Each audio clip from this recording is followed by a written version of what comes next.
Hi streamer.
Hello, hello, hello. It's working. Hello, friends. I'm back in the office again, or hopefully what may become my studio. Um, I think increasingly, okay, good. This works. Um,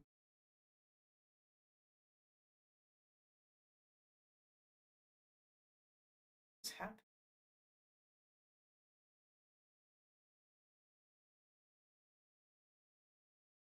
Okay. Hello, chat. I already announced on the Discord. You did. Trying to see if I can set up a discussion. Oh, damn.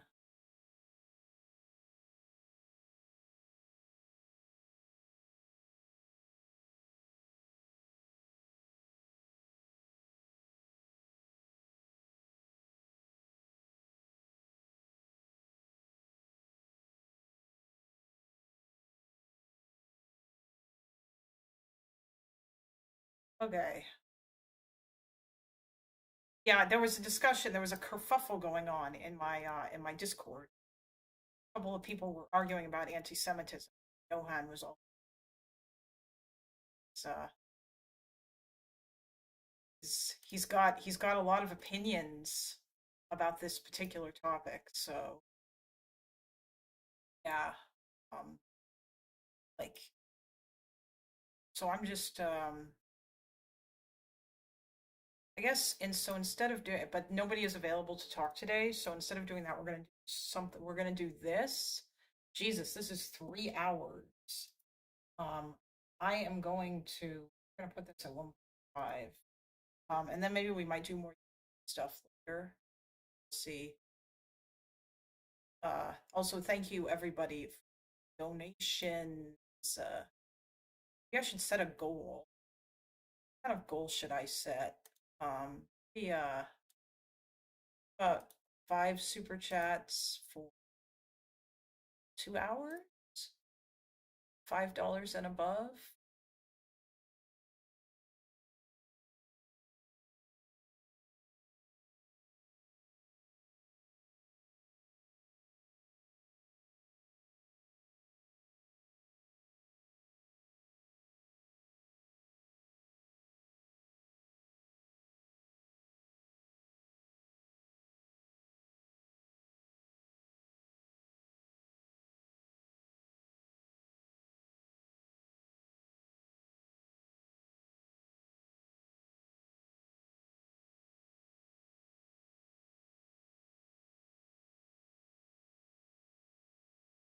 There we go.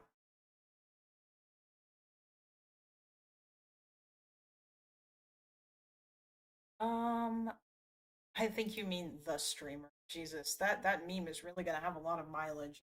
Like over that. Okay, I'm gonna try and start this treadmill, which I have just purchased.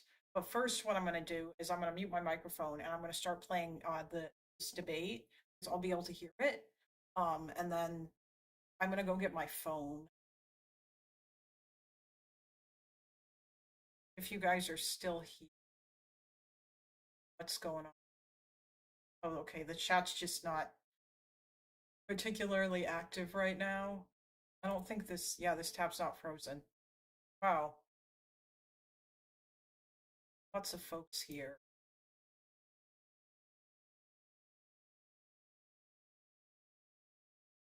Audio keeps skipping? What do you, quiet audio or just me? Audio feels a bit quiet. Um, oh, wait. How about now? Is that better?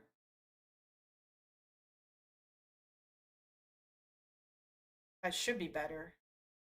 I think you may be too far from the mic. I mean, it shouldn't be. It's literally right here. You have to. It sounds the same. Wait. Hold on. Hold on. Oh, I know what's wrong.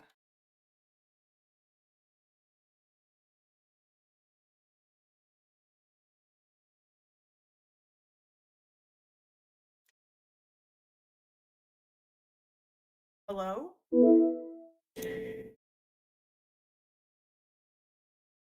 Is that better? That should be better now.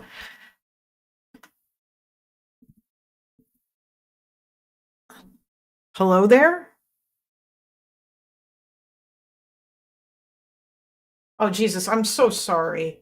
Just scream for the entire show. I'm sorry, I didn't mean to yell at you. Kalinda jump scare. Is that should be better? Hold on.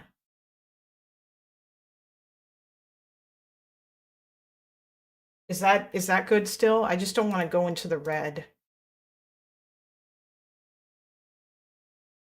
How about that?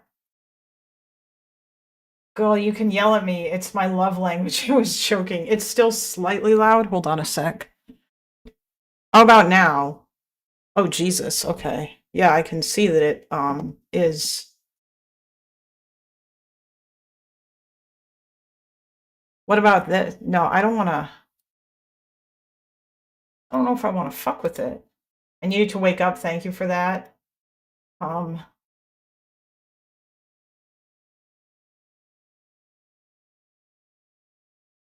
is this better?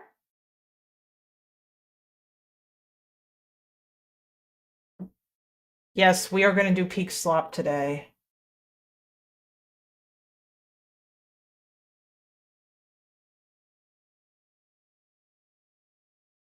There is a there is like a whine only when you speak. What?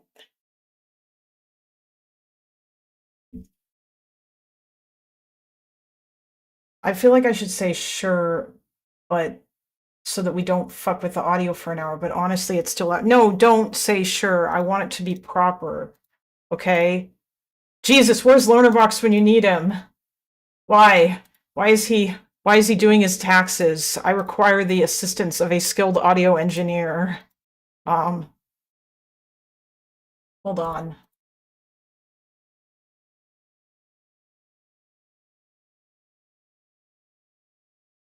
I'm just gonna spare you guys from having to I'm just gonna mute my desktop audio so you guys don't hear.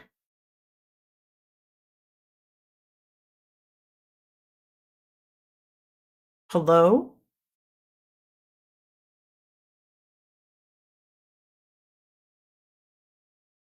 I mean, I can put it closer, but I feel like I never had to. Oh, Jesus. Okay, that just makes it louder. Why don't they just charge us?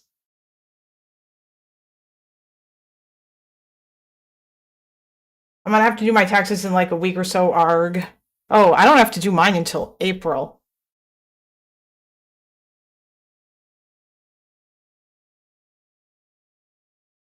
Hold on.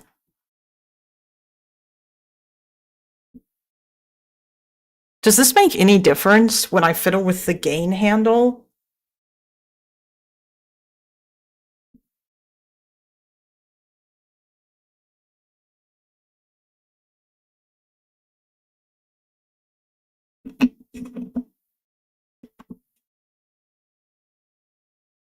Hello? Oh, wait. What about now? Okay, I had it turned way up. Okay, I understand. Okay.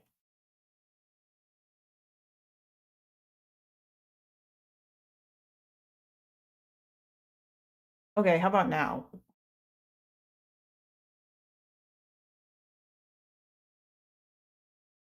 Okay.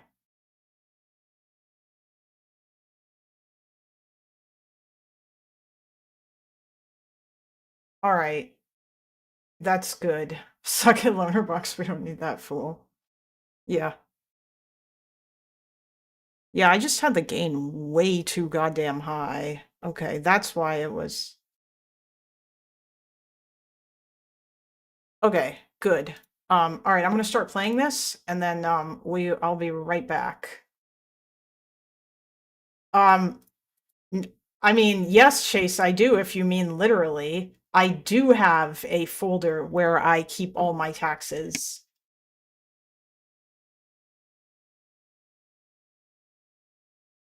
This is a thing that I do.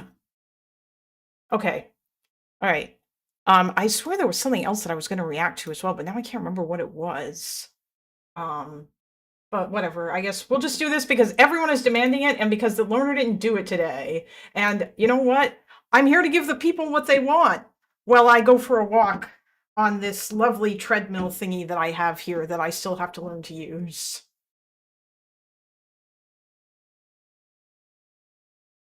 Why doesn't whoever pay you to do taxes in the US? Thank you for your service. I mean, it is actually exceedingly stupid. I'm pretty sure that I don't think European countries have to do taxes, do they? It's literally just us in America.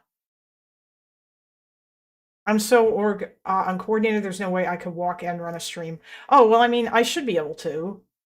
I'd be fucking falling all over the place. I mean, I'm just gonna stand here and I'm gonna walk and yeah, and we'll see. We'll see what happens. It's the employer that does the taxes as far as I know. In Israel, it's the workplace that does that. Based. Kalinda, do you have hopium for me? For what, Encello? Did you write something about something?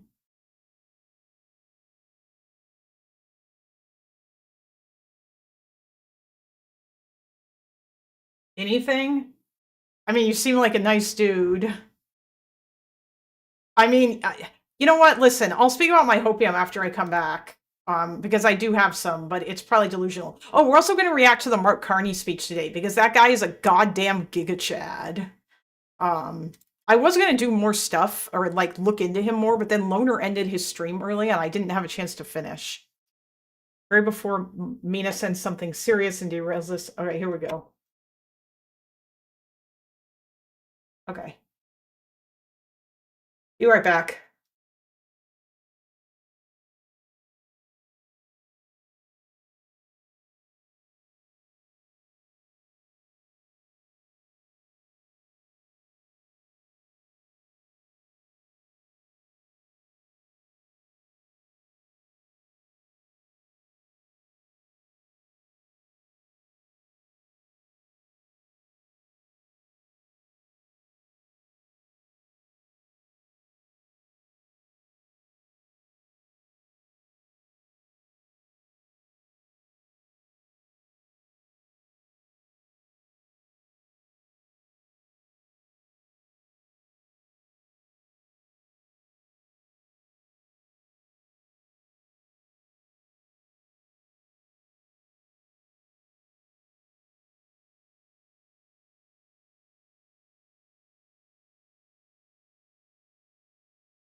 Shit, I'm so sorry. Forgot to unmute the desktop audio. Professional streamer, by the way. It's fine. Political stream or debate or something like that. Actually, also, Transition. I'm happy with it.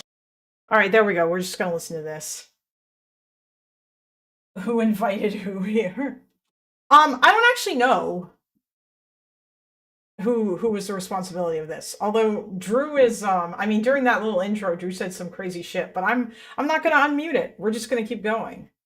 We're not transitioning. Welcome to your homeland. My home, yeah, this is my home city, of course, so it's great to be here. Born and raised? Born and raised in New York, of course. So, but it's an honor to be here in my home city, of course. The funny thing is I actually do have family here, so I mainly came here to see my family, and then while I'm here, I thought I have to do at least like one political stream or debate or something like that. You have to with the boys. And listen, we were actually going to get Villiam in. We were going to have... He's like a funny groiper, he's like kind of I don't know why you want to do that. Explain your vision for that. There wasn't even a vision. Like, he just wanted to debate me while I was in New York, and I was like, well, I'm debating Pisco, do you want to join in? It can be 1v1, v1. So you wanted like a little bit of like red meat that we could both like team up on. Well, I'm against the groypers. Obviously, I haven't moved to the right, but I'm still like against the groypers and stuff. Right, so right. I thought it would be funny. A lot of people actually, I don't want to be mean, but a lot of people make fun of that guy Villiam because why? Look, he was like a femboy. I think like he was like kind of like a e-boy or something What's like wrong with that? Why are you laughing like No, I think he like made like OnlyFans content, but like for guys or something like that. And then he became right wing, and then he's like a groyper now. So a lot of people have made fun of him for that. But you're obviously very accepting and open. I don't care. He can do what he wants to do. I think. Yeah. But it is funny that we're doing it in person. I'm glad that we're doing it in person. I was like shocked because I'm gonna be honest. It was a little bit of an interesting journey. The back and forth, somewhat on like logistics. Oh, it's hard to. Yeah, I mean it's hard with the time like difference sometimes. But there was at one point like let's do a live event. Let's do this. But like we're trying to get our schedules worked out. I'm glad everything worked out. I did have a stupid idea where I was like, Pisco, you should do a ticketed event. And then I'm like, the reason in a week, how am I gonna do it in a week? The reason I wanted to do that is like, there's actually so many people I wanted to meet, but I just was like, it's so hard because there's just so many things to do in New York, and I had to mainly see family. So number one was me, and number two was the Groiper. Brilliant, fans model. yeah, exactly. No, but it's good to be in your home. Someone said they look like brothers, which is funny. We are brothers. My brother lives in New York, and people always think he's Hispanic, which is very funny. So, and you're not white. You agree with that, right? Do you think you're white? Look, it's a funny thing. Like, there's actually a funny debate about this. You know what's funny, Pisco? Like, look, when I was lefty, and when I was lefty, the tankies who hated me because I was like anti-CCP and stuff like that, they would always say Drew's like a white guy who's like a racist, white privilege, blah blah. And then since I became a bit more conservative, This is not a white man. I don't know. Look, You're not a white man. Look. Can I say the N-word? I can't. I'm not going to do it. I'm just saying, like, if I'm rapping along to my favorite songs and stuff, I do genuinely swap out the words because I don't want to get in swap trouble. it out because you don't want to get in trouble. Or I do because I don't want to get in trouble. No, but like, don't you feel black? Like you're always posting Malcolm X. Oh man, Drew is so woke, and I don't know. Also, I'm really glad they didn't invite that Groiper guy. I took one look at his Twitter, and holy fuck, that guy is crazy. It really is giving taxi driver stuck with horrible passenger who isn't gonna tip vibes. True. Yeah, that's true. I do. No, but well, you know what's funny? Like, legit growing up, I'm not even taking the piss here. Growing up, for some reason, I did identify a lot with the African American experience. I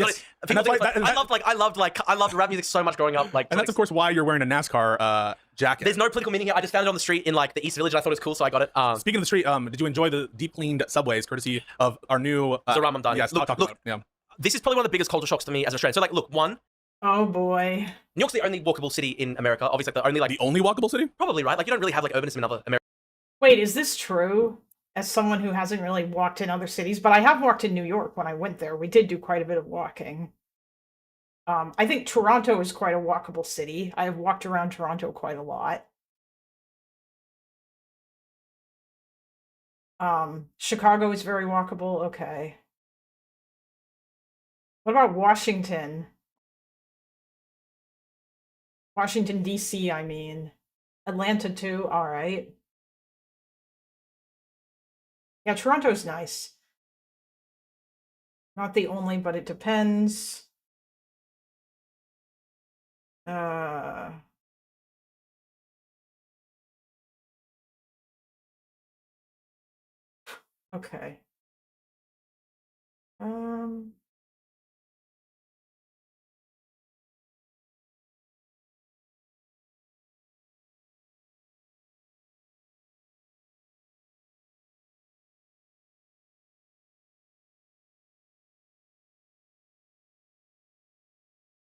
This treadmill has like training stuff. Oh, Epic just messaged and said, as predicted, Trump got what he wanted. Epic, I'm streaming. Oh, I don't know if Epic is even. Epic just tagged me in the Discord and said, I'm assuming that the European countries have all agreed to do the oh. Okay, I'll read that out. Do you even walk since Trump? I thought you guys only protest. That POS Ford ruined walking in LA. Oh, well, that is the opposite of hopium. Oh, you wanted me to give you hope. Okay, listen. Right now, at the moment, unfortunately, as much as like, and by the way, I think this is, I consider this at least in part to be copium. But at the moment I'm on that, it's very, very possible that things will go back to the way they were once Trump is gone. Maybe not, well, not exactly the way they were, but there will be a chance for us to chart a better way forward than whatever populist slop bullshit occurs. Or like, yeah, like there's a chance that maybe something would fix itself or whatever. Walk, is that a car brand? What? No, walking. Walking is a good thing for one's health. 40-minute weight loss stroll. 50-minute fat burning walk. I just want to walk for an hour, guys.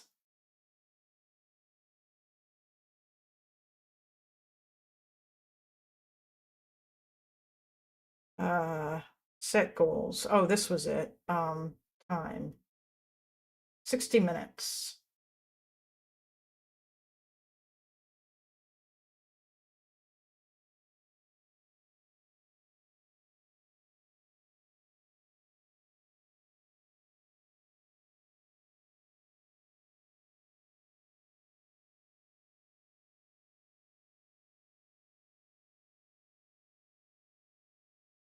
Okay.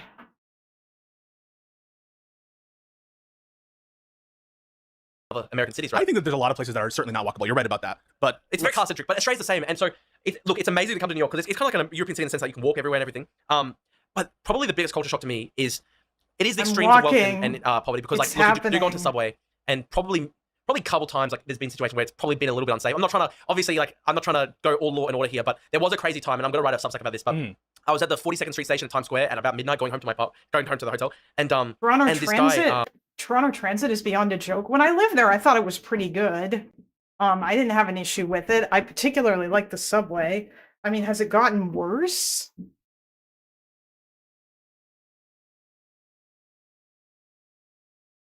I guess it could have. It could be, it should be better.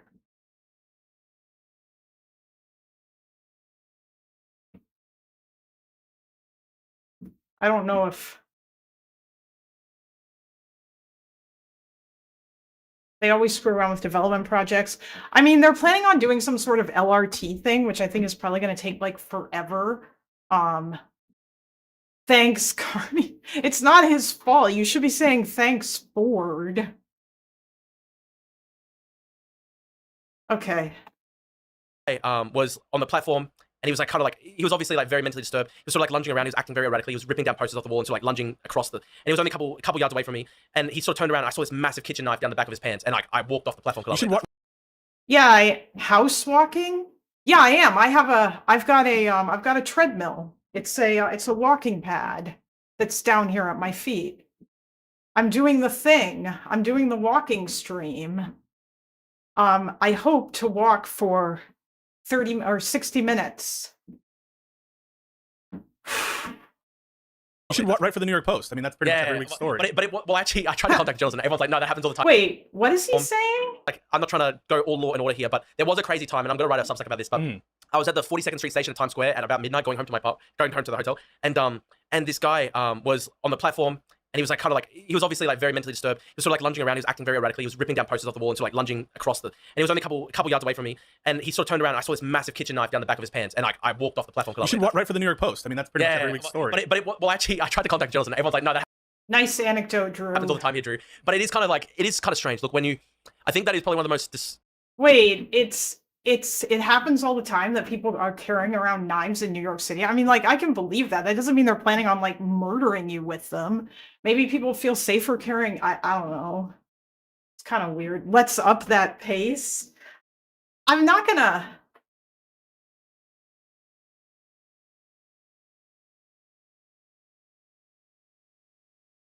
I mean,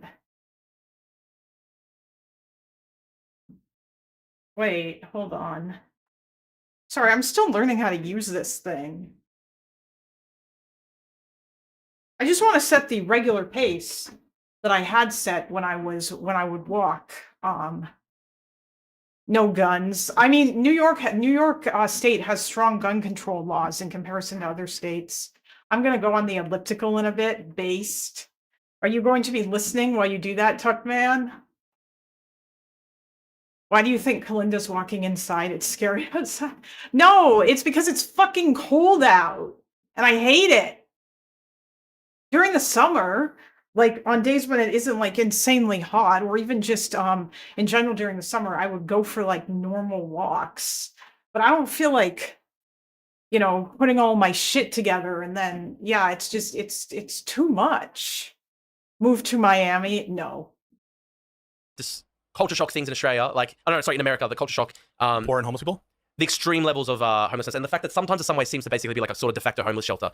Got it. And then I think the fact that like sometimes then you get like guys who are like aggressive or like physically intimidating and stuff, like that is like very difficult. So, but Zoran says he has a plan. He's going to try to make housing more affordable for New Yorkers, and going to try to address the. God bless. And we love us around. Come in, Mondani. Look. You went pretty hard against him. Look, I still see you putting some stuff. Look, out there. the thing is, though, Pisco, like I think when it comes to the homelessness situation in New York City, like obviously, like. Did Drew go really hard against Zoran because he's a scary Muslim? Was this part of it? Did he buy into that? Because I can see that happening. Because the Drew is like fucking insane. Like a big part of it is poverty, and it is hard to get a place and everything. But at the same time, though, like some of the people that are homeless on the subway, they clearly need like very strong mental help. Like they need to be in a mental institution. And like, I don't know, maybe I don't know necessarily what the solution is, but if they need help.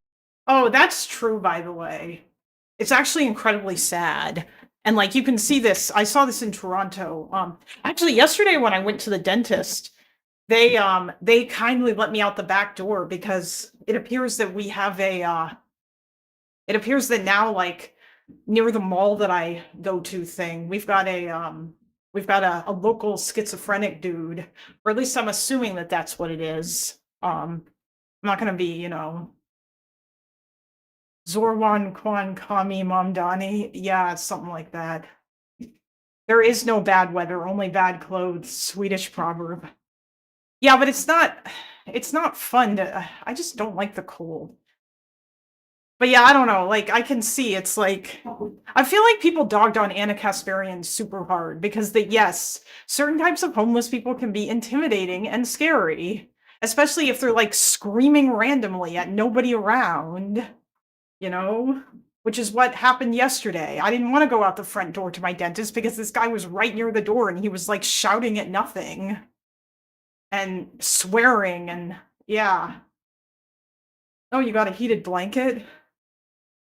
We have a perch guy on my block, but he's really sweet and also isn't actually homeless, so that's good. Oh, well, hey, cool.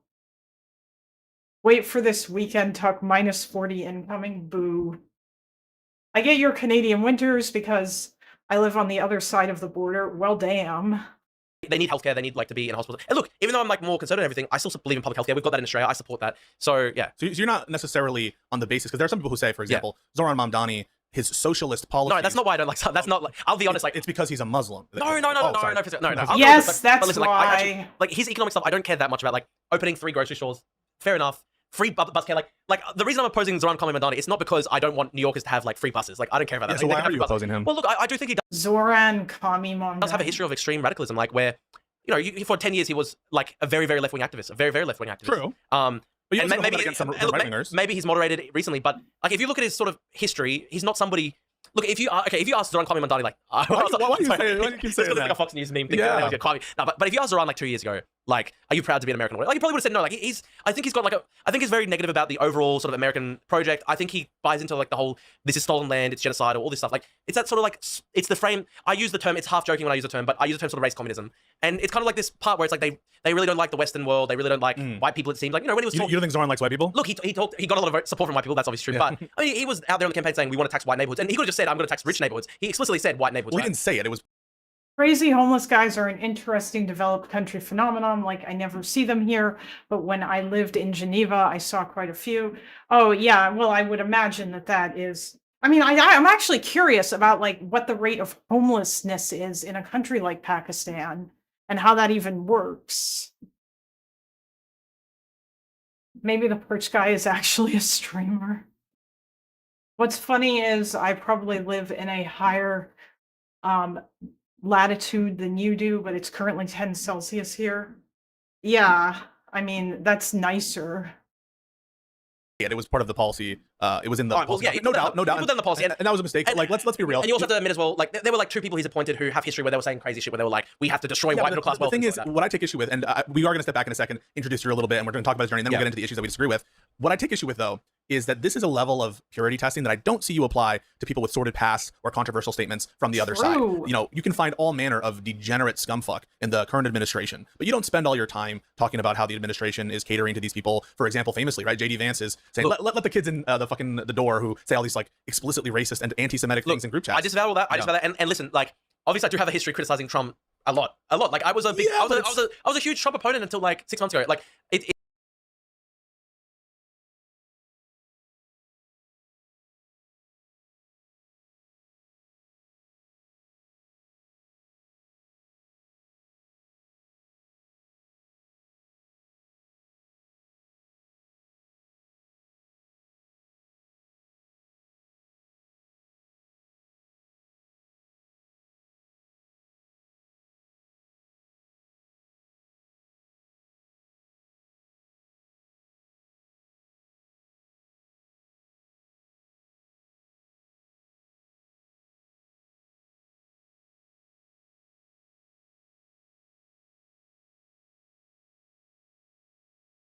Oh shit, sorry. I was just saying I was lowering the desk because of the cat.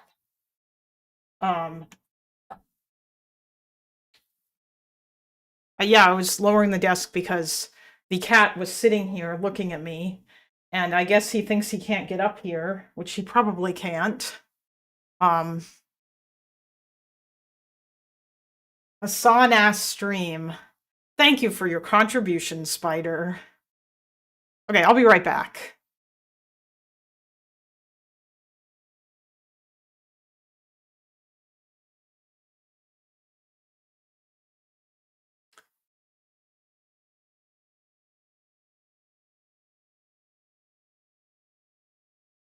I'm just gonna feed him. Actually, I'm gonna keep it playing.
Translation.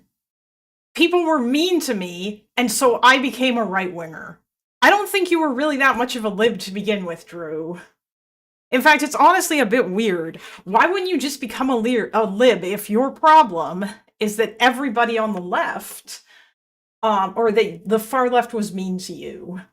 You know, like a whole bunch of other people did, or they didn't even become libs. They were already libs, and they just like further embraced it or whatever.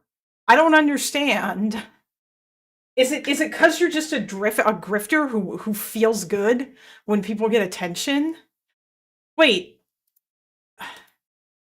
Fuck me, really? Why did I do that? I hit the wrong button. Oh my god, hold on, sorry. This stream is the most scuffed stream. You don't think Zoran likes white people? Look, he got a lot of support from white people. That's obviously but I mean, he was The policy.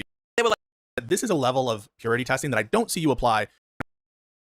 it's a complex journey that I'll discuss. Yes. Like, and I don't agree with everything. For example, I strongly disagree with Greenland policy. I think Greenland policy is horrible. And I don't agree with everything about ICE, for example, the tactics that they use. I think in general, I'm not completely uncredited to poor people who are legally in the country, but the way they've done it is bad, probably. Like, so I'm not. I just You don't spend all your time talking about how the administration is catering to these people. For example, famously, right? JD Vance is saying, let the kids in the door who say all these like explicitly racist and anti-Semitic things in group chats. I disavow all that. I disavow that. And listen, like, obviously, I do have a history criticizing Trump a lot. Like, I was a big, I was a huge Trump opponent until like 6 months ago. Like, it's a complex journey that I'll discuss. Yes. Like, and I don't agree with everything. For example, I strongly disagree with Greenland policy. I think Greenland policy is horrible. And I don't agree with everything about ICE, for example, the tactics that they use. I think in general they do need to have border security. They do need the poor people who are legally in the country, but the way they've done it is bad, probably. Like, so I'm not completely uncritical. Yeah. I'd say it's critical support in the sense that I just don't like. So you would consider yourself a Trump supporter in that sense? I would say extremely critical support. Like, Okay. it's simply that, look, the reality is, and this is what I'll describe, but essentially, for 5 years, communists have basically said, we want to murder you, Drew Pavlou. And so after a while, I'm like, okay, I'm an anti-communist. Yeah, I'm going to support people who are against communism. That's a kind of unprincipled. Not really, stance, right? Not really, because if there's a political side that basically wants to kill me and destroy my life and destroy my family. No, it's understandable, but when I say it's understandable, I just mean like that's a very human thing to happen. But like just because communists or a particular side that I just hate the far left a lot. I hate the far left, and I've got reason to do it because I've literally been swatted. It's like a trauma response of being swatted and 5 years of trauma death in some sense is almost definitionally irrational. At least when you say. Yeah, I just. What do we think, chat? Do we think that Drew is a troll? Or not a troll, sorry. Do we think that Drew is just a grifter who's doing all of this stuff for that dopamine hit that he gets when Elon Musk and other big figures pay attention to him? Yes. Yep. Yeah. Yes, it's for attention. 100% grifter. Yeah. Okay. I mean, honestly, no, Drew is a low IQ. Oh no, he is. But I just have such a hard time with people who, and maybe this is me. Actually, no. Wait. Hold on. I'm just. It's not. Communists threatened to end me, so I became a fascist. Mussolini ass shit. Hey, you know what? That's actually true. Mussolini got kicked out of the Communist Party because he like supported World War One, and then he turned against them, and he was super mad. He just wants attention. He tried to get it from liberals. It failed, so he went on the opposite side. Yeah, I think that's probably true because he tried to get on bridges with Destiny, I think. And I think like Destiny talked to him like I think once or twice. And his takeaway was that he just didn't think that Drew was a very serious person. And I don't think he's ever thought that he was. So I have an Aussie friend that says there's no chance his assassination attempt story is true. I mean, he lied about the whole blank sign thing and the protest shit. And he's so incredibly overdramatic about absolutely everything. Please help me, I'm being raped as we speak. Like, really? Because that you wouldn't pay a fucking cheap-ass fine that you could have paid? And then you ended up appealing all your shit and costing the court tons of money, and now you owe, like, what does he owe now? Like $10,000 when he could have just paid $1,000? I think it was, or was it even less than that? Clipped. I'm honestly not sure. He does stuff for attention, but I don't know how much of this is this he actually believes. Why are you guys so mean to this brave survivor? Based! True! This is most unwoke. I heard Drew hates Destiny now. I mean, yeah, probably. Drew is not the smartest one around. I think his debate with Ownerbox evidenced that.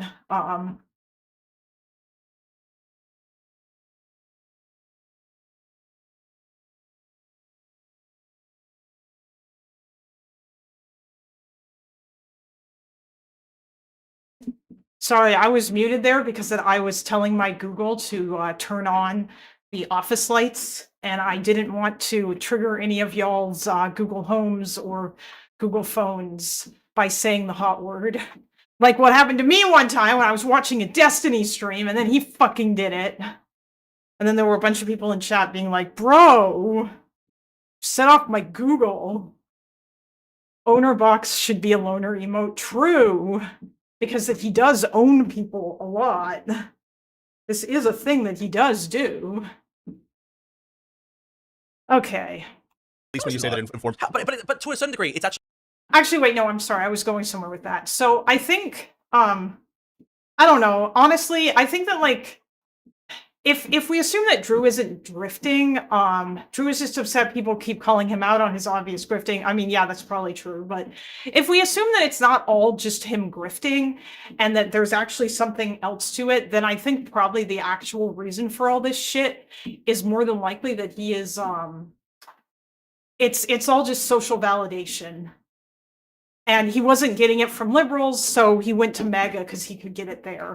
Which is the same thing that we saw with, Caroline Borisenko. Does anyone remember who she was? Any Vosh fan, any ex or current Vosh fans in the chat remember Caroline or Carolyn Borisenko? I only just remembered her name. Oh god, yeah. Yeah, she was a lady who claimed that she used to be liberal, and then she said that like she went to some MAGA rallies and they were super nice, and liberals were mean to her, and so she became like a conservative, and that was it. That was all it took. Those are not mutually exclusive. He is. Oh yeah, okay, yeah. You could say he's grifting for social validation. Then, I mean, if you want to say that, if you want to call that a grift, I think that makes sense. I think it's just that Drew is incredibly immature. He was pro-liberal when they gave him retweets and validation, but once Elon Musk retweeted him, the right did instead. Yeah, and he just wasn't getting what he wanted. I think that's probably true. I mean, really, I think we also in some ways see the same thing with Vadim, except that guy actually or like is a leftist. But in particular, it seems like he's trying to carry favor with like the insane Hassan tanky crowd, particularly on Israel Palestine, because it probably makes him feel good. I think that Teuton is similar because he doesn't actually seem like he comes off as caring about these issues, but he can't ever be bothered to do research on them. No, Chase, I think that those people are a different breed altogether. I don't think that those people care about politics at all. Like, I think that Drew at least pretends to care about politics. A part of me kind of feels like Drew is one of those people who thinks that, like, he's going to change the world or something, or like he's some sort of free speech or freedom warrior or some such thing. I don't know. Also, she went a little nutso with some comments about the Holocaust. Wait, who did? Caroline Borisenko? Oh, yeah, the MAGA people were nice to her. Honestly, does she even still exist? I don't think I have no idea. Anyway, I'm gonna keep playing this. If she does still exist, someone should like link her YouTube channel and stream suggestions. Also, another thing that I want to do is I want to have like a combined chat on stream maybe so that we can show both the both a stream chat Discord channel and also a YouTube chat. But I haven't found an overlay that supports both of those. Just one that supports Kick. When his dad told him to get a job, Drew said, "But I'm fighting for the truth." Yeah, exactly. That's what I mean. Like, it sort of feels like he's deluded himself into thinking that he's or maybe he's just like, I don't know, really narcissistic or something. I have no idea. It's actually the self, Anyway. like to a certain degree, Pisco. Okay, like you don't like the Trump administration. Oh no, yeah, no. And, yeah, of course. And the reason you hate the Trump administration is because you believe that like Trump wants to hurt people that you love. And it's the same way. Like I can't support the Democrats because I believe that the Democrats. I mean, that's not the only reason why Pisco doesn't like the Trump administration. I would guess that Pisco doesn't like the Trump administration because that they are doing things that are fundamentally opposed to things that he values, you know, things like democracy and stuff that he loves about the United States of America. And I guess this based on like just like the things that Pisco has said in the past, or the fact that he titled his newsletter The Weekly Patriot, you know, like I don't know. Like, I think, yeah, I know that, listen, I understand that you guys, especially all you DGGers in chat, if there are any of you, and I'm sure there are some, I understand that you guys think that Pisco wants to pivot to Hassan, or that he's too soft on the tankies, or that he's aiming to get onto the Hassan orbit or any of that shit. But that's not my current read on him. I think that he is a little bit too soft on tanky people, but I think that's probably because he doesn't think they're as much of an issue as MAGA people do. However, if I'm wrong, I will fill out one of those apology forms, and you all can rub it in my face. But right now, that's just not the vibe that I get. Yeah, that's what got her ousted from a lot of spaces. She said that everyone who died in the Holocaust was supposed to die. Like, that was their purpose. It was weird. Oh, I think I remember that. Wasn't she, like, is she some sort of weird Christian? Yeah, you can try to find it. I'm gonna keep listening to this. Democrats, or the equivalent of like, you know, Democrats in Australia, like the left, they want to hurt people that I love. Like, I can tell you why, and after this we'll get into your journey, because I think it's an interesting one, because how I first learned of you was because people would post your like edgy lib tweets, right? I was a liberal. Yes. But I was like an edgy liberal though. Like an edgy liberal who had some pretty like unapologetic, like a version of just memery. I was like an anti-woke liberal. Like kind of an anti-woke liberal, yeah. Sort of in the mold, in some ways, I would say a mix of how Destiny sometimes interacts, Kyle Kalinske with his tweets sometimes. So there was like an edginess to it, and there was a kind of like base libness that from a distance, not knowing you and never met you, I would sometimes see like a funny meme that you would say that made me laugh. And so why do I dislike the Trump administration? I think the principal reason is because they stand in opposition to everything I thought that you and I shared, at least when I first interacted with you. But as I'm learning more and more, I think that's not the case, or at least it's not the case anymore. And I'm wondering if you could tell us about currently, how do you see yourself politically? Do you use any label? And talk to me about your political journey. Look, I would describe myself as a conservative. And I think it's actually a psychological shift. Oh my God, why? Let's see if Drew understands what conservative means. She went Crystal Mommy Christian. Oh God. Does she still have viewers? Did she ever have viewers? Sounds like she was one of those people who thinks the Holocaust was allowed by God because it led to Israel. Oh my God. Hold on, I gotta know. any of the Israelis in chat, Addy, if you're still here, or anyone else, is this a view that is actually legitimate? Is this a view that's held by like any Jewish people or any Jewish people in Israel or like any like crazy people that like the Holocaust was something that had to happen in order to lead to Israel? Or like, are none of you guys that fucking ridiculously insane? Because one of the things that DGGL, I don't think Pisco and most of I don't think Pisco is, and most of DGG doesn't seem to think that he is grifting for Hassan. Quigman and J-Stock told Pisco that was what DGG said, and Pisco's actual problem is letting people poison him. I mean, maybe that's true, but like, I don't know. That's kind of the impression that I've gotten in some ways, though. Like, fuck, when I was in Destiny's chat, during my conversation with Pisco. Also, I'm sorry to say this, but I think that that's what Destiny thinks. Unless I'm wrong, but that's what I've heard. Or rather, it seems like he thinks that Pisco is, I guess, trying to cater to all those snugger people. Or that he is completely lost or something. I don't know what's going on there. I have no idea. I think maybe part of it might just be that a lot of those people wound up in Pisco's community. But I mean, Pisco did ban all discussion of that drama from his Discord, and H3 drama as well, which I think was a good move on his part, probably because he was really sick of all of that shit. Oh, it's an evangelical Christian view? Okay, of course it is. That tracks, because those people fucking don't care about the Jews, and probably also kind of hate them. Because, I mean, isn't there literally like a thing related to that saying that, the evangelical Christians are, just checked Borisenko's channel, was doing under 4K views, but she uploaded a video about the trans non-binary teacher anti-ICE protest, and it's doing well. Ah, I see. Are all her other videos like not culture war slop? Oh shit, Carolyn Borisenko streams on you. I'm not surprised by that. Okay.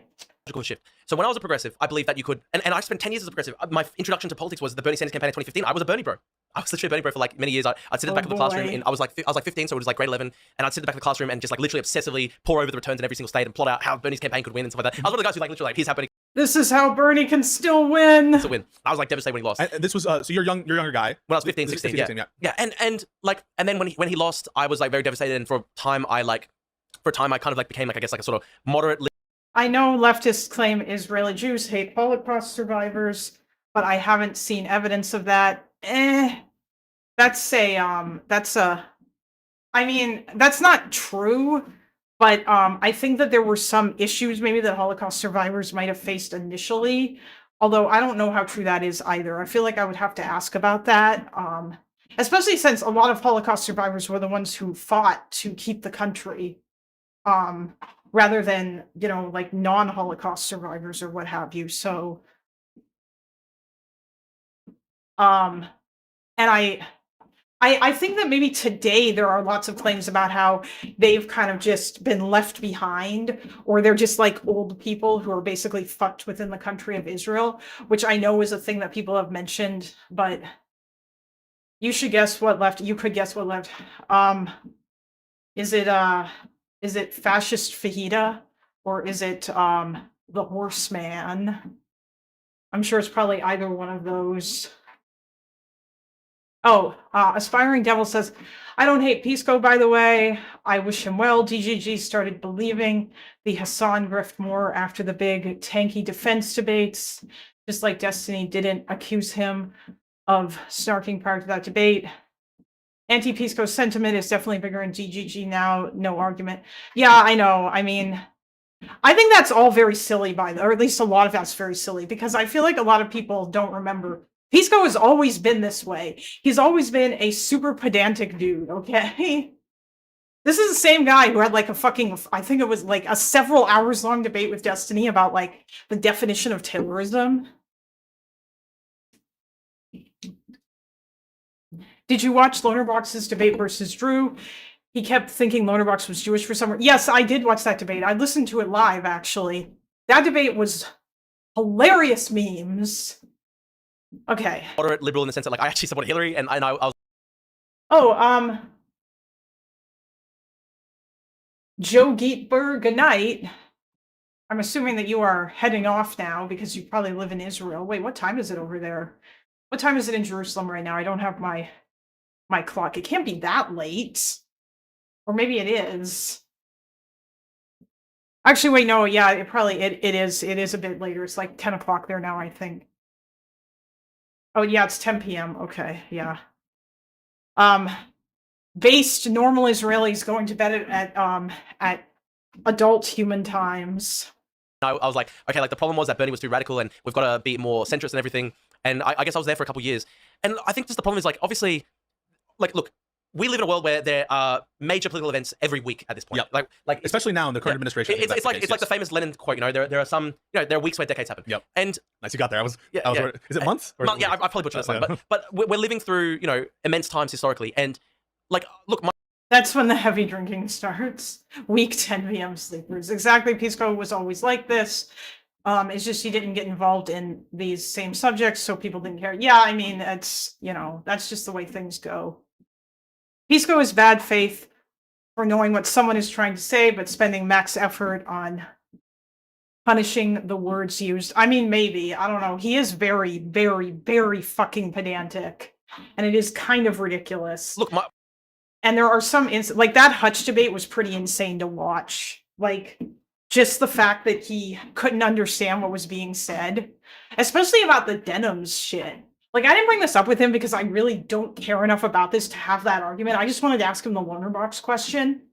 But, like, I don't know how you could say that, like, or how he could, like, make it sound without clarifying, like, denims isn't really culpable, or, like, isn't, like, some sort of an accessory to the CPS call when she apparently didn't give enough of a fuck to moderate her chat. And this, by the way, is the same person who has previously said your chat is a reflection of you. And when your chat has a bunch of people in it spamming call CPS, or like going on about how like Ethan needs to have CPS call in him, I feel like this kind of says something. It was Likud activist Idzek Zarka who said 6 million more Ashkenazim should burn due to the judicial protest. Jesus Christ. Well, I mean, I think that's got more to do with, crazy right-wingers saying some insane shit. Okay. It's weeks. You were right, it looks like. But I'm updating. And Pisco recently admitted he went to study in the AMA debate server and had Abby tutor him, which definitely feels like it's made Pisco more pedantic. Oh yeah, probably. Jesus. Based in response to what I see, right? And it's almost like a psychological shift.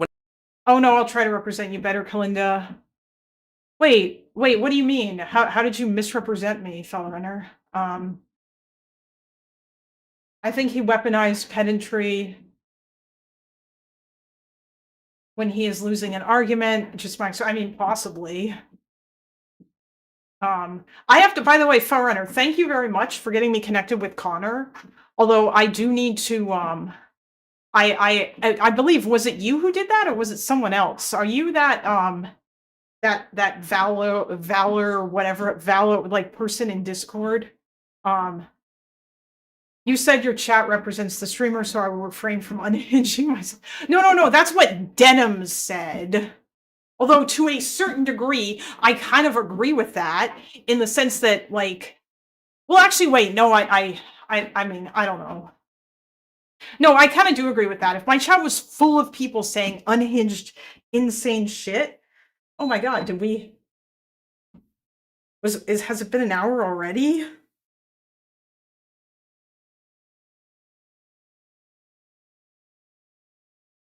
Time, 30 minutes? No, an hour. I wanted an hour.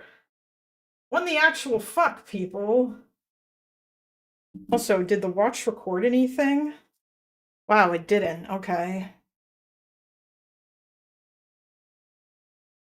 Wow, it didn't record any of those steps. That's annoying. Remember that means if we start spamming a fetish, it means the streamer is into. Well, no, I mean, I think that if your chat is full of crazy people, who just want, like, who constantly say crazy shit all the time and you permit it and don't ban them, or you actually say stuff that seems like you basically agree with them, which is what Denims was doing, because she was cheering on that whole video that she was watching. Yeah, like I don't know. Obviously, I want my community to not be an echo chamber, and I do want to welcome people who have different kinds of views. But if there's like a conservative who shows up in here, or like multiple conservatives, then I'm probably going to be arguing with them. Which means that I'll probably get one girled multiple times, you know, in the same way that Destiny is always getting one guy, which I think is really funny. But I mean, that's also because he kind of does that in a similar way too. And I mean, Lonerbox does it as well, except he usually only gets like 1 or 2 crazy people coming in. No, the logic follows. I agree. Obviously, it's just funny to me. Oh, hello, TRC. I love that mods have shields next to their names, not the one girl. I have some pretty out there views. Vanilla is an exciting flavor. I like vanilla.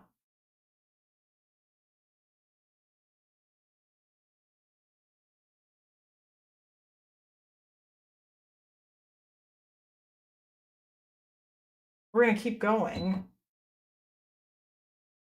Because I wanted to walk for an hour, and it hasn't been an hour, god fucking damn it. Shift. When I was 15 and 16, I believe, like, you know, we could perfect the world. We can have this perfect, we can create a perfect world. I believe it's possible that we can perfect society if we just, you know, if America has universal public health, and I still believe in public health and everything, but if America has universal public health care and it does, you know, change So can we pause right there? So what you're saying is you thought your prior beliefs were in some sense naive. Is that right? I'll try to explain it a bit, or a little bit idealistic? I believe that the world was perfectible. I believe that you could create utopia on the earth, essentially. And we now live in like a fallen state. That's how I see it. It's like after years of, you know, the Russian invasion of Ukraine was shattering for me. I mean, yeah, you can't create I don't know. This is kind of weird. Did Drew just never consider becoming a liberal? By the way, I kind of agree with this in some way. In the sense that, like, well, not what he's saying about how, like, we live in, like, a shattered world or whatever. That's fucking stupid. There's still a lot of really good things about the world, but I just mean that, like, we'll never be able to build a utopia, which is why I always dismiss communism as being utopian bullshit. I just don't think that kind of thing is, I just don't think that's going to happen. But, you know, liberals finish uni in less than 8 years. Odds on Kalinda falling over. I'm not going to fall over. Treadmill's not even going that fast. I like this thing. Fascism does the same thing.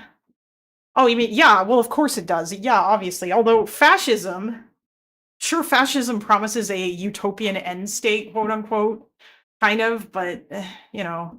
Oh, by the way, guys, there is a goal. Do I need to lower the threshold? Is that what needs to happen? In order to get people to, like, because I made it be $5.99 or above. Never fall, never goon.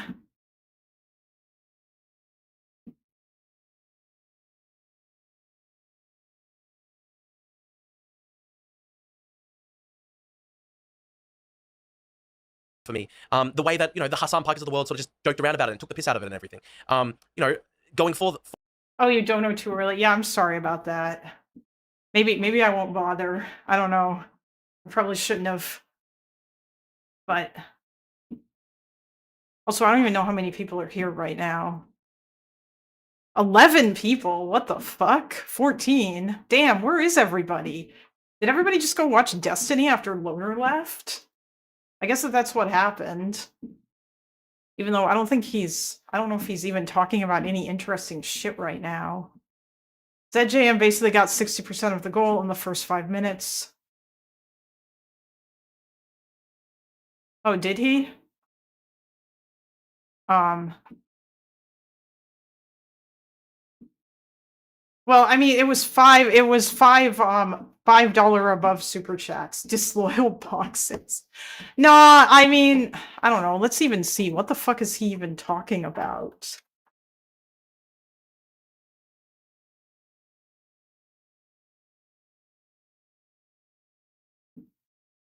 Tie. Oh man. Oh, what does this button do? Oh, hey, thank you, Sans. Yeah, I have no, I don't know. I don't know what Destiny is. Oh, he's got 9,000 viewers. I see. Everybody went because I think he said that he was going to do politics or whatever. Thought he was gonna. I'm sure people will start piling in once he starts playing Art Raiders. His court case a few minutes ago. Wait, what? What are you talking about, Fellrunner? Based. Oh, was he talking about it?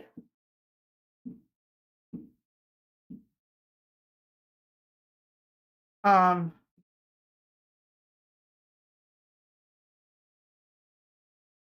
mean, I don't know what there is to talk about. There's like no updates. It seems like they're just waiting for the judge to rule on all those motions. It's drama slop then. Yeah, I thought that's what he was doing. Oh, the view count went back. I don't know what's going on. Anyway, let's keep going. Forward, like, you know, I had years of people on the left, you know, sharing me in death threats, and I was swatted multiple times, and I was arrested on false grounds, and all these sorts of things. And just my view of human nature darkened when you are constantly in sort of fight and flight mode, and people are constantly like literally saying, like literally every day, Pisco, I log onto Twitter, and there are people like literally like, we're gonna fucking murder Drew Pavlou. If you they say that about Will Stancil too. Sure, They say that about Will Stancil. Yeah. Wait, okay. But all I'm saying, though, right, is it's like my view of human nature darkened, and instead of thinking like we can perfect the world. Yeah, human nature sucks, and no, we can't perfect the world, but that doesn't mean that we can't stop. Like, we're never gonna. Until we solve the scarcity or whatever, we're never going to. We're never gonna.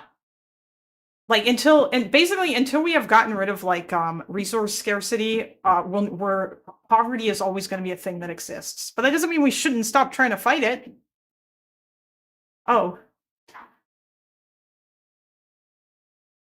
Let's make Sen a Kalinda orbiter. He streams games and politics. Wait. Oh. Wait. Who is Sen? Oh, Sen Patriarch. Thanks for shouting out Kalinda here. Oh, hi Sen. I don't actually know that much. I've never not heard of you, but I'm not gonna have orbiters. What the fuck? I'm a loner box orbiter. And maybe potentially a Destiny orbiter. I don't know. Although probably I'd be happier to stay as a lunar box orbiter. I'm a 6-piece chicken. McNobody. Don't worry. I mean, I'm also a McNobody. So affect the world. I'm like, so no, Putin won. Putin won. I just want to say real quick. It sounds like Putin was successful in getting you to lose belief for democracy in your ideals. No, I still believe in democracy. All I'm saying though is, do you? I believe that you basically have to have a Lee Kuan Yew style approach to democracy, where you have to have very tough law and order crime policies. You have to. I don't believe that you can have basically open border, and I think it's actually so much harder to assimilate people than I previously imagined. You know, that part. No one wants open borders, Drew, except for like crazy, insane minority people, and like they're like the tiniest minority of people on both the left and the right. Sen Patriarch lives in Connor's walls. He could live in yours too, Kalinda. Guess I watch /orbit counterpoints. Fella's a good guy, so I followed him here. Oh, base. Thank you. Part of it as well was October 7 was a huge thing for me, where I had all these friends who I regarded as friends, and suddenly they're celebrating like the massacre of like 1,200 Jews, and I saw all the images that day, piles and piles of dead bodies, civilians. It was horrific to me, and I saw all these people who I regarded as my friends going, "This is what decolonization looks like. This is what decolonization looks like." And then the next breath they're like, "We want to decolonize America. We want to decolonize Australia. We want to decolonize." And it's like, okay, like past a certain point, my view of human nature has darkened, and I believe that there is a radical fringe on the left that unfortunately is no longer as fringe as it once was. Like, unfortunately, I believe that tanky bullshit has infected a lot of the center left. And in America, is that your observation? Because look, even what? How do you even what? Oh, wait, hold on. I'm sorry. Why am I even asking this question? The answer is obvious. It's because Drew lives on Twitter. His entire world. It's because Drew is terminally online. Even in America, because like, look at the Maduro. We'll talk about the Venezuela thing. There are a lot of mainstream Democrats who are like, "No, how dare you touch Maduro?" And Maduro was one of the most disgusting dictatorships in the entire world. Hang on a second. I just want to take issue with that. You're not really seeing that from mainstream Democrats. I mean, Chuck Schumer. There were a lot of Democrats who, like, a lot of senators, a lot of Democrats, top Democrats who said this is fundamentally an illegal act. It's fundamentally wrong. Well, but that could be correct, Drew. Isn't Drew Australian? Why does he care about America's illegal immigration? Drew will tell you he cares about illegal immigration everywhere, since his debate with Lonerbox was about the grooming gangs shit, even though he does not live in the UK. Yes. But yes, Drew cares about Australian politics, although I think Drew was also born and raised in America, or in New York, and then I guess his parents took him to Australia, so... This reminds me of when Goebbels referred to the SPD as the Marxist Social Democrats. I mean, yeah, of course. Always got to do that. true. I know you're going to say that it's illegal. Well, I do think it's illegal, but here's the thing. hang on, Okay. but that is different. I just want to point out the difference there, because I would agree if there was widespread sentiment among Democrats in support of Maduro, I would find that concerning. But Someone said get ICE to deport Drew because he's working in the USA in violation of truth. He's like, I'm not getting paid for this. I'm not getting paid to go on Pisco's stream. I'm just sitting here. Yes, this is a social invitation. But don't worry about that. No. So if I look to my left and I look to my right and I saw a bunch of people who are standing Maduro, I would be concerned. If I look to my left, look to my right, and saw a bunch of people standing Vladimir Putin or something, or Xi Jinping, I would be concerned. But we'll get there. We'll get there to the H man. We'll get to the H man. Don't worry. But not just the side, but yeah. Okay. But I look to my left and I look to my right, and I don't see Democrats standing Maduro. I look to my left and I look to my right, and I see them saying things that I think are true, namely that it's concerning Trump's use of power and that Maduro is a bad guy. The leadership of the Democrats in both congressional houses and practically to a person throughout the country condemned Maduro as a tyrant and as a thief of the election in Venezuela. And so I don't know what you're talking about when you say you see tankyism infect the Democratic. No wonder Drew is this way. He got the America genes. True. I'm just kidding. I mean, I got the America genes, technically, if you want to talk about it that way.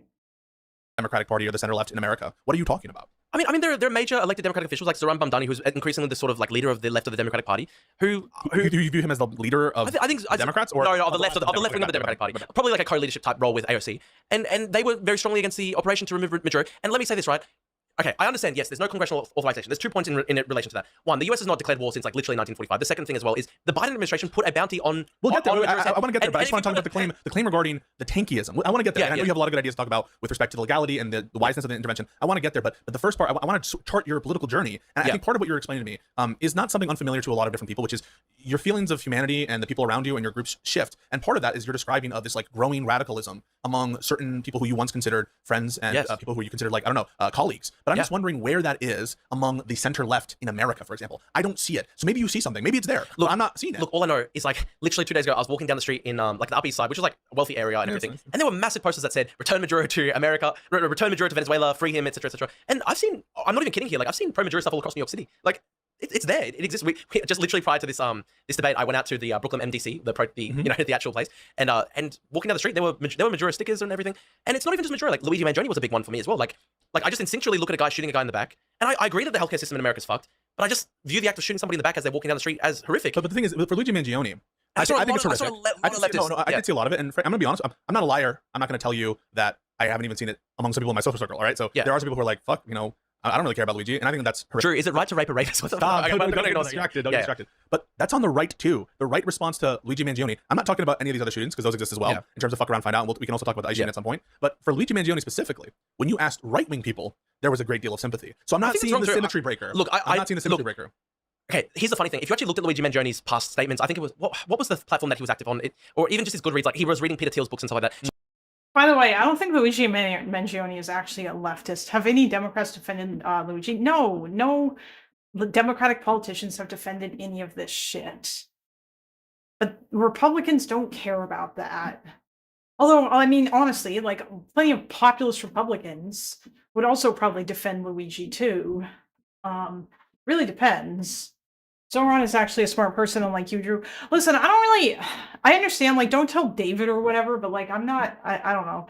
Obviously, there are things that I don't like about Mamdani, but in terms of, who he actually, or, like, I don't know, we'll see. We'll see how he governs. I'm curious about, like, his economic policies and what they will be like, and, like, the extent to which that will all be a thing.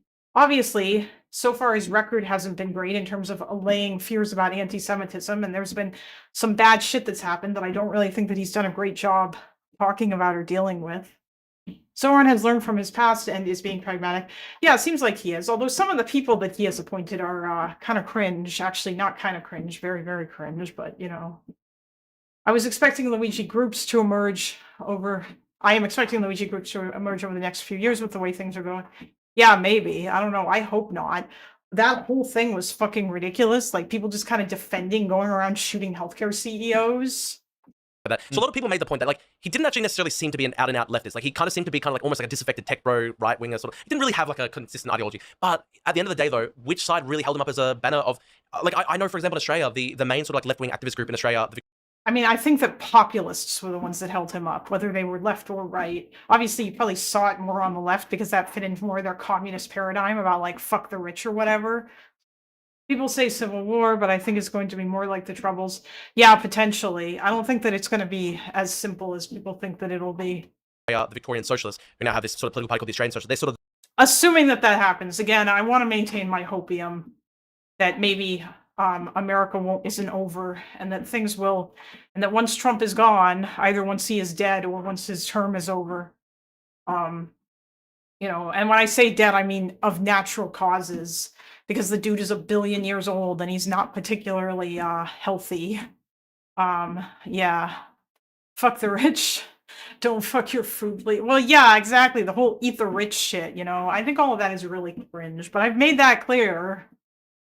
Don't Fed post chat. Wait, are people Fed posting? I could see it being more like Troubles than Civil War 2 Electric Boogaloo. I mean, that's not Fed posting. That's just talking about stuff that might happen. It's not, I mean, and I'm also not Fed posting when I say that Trump might die. Because I actually don't know if he is, like, I don't think it's, I don't know. I'm just kind of, I keep thinking that maybe it'll happen just because he's so goddamn old. And he's slowed down so much. No, Foreigner, you're fine. You're not, yeah. they're sort of the vanguard of the Australian left. Like they held like massive sympathy discussions. I will not Fed post. I will not Fed post. Yes, yes, please. And post in support and everything.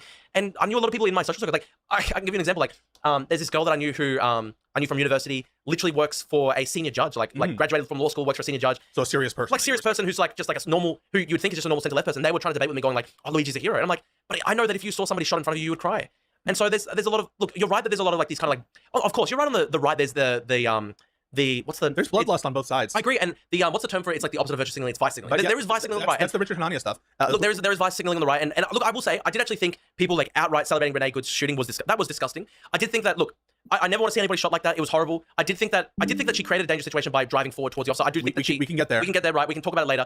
I want to say though, like to clarify, like at the fundamental basis of it, I do think it's a tragedy. I don't think anyone should ever be shot like that. And I see your point that there were a lot of right wingers who like actually full on had blood after that, and that was wrong. Taking the temperature like this and seeing where like sentiment shifts with respect to these extremist events, if it exists on both sides, and I'm going to be honest with you, Drew, I don't think that there's a reasonable empirical case that we can make at this moment that the left wing in this country is more radical. Just warning people, someone was doing that in Hutch's chat yesterday. Really? Oh, geez. Okay. More radical than the right wing in this country. That's going to be an empirical case to make, maybe in your circle that you see more. But again, the algorithm is not necessarily showing what's real. But let me just finish this point. I think what's better as a metric to judge our political allies isn't these kinds of like responses on social media. It would seem to me to be a better way to do it is to look at policies, look at platforms, and the ideas that like the thought leaders are trying to show off.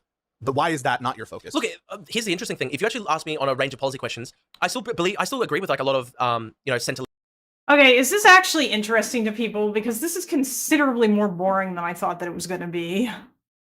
I don't know if Loner is even necessarily going to enjoy this. Is this actually fun for you guys? Or would you rather watch something else? It gets better. I mean, Chase, did you already watch this entire thing? Because if you did, I don't know why. Hold on, let's check the timestamps. The center are not tankies. Oh, okay. Center left's position on immigration and ICE. Yeah, I don't, okay. Make the case Dems are more dangerous. Is Hassan anti-Semitic? Can he be in the coalition? Oh, this might get me. I still disagree with Pisco about this, because I still think Hassan is anti-Semitic. But I don't think he's anti-Semitic on purpose, or rather, I don't think that he, like, understands that he is. I think he's that kind of anti-Semitic where, yeah, like, it doesn't come from the same place. Okay, here we go. I think increasingly, even the center-left in America basically view all immigration enforcement as illegitimate, like almost all of it. Really? And I think a lot of it is. What? Like people, it's very mainstream now to say abolish ICE. It's very mainstream. Holy straw man. Yeah, it's only mainstream to say abolish ICE because ICE is fucking insane. People saying, you know what, maybe abolish ICE might be another one of those slogans that probably wouldn't be a good thing for politicians to run on because the people will misconstrue it. Although it's not nearly as bad as saying abolish the police because, like, I don't know, you could just say, like, replace ICE or, like, bring back the, I don't know. What gives you that idea? You had Bill Kristol saying that. Bill Kristol, a former Personally, not at all interested in Pislov. I mean, some of it defund ICE. Nah, that's too, because like you don't want to, because that makes it sound like you want to defund immigration and enforcement or whatever. I think Trump will say abolish. Trump will say abolish is violence, and call down the Insurance Section Act. Oh, you're saying insurance instead of insurrection because it won't let you say insurrection because the auto mod for some reason is absolutely insane. They did get 700% amalgamate ICE. I don't know, TRC. That might be too big of a word for your average random person, you know? People might not understand that. 4 current, I'm so confused by these numbers, man. And then I go over to the other one and it says there's 21. I don't understand how Google or how any of this is counted. Well, you're saying that. But I support it now, not because I don't support law enforcement, not because I don't think there ought to be immigration enforcement, but because of the consistent, flagrant abuses by this agency against the things that I value most, which are our liberties, right? The thing that you and I are supposed to love, right? What makes us different than China? Make ICE INS again. I mean, you could do that. Wait, isn't INS the old one? Abolish ICE doesn't go far enough. All of DHS needs to go. It was just made up by Bush to go against rights. It was fine as part of other departments. I'd have to like look further into that to see like, because like I feel like that's I very much doubt that that's the reason why DHS was made, or the only reason rather. I imagine there must have been some other logic presented for it, and I probably have to look into that because yeah, I think there was some other stuff. Same with Space Force. It was fine. Part of the Air Force. I mean, maybe, I don't know.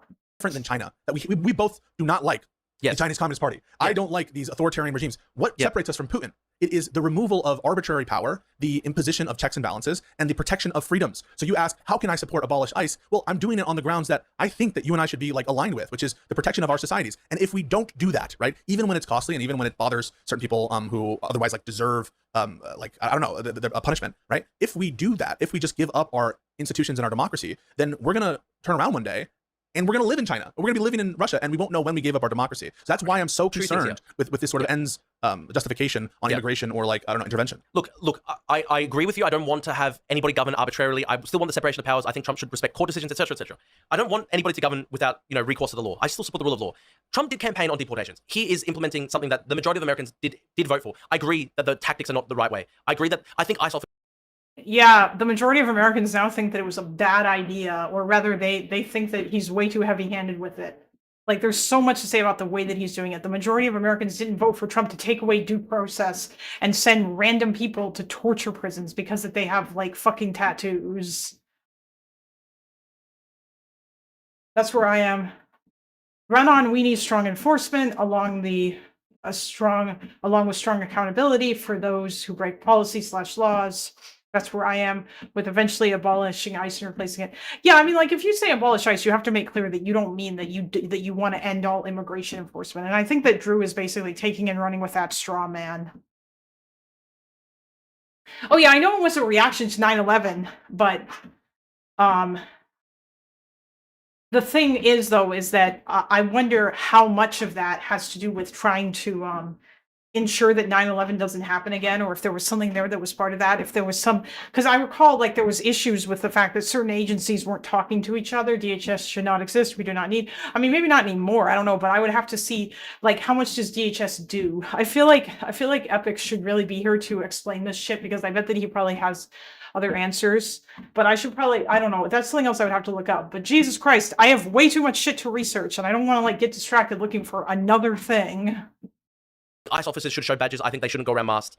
But at the same time, there are far left agitators who are threatening them, and they have the far left agitators in Minneapolis. In Minneapolis at the moment, like it's getting very dangerous because they are increasingly. I think it's almost. I think it's a matter of time before they try to kill an ICE agent. There was already an incident early last year when there was a guy who was trying to shoot at ICE agents. He actually killed the illegal immigrants or something like that with them. It's getting very dangerous, and there is radicalism on both sides there. I agree that I should show badges and shouldn't go around masked up.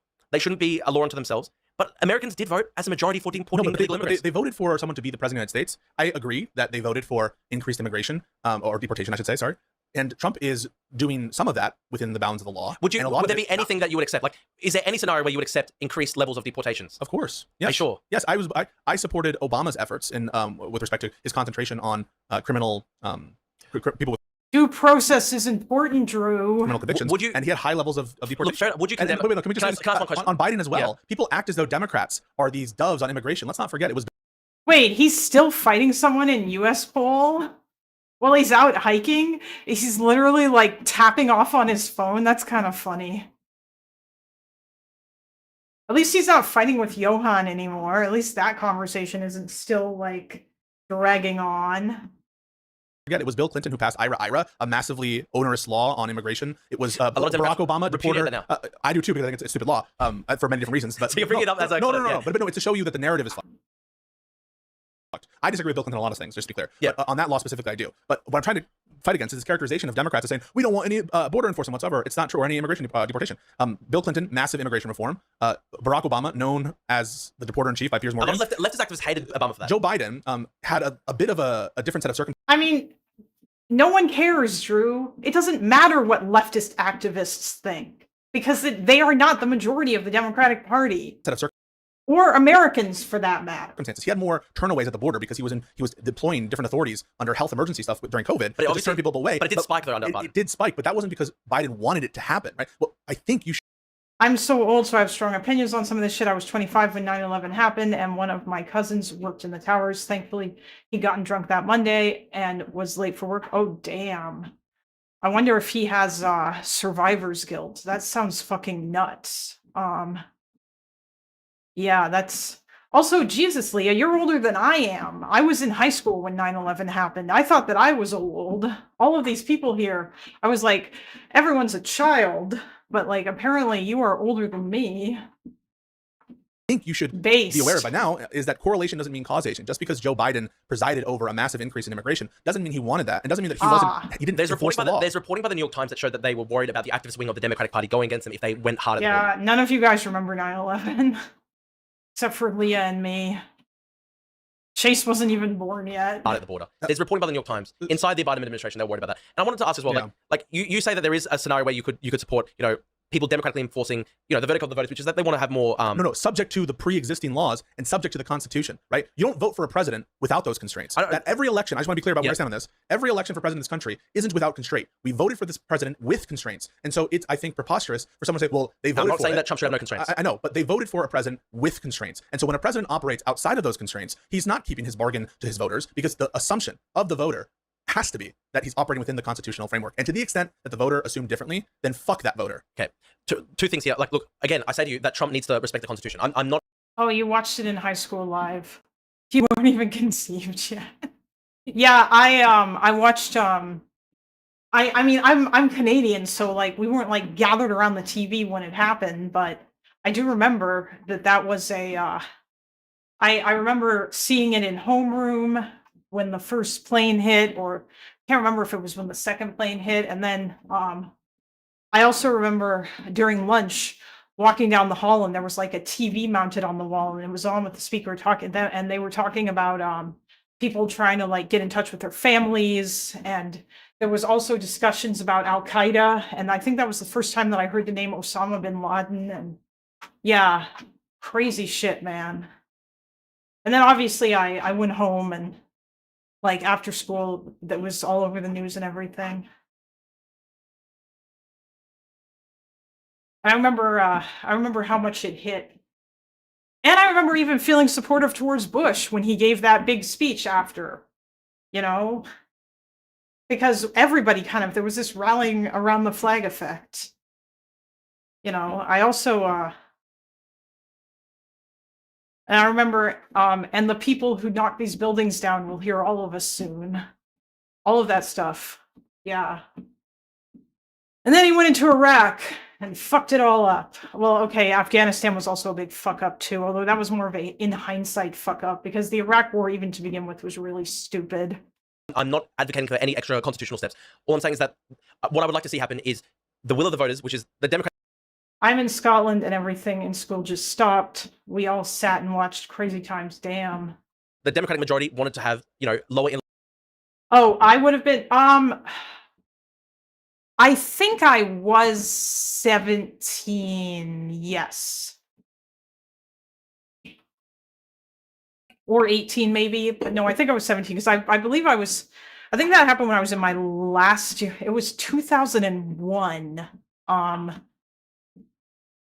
trying to remember other things that I really I was trying to remember now. There were certain things that I no, I might have been 18 now that I think about it. What's crazy is that an old Family Guy episode they made a joke about how easy it is to get past airport security, and hopefully Osama bin Laden doesn't know how to do that. They pulled that from the episode. Oh damn. Oh yeah, because I guess I mean I don't think he was a household name, but yeah. And yet we claim Europe is freeloading at the moment. Oh, I see. You just okay, I was 17. Yeah, all right. You just did the math. I was just trying to think about it. Yeah.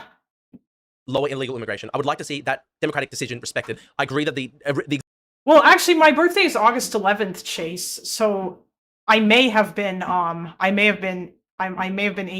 have turned 18 the previous month. But whatever, it doesn't matter. I can't fucking remember. And I'm too lazy to think too hard about it cuz yeah. Buffering.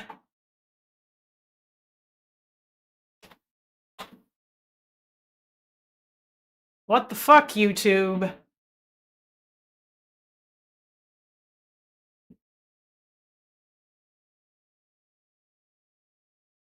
I watched it live. My ex woke up just as the second plane hit, and he thought I was watching a movie. Oh, shit.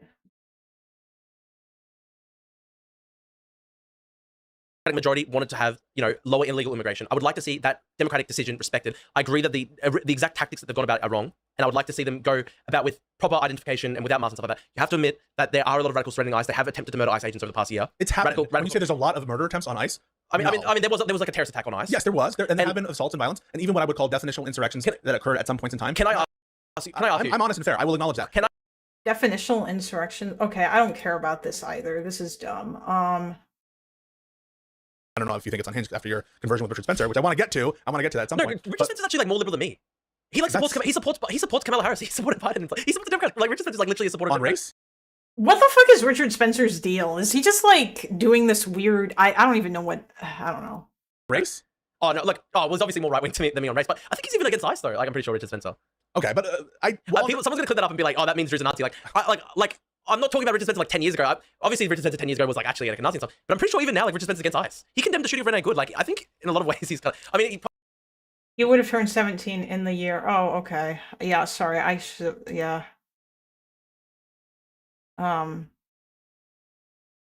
He's getting that trigonometry juice. True. Can I get the Dolomites in the background for the hike? Oh, hold on. Leah was talking about my tab basically crashed. Hold on. Wait, I'm pretty sure America didn't activate Article 5. I think that it was other countries that offered to do it because they said that they wanted to symbolically, even though the US didn't need help. And then or the US knew they didn't need help, and then the US was like, yeah, okay, fine. Oh yeah. So Leah says that she watched it live, and then she thought, and her ex woke up and thought he was watching a movie, and then he got dressed super fast. He worked at a local airport that is also a National Guard airbase and went into work as the second tower fell.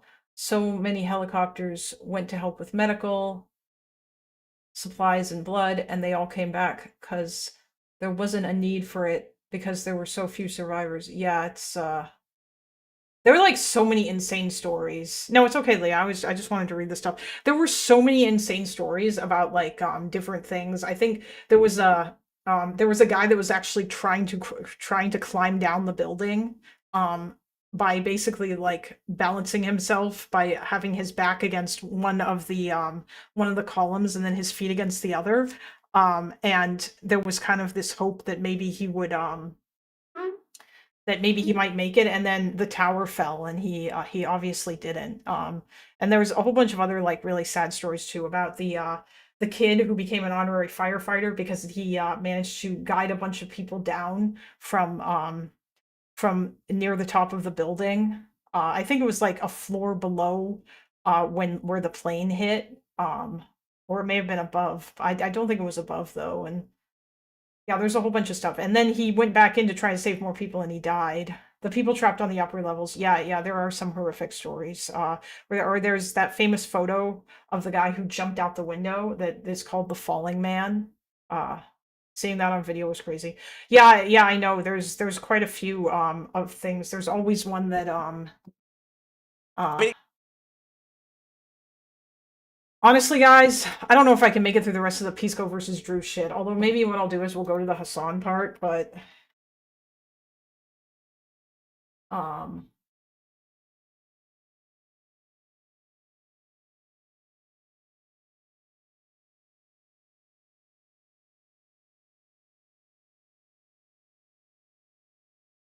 where was it?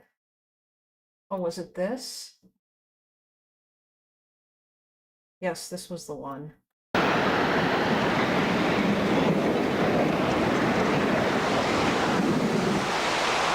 hope I live. I hope I live. It's coming down on me. Here it comes. I'm getting behind a car. It's incredible.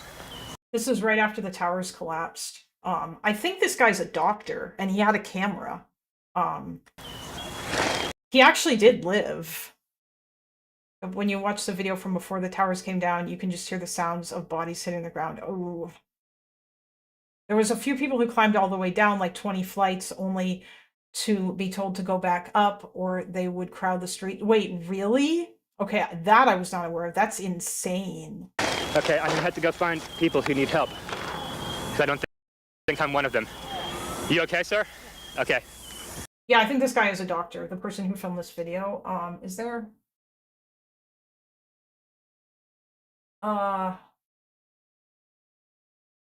Oh yeah, this guy's name is Dr. Mark Heath.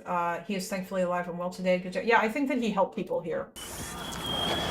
Can I just get a toot off your respirator? Stop. YouTube is weird about 9/11, plus they give you straight... Wait, really? Okay, fine. I mean, I guess because it is from, like, ABC. That sucks. Oh, fuck. I just closed Firefox by accident and lost the chat. One sec, guys. I guess I don't want to... He probably has some weird views still on race. I don't know the whole thing. I've had one conversation with him. I want to get to the conversation about the third world and about this focus of yours. I do want to get there, but overall, we can have some disagreements on policies, right? But the basis on which I would say abolish ICE, or that I would oppose ICE, or the basis on which I would oppose the intervention in Venezuela, in addition to some areas of like actual genuine disagreement that you and I, we can be two reasonable people, non-tankies, and disagree on those things. It's on grounds of like civil rights, liberties, democracy, the structure of our government. And all I want to say is these are honest disagreements that people can have. And just because someone takes the view of abolish ICE on this basis, or no intervention in Venezuela, doesn't mean they're a tanky fuck. Look, I don't think you're a tanky. Okay. We're obviously having a respectful conversation. Stuff like that. It's when in person. Where is it on the center left? Among politicians, it doesn't exist really. I mean, even I would say Zoran is the prime example of somebody. What is he doing that's tanky? No, he's not doing anything that's tanky necessarily. But I think he has tanky sympathy. YouTube unfairly strikes 9/11 footage about or of the buildings coming down. It is considered banned stuff. The channels Legal Eagle and Cynical Reviews got strikes for. Oh, okay, well that's shitty. All right then. I mean, it wasn't really showing the tower collapsing. It was showing the debris after. But okay. Sympathies. On the basis of what? On the basis of like he called up Trump and said, I don't. By the way, I just want to say, like, that's kind of weird, too, because I remember a while ago, Destiny watched through the new Pearl Harbor documentary, which definitely had a bunch of shit from 9/11 in it, and then he critiqued it, so I don't know that, but yeah, I have no idea. When did that happen, Bill? I'd be curious to know that. And that one firefighter that got flattened by a jumper, that's gnarly, just to say, ooh. You probably got the little misinfo warning at the bottom of the video. Oh, you probably get the little misinfo warning. Yeah, that does not seem right. But I mean, I don't know. Maybe it was something that was happening a few years ago. But I understand. That's fine after what happened yesterday. By the way, guys, yesterday I did not get a copyright strike. It's all fine. It's all good. And that, like, yeah, I do not have a copyright strike. That has not been a thing that has happened as of yet.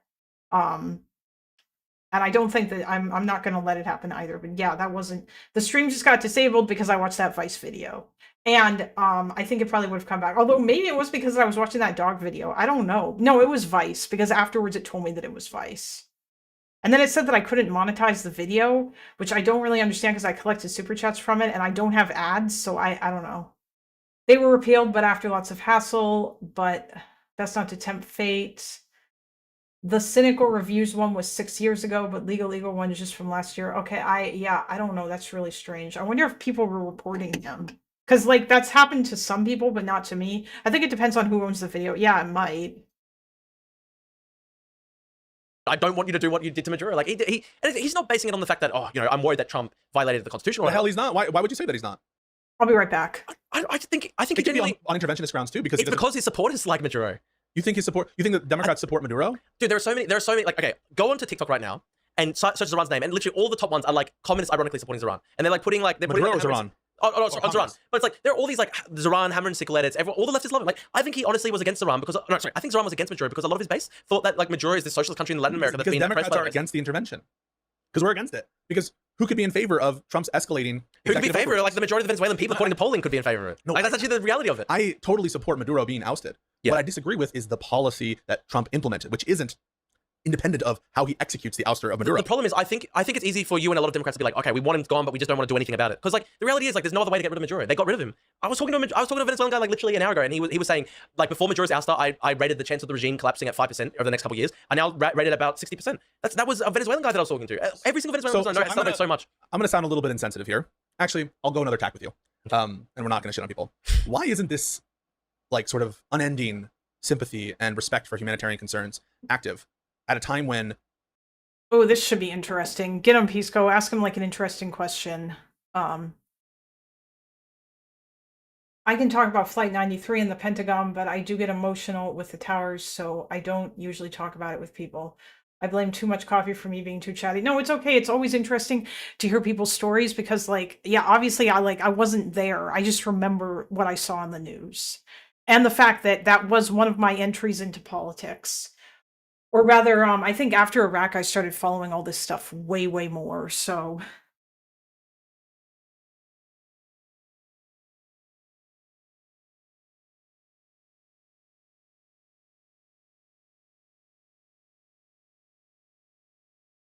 Or rather, as a result of or part of the Iraq War. Sorry, I was just moving my chair mat thingy back over here. Anyway, I'll be right back. One sec. Millions of Venezuelans were fleeing Maduro's regime to try to seek asylum. I actually have sympathy. Where was the love for the Venezuelan people fleeing this communist tyrant in Venezuela when they were begging to be in the United States and to plead for political asylum? I actually genuinely think that Venezuelan anti-communist refugees should be, protected.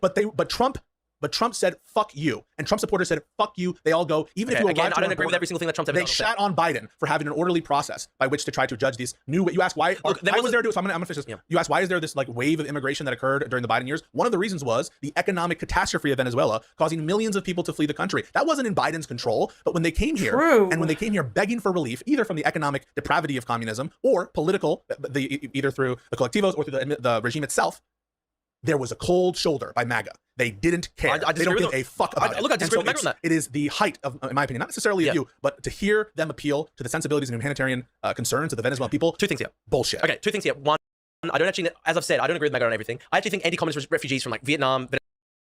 Then why are you like a conservative now, Drew? Like, I don't understand. You could literally be a Democrat who supports law and order or whatever. It's just weird. Oh, there's a goal, guys. I don't know why. I shouldn't bother. There's not enough of you here. I mean, I'm not gonna, like, force you guys to give me money. I think it's probably better. Even though I did say that for every 5 teal or above super chats, I will give Stuart a head scratch. You know. You guys want Stuart to get head scratches, don't you?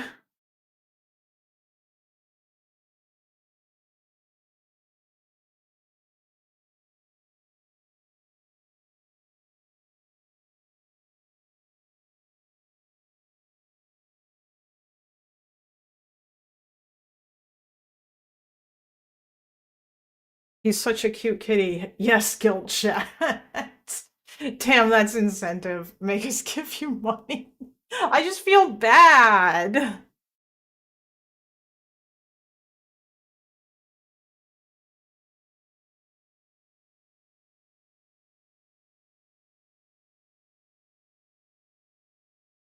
Because there's not as many of you here as like loner, you know, so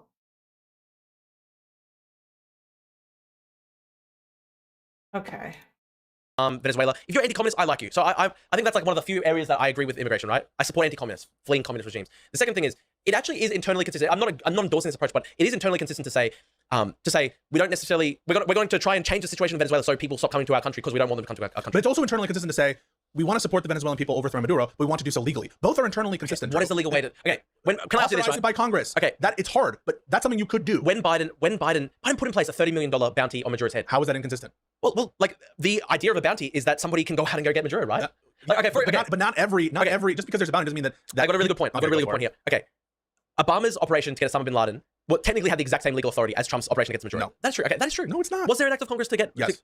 To go, okay, you could make the same argument that you've breached international law by violating Pakistan's sovereignty. They didn't alert the Pakistanis. I'm not saying as a matter of international law, though. I'm not so sure that it would be the case that this would violate international law to do the intervention in Pakistan. But I'm not talking about that with respect to when I talk about the legality. It's not just the international law principles, which at this point everyone should concede those are being violated. Like at this point, there's not even a pretense that we care about international. Different AWF entirely.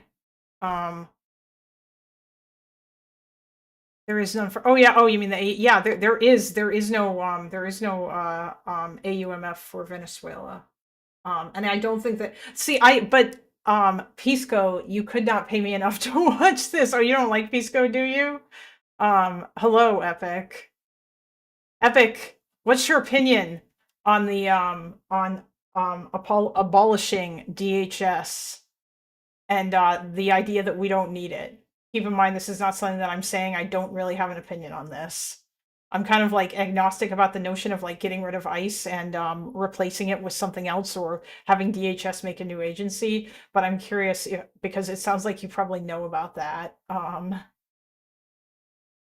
Because there were some people who were saying that getting rid of DHS might not be a bad idea or something. Because I know it was created after 9/11. But I'm sure you're more familiar with the history of that than I am.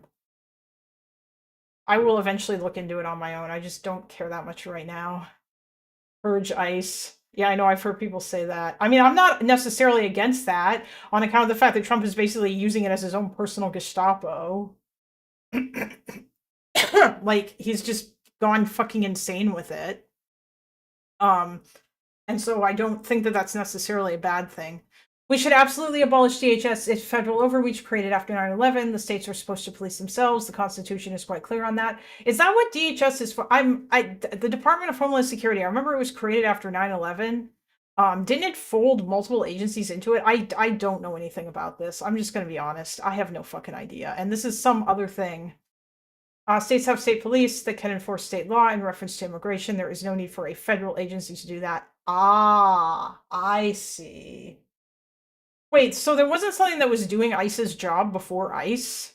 Or did different states do that?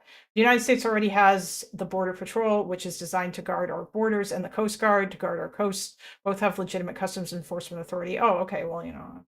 My view is that international law, unfortunately, was destroyed by Putin? Look, it's unenforceable, and Putin literally... We should go back to INS and CBP. Oh yeah, Customs Border Patrol. Isn't CBP currently a thing? If someone gets through the federal border, which the Constitution allows the federal government to police, it should be up to the states to have law enforcement deal with that if they so choose. Oh. If states like California decide not to endorse immigration, that's their right under the Constitution of the United States. Has any of this been litigated with the Supreme Court? Putin literally destroyed the international order when he invaded Ukraine. And 2014 or in 2014, yeah, and Obama basically that was a major mistake by Obama, where he just allowed this sort of de facto annexation of Crimea. And what did you want him to do? Go to war with Russia? No, but they could have pressed harder. Look at like Trump is doing now, pressing hard on Putin. No, like Biden did. I fully supported Biden's Ukraine policy, and I like Biden's Ukraine policy. Honestly, like Obama should. Biden's Ukraine policy could have been better, though. Could have been way better.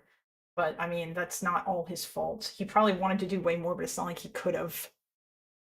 If states like California decide not to enforce it, oh yeah, okay. Obama should have done what Biden did, where he fully armed the Ukrainians and helped them fight it back. It's a sad thing, and I just think, like, unfortunately, yeah, you know this as well as I do. International law is unenforceable. All right, so let's not talk about international anyway, law. let's go. Yeah. So, but I think. Oh yeah.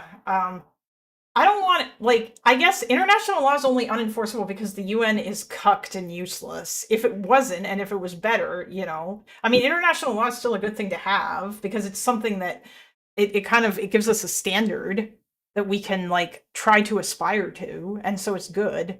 No, the policing powers belong to the states. There was no ICE before 9/11. There was nothing anything like it. States have police themselves in the federal government of the border. Yeah, that's interesting. It's just weird that, like, nobody filed any lawsuits with the Supreme Court about this. So that means that, like, nothing was ever, I guess nobody questioned this because it was after 9/11. Is this a can't say on a recorded public streams? I want to tell it so bad. It's both not a big deal and all absolutely. Oh, I don't know what Tuckman is talking about. I guess there was something that. But I think it's relevant. What was the legal authority, though, for Barack Obama? The authorization of use of military force after 9/11 to go after Al Qaeda, specifically. But you know as well as I do that there were a lot of civil liberties people who were really against that type of authorization because they thought it was too broad. Whether so, for they were example, ACLU hated that shit. But with the AUMF specifically, I'm not sure about that. Whether some actions taken with respect to the AUMF and other stuff from that era, Patriot Act, certain activities by the NSA, yeah. But just because ask you a question? let's just deal with the specific. There was congressional authorization to go after Bin Laden. Trivially so. He was the head guy of the attack, which in response we passed the AUMF for. Okay, fair enough. At the same time, though, like, you had a previous Democratic administration literally put a bounty on the head of Maduro to either capture him, and like, that's not congressional authorization, Drew. Look, as I said earlier, there's not been congressional authorization for war. There's not been a declaration of war since 1945. I think that Obama violated this. I think that I actually violated it. I think Obama violated, but I'm actually not worried about him violating. So, for example, I know that there's a lot of lefties who are like, I know you're not worried about it because you're not worried about the encroaching threat of power. Remember when there were all those lefties who hated Obama over the drone stuff, and they would. Yeah. See, I think Obama's overall approach to defeating ISIS was actually the correct one, and, like, I have no problem. I want to ask you this question, right? Yeah. You know, Anwar al-Awlaki, who was an American citizen, but literally one of the top Al Qaeda operatives, and the United States government under Obama assassinated him extrajudicially. I've got no problems with that. He was one of the top Al Qaeda guys. Extrajudicially, but I think legally.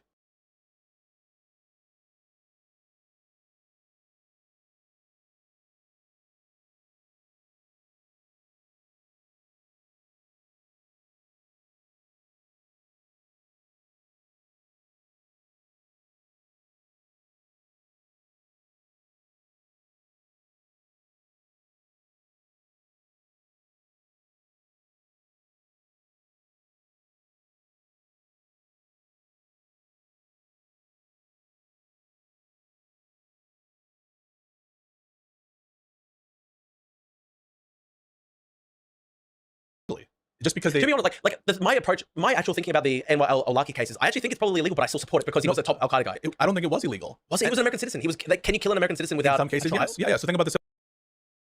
Oh shit! I was muted. Jesus. Are the Twitter leftists in the room with us right now? Yeah, I know. I don't know why Drew keeps bringing up what leftists think. Leftists are not. They're not even particularly relevant right now, but they were even more irrelevant when Obama was president. Nobody cared about leftists. And arguably, they're really only relevant right now because that they kind of wormed their way into being, like, the main voices of the left online in alternative media. And that's just because that mainstream Democrats suck. And they didn't get out in front of that fast enough. Shit like this AUMF stuff is why I cannot stand Pisco. He's just wrong. Wait, what was he saying there about the AUMF stuff? I thought that wasn't the AUMF specifically for the hold on.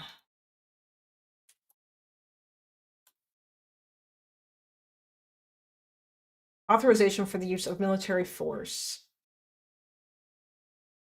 It's a joint resolution of the United States Congress, which became law September 18th, 2001, also authorizing the United States authorizing use of the United States Armed Forces against those responsible for the September 11th attack. The authorization granted the president the authority to use all necessary and appropriate force against those who he determined planned, authorized, committed, or aided the September 11th attack and who harbored said persons or groups.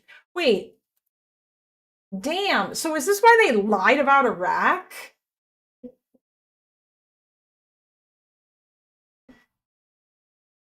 Because Iraq had nothing to do with 9/11.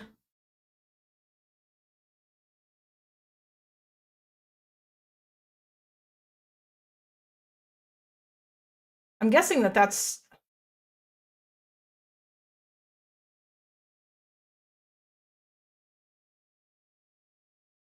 The issue is the president doesn't need the AUMF to go into Venezuela, and neither party of this debate understands that. Ah, I see. Well, I mean, no, you're right, they don't, but does he not, so it's a fucking stupid debate. But does he not have 90 days to justify, or like, if he puts troops on the ground in Venezuela or whatever, does he not have like 90 days or something before he has to like go to Congress and get them to vote on it? Or is that not true either? I'm assuming that it's legal under U.S. law if all Trump did was just go in there and snatch Venezuela, and if he's not planning on, and then if he doesn't do anything else, or if there's no boots on the ground or any of that stuff, then he can get away with it. Yes, he has 90 days under the War Powers Act to act without Congress. How many days were U.S. troops in Venezuela? Oh, I mean, okay, I see. So if he put troops on the ground in Venezuela as a long-term thing, then he would have to go to Congress. But because he did not do that, it's fine. Okay, that makes sense. Oh yeah, because that was the war power. Yeah, because otherwise, if the president doesn't, okay, yeah, the War Powers Act is a thing. I heard JD Vance claiming the War Powers Act is unconstitutional or some bullshit like that. These guys really just want like the executive branch to just have like tons of power. The use of United States armed forces for more than 90 days requires the consent of Congress. Under 90 days only requires the advice of Congress. Actually, I think that Congress was saying that they were not told about any of this before it was done. Is that illegal? Meaning that he only needs to inform Congress during the 90-day action or within the 90-day or within 90 days of start of hostilities. Okay, so that's what Trump did. Yeah, all right, fair enough. I'm just curious, Epic, do you support what Trump did, or like, do you think it was stupid, or like, I mean, I might be wrong, but I think this whole narco-terrorism thing, at least from what I've read, sounds incredibly dumb. Like, it sounds like they really just want to label this as terrorism. Like, but I don't really think that, I don't know.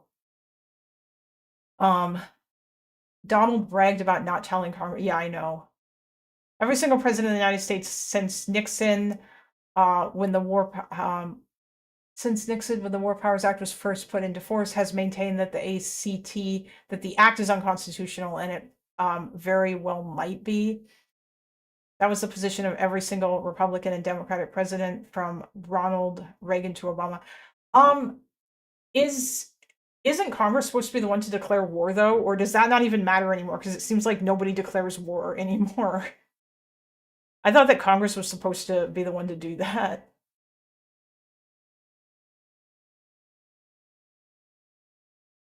Oh, you think the Venezuela stuff was psychotic? All right, fair enough. What Congress?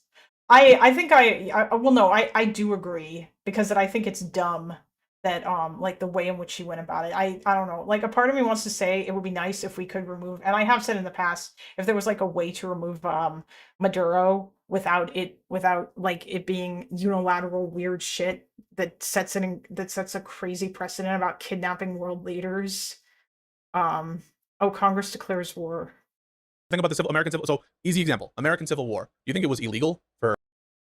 Okay.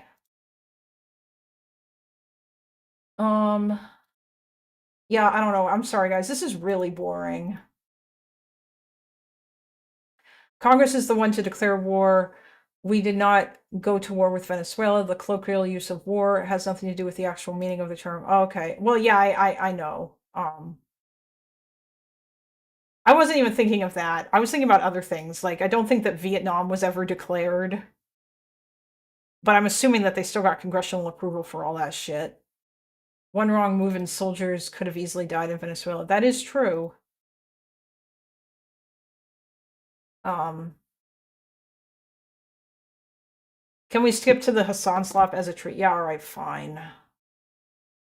And I think I'd see Nick Fuentes and Although Drew is not going to be like, I don't think that Drew is going to be prepared to have this conversation to explain why he thinks Hassan is anti-Semitic, and Pisco's just going to say that he's not.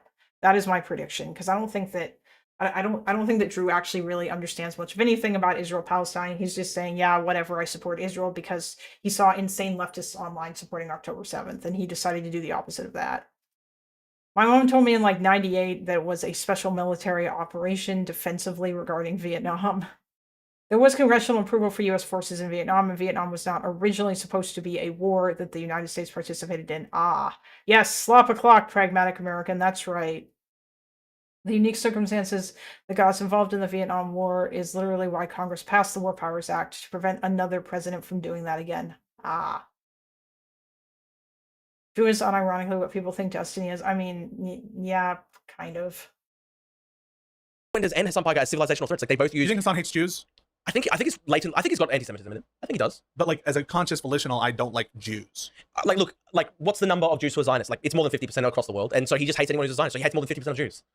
Okay, but you wouldn't use that logic on Islam, would you? That you hate Muslims because you don't like the ideology of Islamism or No, because I Islam? think I think extremist political Islamism is probably 10-20% of the No, you total. don't believe this in the Islamic world. In the Ummah? Across the Ummah, it's about 10% militant Islam. Oh, okay, but you're only defining it as militant Islam. But do you honestly, does that hatred and dislike not go to Islamism itself or political Islam in any respect? I hate extremist Islam, which is about 10%, unfortunately, of the global No, Muslim but you population. decide extreme because there's extremist Zionists, there's liberal Zionists, and Yeah. I think that probably Hassan doesn't like liberal Zionism or extremist Zionism, but you So Hassan doesn't like any Zionism, Pisco. He straight up said it. He said any Zionist is evil. Like he said, he it does. shouldn't Yes, even be a dog he's very catcher. much anti-Zionist. But And that's a majority of the Jewish population worldwide. Islamism, you're anti-political Islam. Yeah, I mean, like, fine, it's important to point that out, but that's not the only, like, that's not a great argument. To be honest, guys, like, I kind of have, I've been turning over the whole, like, Zionism shit in my head lately, and all this other stuff about, having a state just for Jews or whatever, and, like, even if I were to say that I accepted, or, like, a lot of my Zionism is pragmatic. It's largely based on pragmatism because it's unrealistic to expect the Jews to basically be okay becoming a minority in the country that they exist in when historically minorities have been treated like shit in the Middle East. And I think that's probably an okay position to hold. But then we get into all these positions about or we get into all this other stuff about anti-Zionism being anti-Semitic. I think you can probably say anti-Zionism is or looks a lot like anti-Semitism because that it relies on so many ridiculous like anti-Semitic tropes, like the Zog shit, and like all this stuff about America like I think probably mainly the Zog stuff, honestly. Just did my first BIOS update, surprisingly pain-free. Oh yeah, BIOS updates are easy. Wait, did you do it on a computer that you built or like one that you got or like actually they've made them even easier now if you do them through the through like the Windows programs where it'll just automatically reboot for you or whatever. If you do it on the USB stick, I mean that's still super easy too. Which is usually how I do mine, but it's been a while because my computer's like 10 years old. And I think it has the most recent BIOS update already on it anyway. Oh, it's a PC that you built. Oh, hey, congratulations, friend. Well done. Yes, you are. Why Yes, I am anti-political Islam, but I don't think that the majority of Muslims. But I don't think that the majority of Muslims worldwide are. You can split the people and argue most of these people hate Israel. You can split the baby and argue. Oh no, I agree. They do. Hassan absolutely hates Israelis. Vosh absolutely hates Israelis. I just don't think that they realize that when they say that they hate Zionists, I don't think that they realize that these people. Or that like the majority of Jews feel some sort of connection to Israel as like a country or whatever, and they think it should continue to exist. So yeah, I don't think they realize that. And so it comes across as incredibly weird when you start saying all this shit about Israel or like they have no understanding of it. And yeah, it feels like basically an attack on a part of their identity. And so I think that's why people could say anti-Semitic. Like Loner said, Zionism would be completely unjustified if there was no anti-Semitism. Yeah, basically, like Zionism is a response, or at least like I guess political Zionism of like Theodor Herzl and stuff is a response to anti-Semitism. So yeah, like a lot of this is pragmatism. It's not like based on some sort of notion of like, or I guess like for some people it is. I do agree though with the idea that people deserve self-determination. I think that that's good. But at the same time, I think that you could probably say for the majority of people that as long as they feel like, if they exist in like a Western democracy, then they should have self-determination. But then we get into questions about, do people have self-determination as a collective, or do they feel like they are represented, or like they are at home? Do they feel like their needs are being met and all that kind of shit? Are they not being subjected to like insane levels of persecution? And I guess like for Jews, I can understand why they would not, especially now, why they don't feel safe. And people will blame that on the existence of Israel, but I think that there are probably lots of other things that will cause or that could cause that could have like happened to Jews if Israel had never been founded. Given the position that Jews were in when Israel was founded, especially their position in Europe, the fact that like everybody was still insanely anti-Semitic. There were pogroms conducted. The majority of people who lived in Eastern Europe, like Jews who were still alive after World War II, they had been stripped of their citizenship by the Nazis who occupied them. And yeah, it was just kind of, and then like in Russia, they were basically kind of removed from their identity. It was really only possible to like be okay if you essentially removed your Jewish identity, or like you stripped yourself of it. And even then you're still identified in that way by the Soviets. So yeah, it just like only the Jews who went to America really were like really doing pretty okay. And it's not like they didn't face or have any problems. Yeah. And America wasn't, after World War II, America was not taking in all the Jews, because that's not something that they wanted to do. Just like they didn't want to do it before. Why would that make a difference? Why would that make a difference on your bigotry or not? If you're a bigot because you disagree with it happens to be the case that the ideology is shared by. But it's gone further. But here's the thing, though. It's gone further than him just saying that he disagrees with the ideology of Zionism, though. Like he's literally said. Sorry, I just want to be clear. I'm not saying that more than 50% of Muslims are militant. I've just meant Islamists and political who believe that Islam should be incorporated in politics. Okay, but here's the difference, right? You're saying disagreeing with an ideology is not the same as hating people of the race. You believe that, yes. Yes, and I agree with that. That's it. I think he's gone way further than just saying I disagree with Zionism. Like after October 7, he was on the Klein podcast, and they were talking. Ethan Klein wanted Hassan Piker to condemn one of his friends who said that every single person who died, it was justified because they were settler colonists. And Ethan Klein made the point. He was like, they were babies. I don't think that that's exactly what happened. I think Drew is telling it wrong. I think that Ethan was saying that he'd be okay with violence against settlers, and then Hassan said something about how, yeah, well, there are babies in the settlements or whatever. Like he was trying to get Ethan to like accept that or something. You know what? I'm just gonna go find it. Babies they were like infants who were killed. Are they really settler colonists? He's like breaking down. And no, but Hassan Piker said, well, like babies can be settlers too.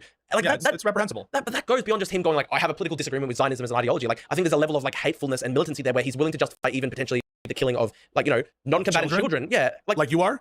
When did I ever endorse killing children? You support Israel. I've never said that children should ever be killed. As a function of the. Oh God, Pisco, why would you say that? Overpromising to both sides led to this conflict in IP. I blame the Brits the most for this, and the rest of the world for being anti-Semitic. True. Absolutely true. Agreed.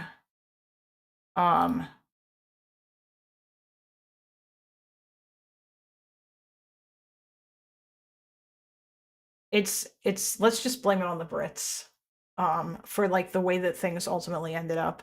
Obviously, like both Israel and Palestine then themselves, like the Israelis and the Palestinians, obviously were to blame for other things after. But the reason why that like all this started in the first place is because that the British were huffing some really strongly made fucking copium.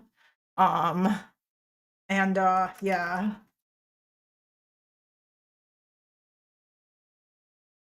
I'm gonna find this because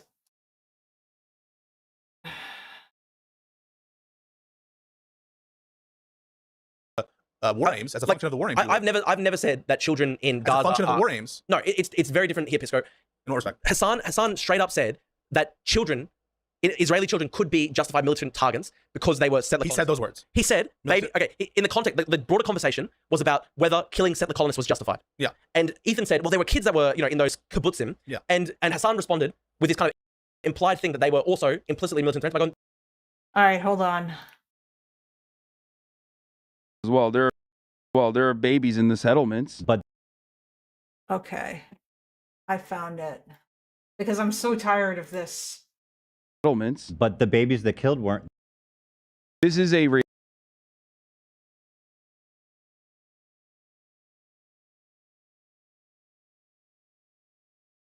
line with just the callous, the laughter. You're Since listen. Bartov's saying Hold on, as much hold is, on, Did the hold on. Palestinians actually take civilian hostage, or is that fake news? I don't care. Yeah. I hate these people. Although I don't think I need to say that. It's okay, I'll take the blame. I'll then pass it on to the Welsh. Would Israel have been able to become Israel in a form if World War II went a bit differently in terms of territory control? What do you mean? Like World War One? I mean probably not. If the British or like are you asking if the Ottomans managed to keep control of like what became of Palestine basically? I'm sorry, ZJM. Well, you see, pragmatic American, the British like to shit on the Welsh, and I guess that UNSC here believes that he can happily shit on the Welsh without getting any shit, unlike shitting on the Irish or the Scots, especially the Irish. Let's say Ottomans maintain territorial control. Oh, then yeah, no, probably not, because the Ottomans banned Jews from buying from buying land, and I think they were enforcing that, and they never agreed to any sort of Balfour Declaration. And so unless like Jewish people managed to convince them, then no, I don't think so. I kind of doubt it, because if the Ottoman Empire was still around during World War II and they still managed to maintain control of like mandatory Palestine during that time period, then yeah, I don't think so. But they were corrupt and weak. I wonder if Israel would have an easier time declaring. I mean, yeah, I feel like it would depend on whatever state they would have been in afterwards. Like, yeah, I understand they were corrupt and weak, and I understand that Jewish people still managed to be able to buy land while the Ottomans were there. But like the thing is that they did still, like, I feel like there may have been a point where they would have probably put their foot down. They also more than likely probably would have put more weight on what the on what like Muslim people were saying in those territories, because the Ottoman Empire was ruled by Muslims themselves, and so they probably would have been more hostile to Jews. Remember when Lance said Fuentes hates all Jews? Yes, I remember that, Chase. Like Tel Aviv was not stopped by Ottomans. Yeah, I know, but like, yeah, I just like I don't think that they cared when it was just a small number of people. But I feel like if things continued in the same way as it did under the British, then it's very possible that they may have like stepped in and done something about it. However, I think it also depends on whatever state. Like, it's really hard to say, because also, like, we keep forgetting too that the Nazis did like wage a campaign in Africa, and I think that they were fighting in the Middle East as well too. So that's also part of it in World War II at least. And so then there's like a question of, would they have maybe tried to take over that area? And I mean, I guess if that happened and then whoever pushed them out afterwards, yeah, I don't know.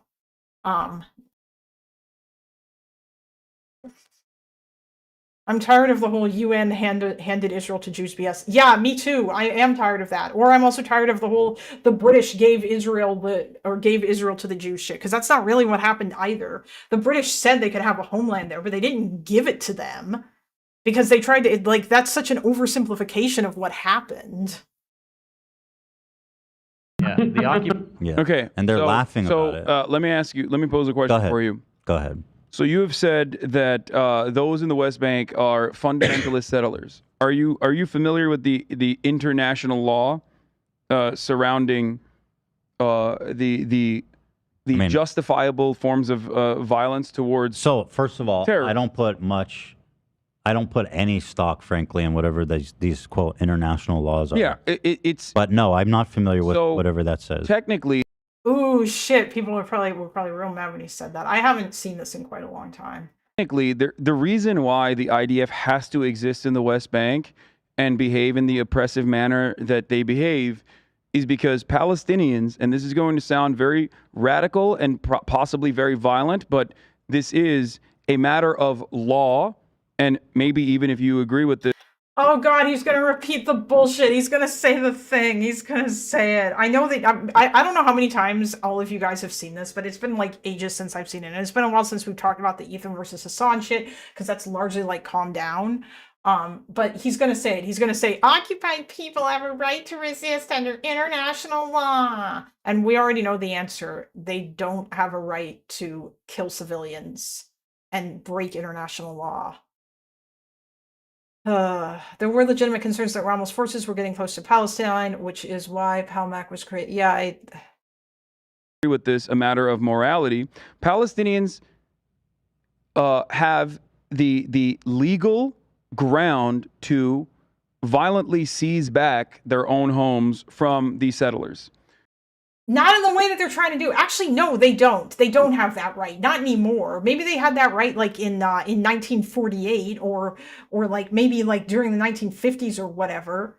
Unless Hassan is just talking about the West Bank, in which case that's a different story. But they still don't have the right to kill civilians. Nobody has that right under international law, unless it's like a military target or whatever.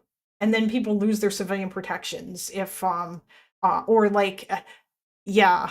I mean, well, even then they don't really lose their civilian protections. It's more like civilian collateral is acceptable in certain circumstances under international law, but October 7th wasn't civilian collateral. And terrorist attacks that are targeting civilians in the West Bank or Israel or whatever are not that's not civilian collateral. That's just you're targeting civilians.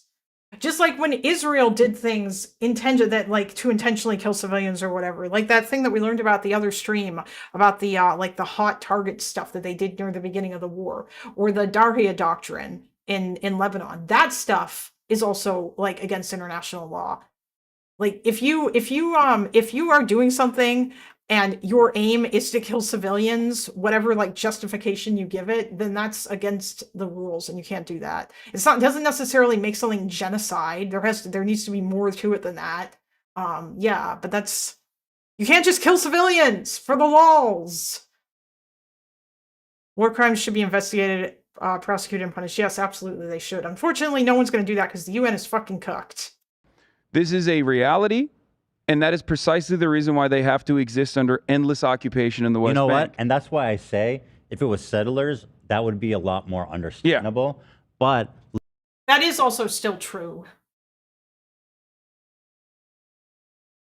It would be a lot more understandable. Let's not obfuscate, okay? I understand what you're saying. But this dude just called babies militants. No, I understand. And there are baby settlers as well. But there are baby settlers as well. There are babies in the settlements. But the babies that killed were not. I know. Okay, so now that we establish that, no, hold on. Now that we establish that, the other school of thought here is that all matter of Israel. You guys still hear me? I'm gonna sit down for a bit. Goddamn. How's the camera looking?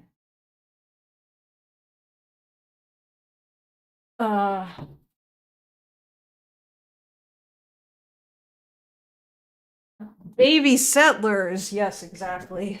Baby settlers. Baby fucking settlers.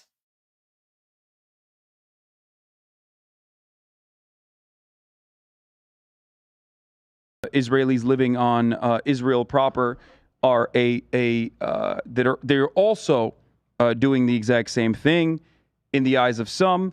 I do not agree with that because I don't think that is a reasonable solution, and it's not realistic anyway, and that only will lead to the complete evisceration of Palestinians, and far right Israelis will use that to continuously radicalize just regular Israeli citizens in their endless bombing campaigns and ethnic cleansing campaigns and the brutal occupation.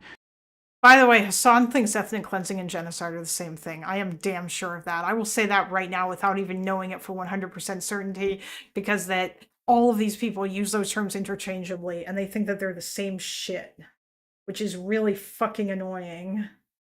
Okay, hold on. I just want to get the chat here on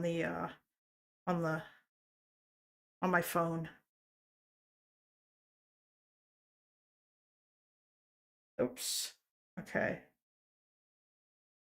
There we go. Notice how he doesn't support that because he doesn't think it's realistic, not for moral reasons, apparently. Oh, well, yeah, of course not. Because he's never going to say anything that would make his audience mad. This is why many thinkers, I believe, even including Norm Finkelstein, who has dedicated his entire life to speaking the truth about Israel. Okay, that's enough. I don't need to hear any more glazing. We don't need to glaze Finkelstein here. I think I got what I wanted out of that. Let's see what Drew was trying to say again. Like yeah, it's reprehensible. But that goes beyond just him going like, I have a political disagreement with Zionism as an ideology. Like, I think there's a level of like hatefulness and militancy there where he's willing to justify even potentially the killing of like, you know, non-combatant children. Yeah, like you are. When did I ever endorse killing children? You support Israel. Oh my god! I've never said that children should ever be killed. As a function of the war aims. As a function of the war aims. I've never said that children in Gaza. As a function of the war aims. No, it's very different here, Pisco. In what respect? Hassan straight up said that children, Israeli children. I hate that argument. It's so stupid. Like saying that you're okay. Also, a function of the war aims. What? That. I mean, by that logic, like, does Pisco think that anybody who supported, anyone who supported, like, I don't know, World War II also supported the killing of children? Like, supported America's involvement in World War II? Because you can bet your ass that children died in the fire bombings of Dresden and Tokyo. Or any other instances where, and by the way, those were intentional, or at least Dresden kind of, you know, like they were... They actually were hitting these places, and I'm pretty sure that they did it on purpose to kill the kids, like, or not to kill kids, sorry, but like that they didn't. Actually, I don't know if they were intentionally targeting civilians, but they didn't care if they died.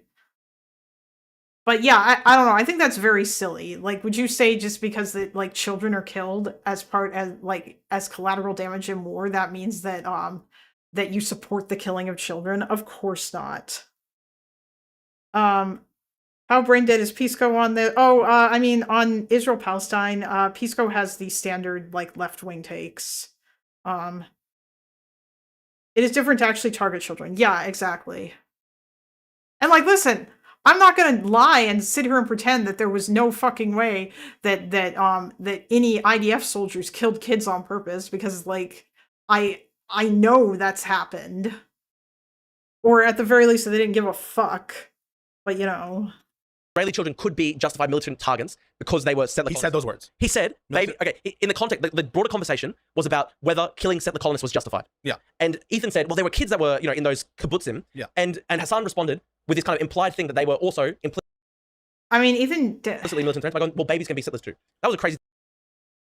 I mean, I guess that Hassan kind of did say that, or rather he said that, like, Hassan basically said that Palestinians have a right to resist under international law, which sort of implies that October 7th was okay, because he said that before, and we know that that's what he believes. Like, I'm not gonna offer him any kind of charity here, because anytime he is, like, condemnatory towards October 7th, it's always in, like, the most cucked, like, well, you know, it's not ideal, or yeah, you know, that wasn't great, but, you know, I don't really like that, you know. Or like, that's not productive, or this isn't the kind of thing that I would do. It's just like the kind of shit that he said when he was talking to Ethan about Hezbollah. And he just went fucking, it was ridiculous. After he spent like so much time praising them. And then he's just, yeah. That was a crazy thing to say. It's a crazy thing to say. But I've never once said, hey, you should probably watch the Batov versus Noam Dorman debate on the Seller podcast first if you haven't watched it yet.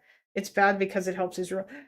I mean, I haven't watched it, but what exactly, like, why? Why do I need to watch that instead of just going right to Benny Morris? I'm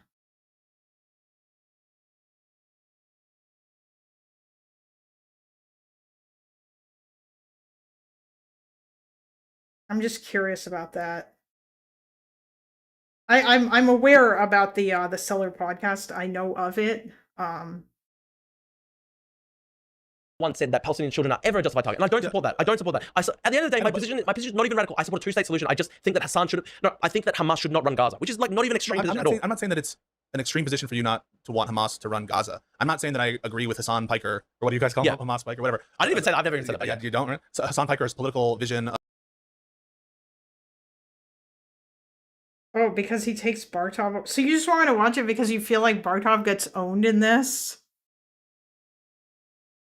Then Batov claims he has to go. Okay, I mean, Bartov just dodges everything.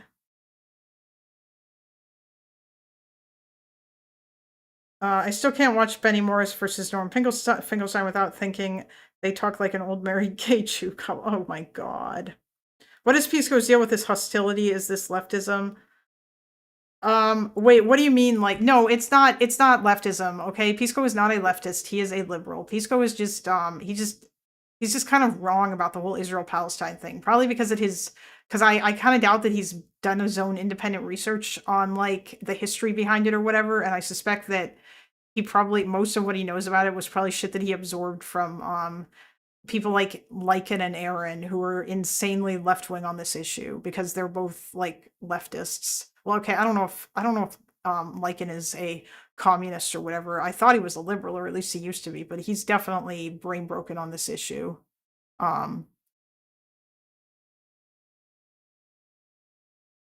Pisco is a liberal, chat relax. I mean, he is a liberal, but it's not just this is wrong. Remember his first debate with Destiny about January 6th. I don't remember that debate. I cannot remember. I think that I was he like against calling it terrorism? I don't remember. That was such a long time ago. He's a damn commie. Yeah, you would say that, Spider.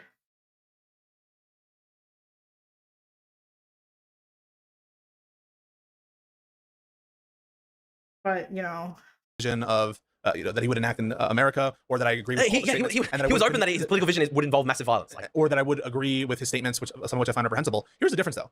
Overall, Hassan is much closer to me than Nick Fuentes. That's the problem. That's the problem. No, but I also think he should be much closer to you than Nick Fuentes. But here's the thing, though, right? You are willing to say that Hassan is still part of the Popular Front, whereas the reason what do you mean by that? Like you think that the Popular Front resistance to Trump should extend to the left, incorporating even people like Hassan.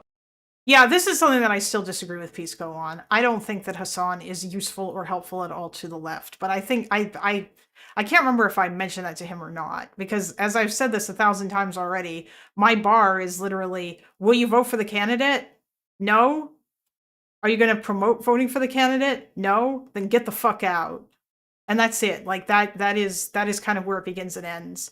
Like, I think maybe Destiny might have some kind of or might have some valid criticisms of people like, or of wanting to keep like socialists out, but I also think it's unfair to just say that every single socialist is illiberal.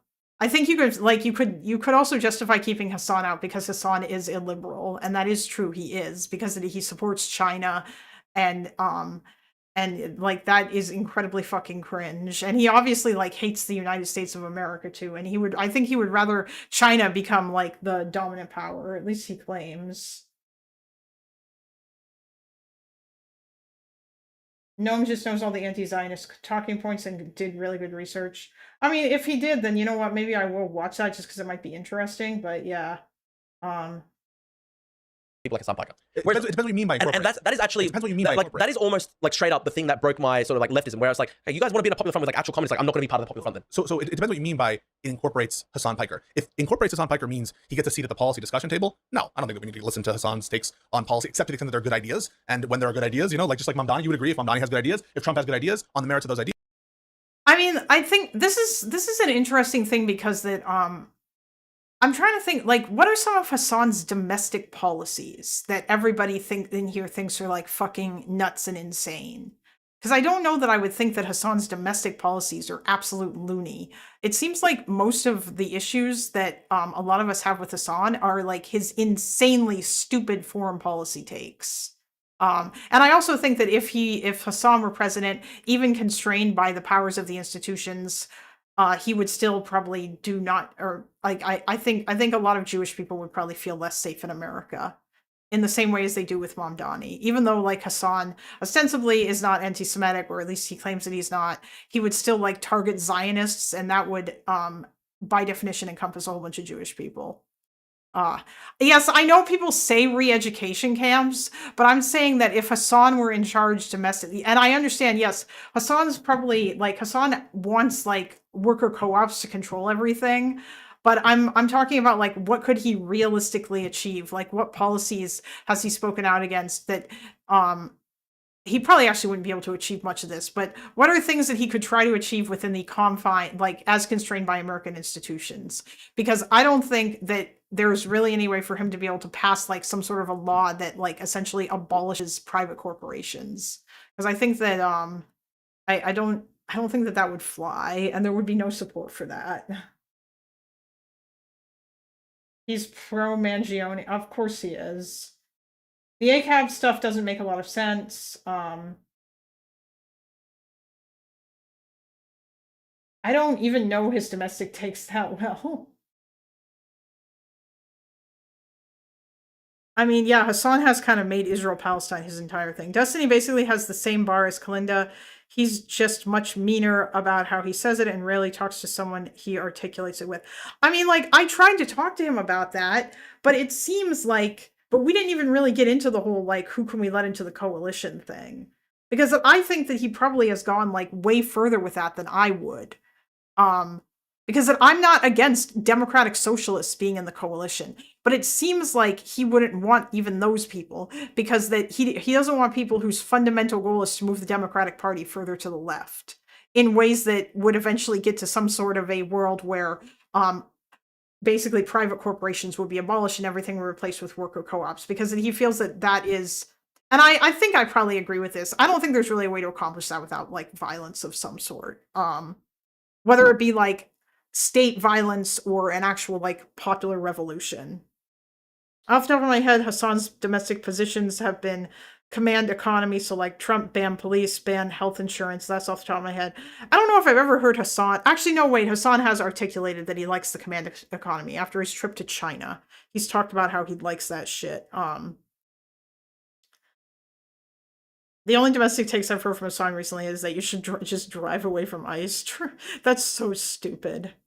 He's less clear about his domestic takes. I think it is more about complaining about others. Well, yeah, I mean, because I don't think that Hassan necessarily even cares about, like, about actual solutions to problems. I think he just wants to cry and whine about how much he hates America. I don't understand this excluding people from the coalition. Is letting people join as long as they don't try to drive other people out naive. I think the issue there, Bad Bearing, is that, if you like the problem, first of all, is that if you're not going to support the candidate, I don't think that there's any point in having those people in your coalition. Like, there's no reason to have someone in your coalition who isn't going to do anything to help get Democrats elected, unless those Democrats pass their purity test. And as such, it's kind of useless to have people like Hassan. The other problem with people like Hassan is that he says all kinds of crazy shit. And so, like, I don't think that it's particularly useful to have somebody like AOC necessarily, like, or maybe not AOC, but like for him to be talking to more mainstream Democrats. Because that those people will then get attached or like become associated with him in ways that I don't think would be good. You know, or hell, even with Mamdani, that became a thing that people ended up asking him about. And he had to just straight up say, I disavow. And then Hassan wasn't allowed to come upstairs to the VIP party at his victory party. And I think part of that was because that Mamdani did not wanted to distance himself from Hassan. Because that Hassan is like toxic. Because, you know, he's said all kinds of crazy shit. Like, he supports terrorism. To those ideas, you listen to them, but from a policy perspective, no. From the perspective of, do we interact with them? I've seen Destiny say he doesn't have a problem with socialists but he says we shouldn't try to appeal to them. I did see and wish you to talk about it with Destiny a bit more. Yeah, I know, I should. Like, don't cater to people that won't support you. Well, no, Bad Bearing, the issue is that nothing that, like, you should try to cater to people who like, don't support you and that you should try to convince them. But the problem is that there are better groups of people to try to convince, like independents, that you have a greater chance of winning over than you do crazy far left young people who are not a reliable voting bloc. And there's no point. Because you've already seen it, like we've witnessed it. We've witnessed it in even talking to those people. There is nothing, like, I think Prime is a great example of this. There is nothing that Kamala could have done save for actions that would have alienated other parts of the Democratic base and the independents that would have made Prime vote for her. Like, she literally would have had to have come out and said, Gaza's a genocide and we need to put an arms embargo on Israel. And I think that if she did that, then it would have turned a bunch of other people against her. Because I don't think that it was as clear cut as it is now. And yeah, like and you don't want to alienate reliable voting blocks within your party. And I also don't think that people cared as much about the issue, except for like young people who aren't a reliable voting bloc. So I don't know if they matter.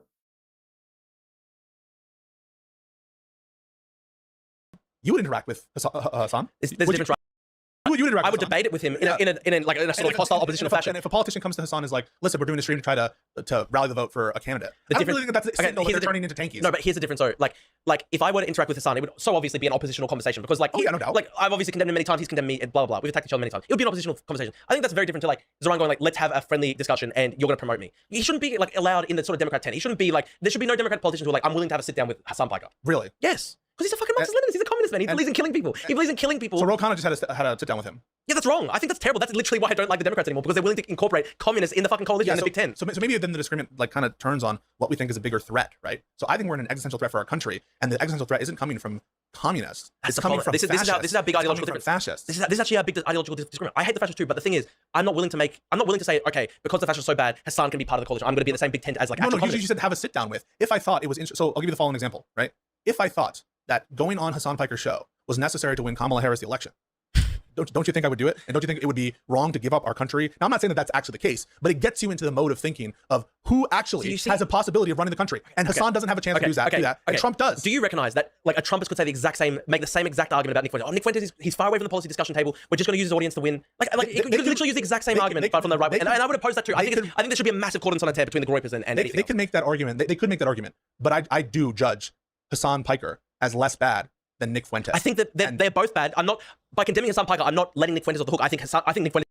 Like, Hassan is not as bad as Fuentes, but the less bad is like doing a lot of lifting there, because it depends on what you mean by how less bad. Like I said, I like to say it like this. Stalin was one ladder rung down less bad than Hitler. That's it. In other words, Stalin was really fucking bad. He just wasn't quite as bad as Hitler, but the distance between them is very small. And I think that when you say like one is worse than the other or whatever, like that's fine, but they ain't that much worse, okay? And I think that you kind of just have to look at it on like a sort of case by case thing. Like I think that Fuentes, in some ways, part of the reason why I do think Fuentes is worse, if we assume that one of them becomes president and they are constrained by the institutions, then I would say that Fuentes is still worse, because he would do a lot of damage in terms of social issues. Like a lot of damage. I was like 10 minutes behind and my comment stands. I am too anti-Semitic to like Pisco. Oh, anti-semantic to like Pisco. That's funny. If she said arms embargo, they would just ask for infantry in Israel. I just mean that, like, they wanted her, like, Prime's whole ask was she needs to be far more condemnatory towards Israel than she was willing to be. And I just don't think that that was a realistic explanation, you know? Like, yeah, I think that maybe Kamala could have been a little bit more critical of Israel. Maybe she pussyfooted around a little bit too much.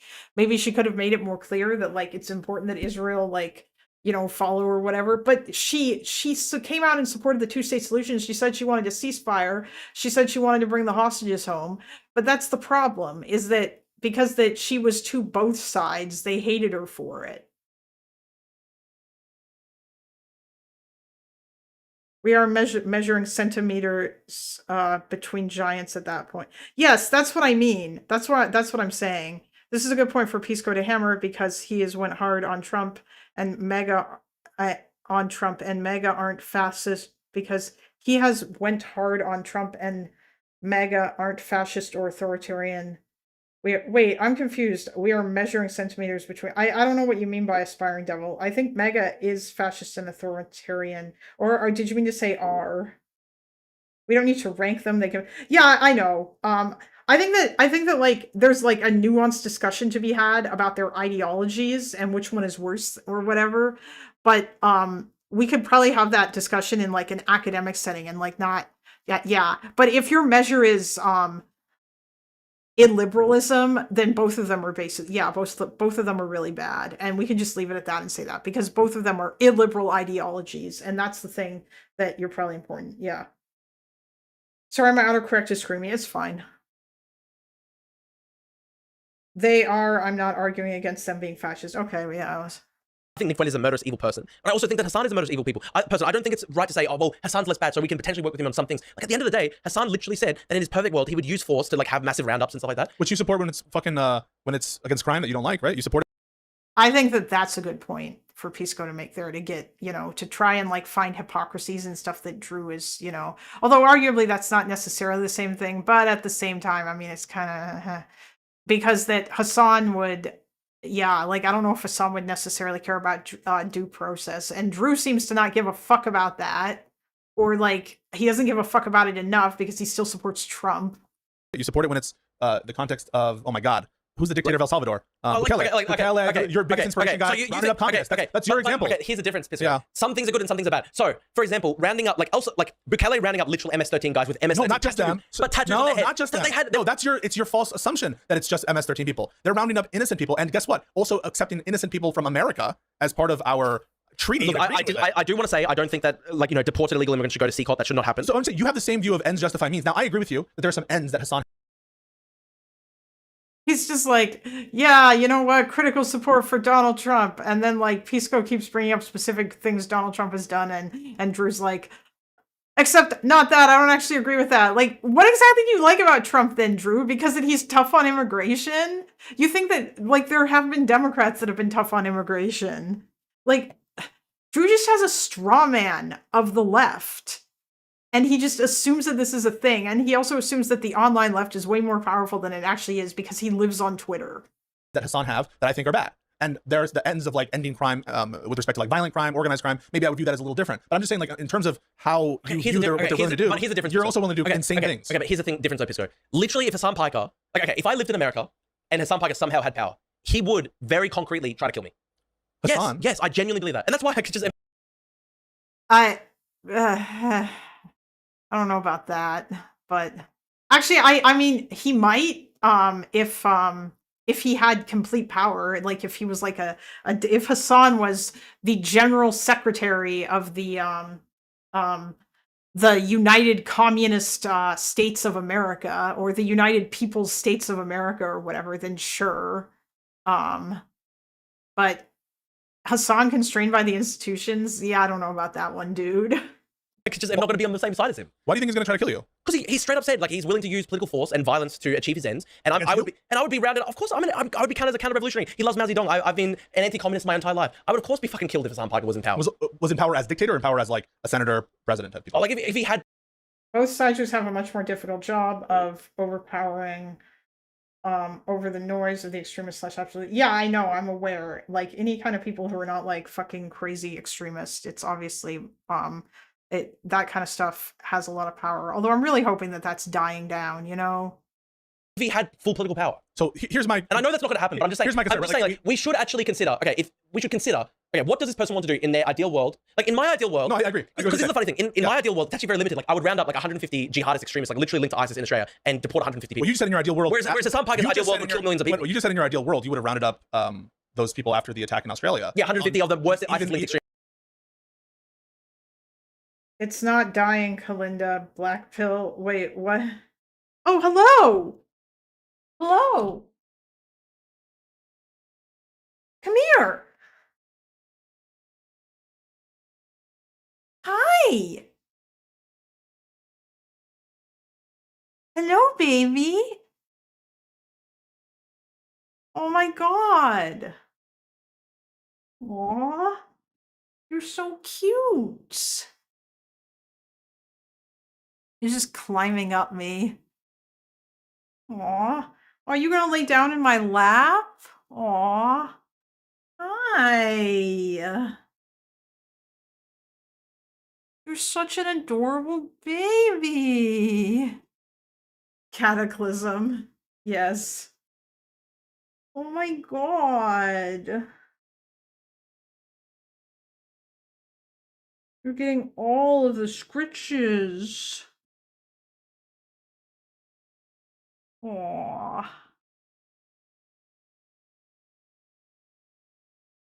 extremists. Even on the basis of their affiliation, not on any substantive. Well, on the basis that they like literally have so in Australia there are about 200 people who tried to join ISIS in the middle of the 2010s, and they had their that passport, happened in UK too. and they had their passports confiscated by the Australian government. Okay. After the Bondi terrorist attack, like this is the extent of the amount of executive power that I would like to use. And it's not even that much. We're talking about people who like literally tried to join ISIS. We would put them in prison because they represent a major threat to the public. Whereas Hassan Piker, in his ideal world, would probably kill millions of people.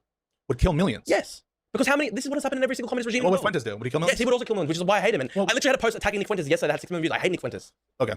Can I try to channel this conversation to a specific point of inquiry? Okay, yes. Which is not sort of take into account the ideal world for sure. Yeah. Take into account the ideology, but let's talk about what's happening in our country or in this country right now. Yep. What we think might be realistic to happen, taking into account, of course, the ideals.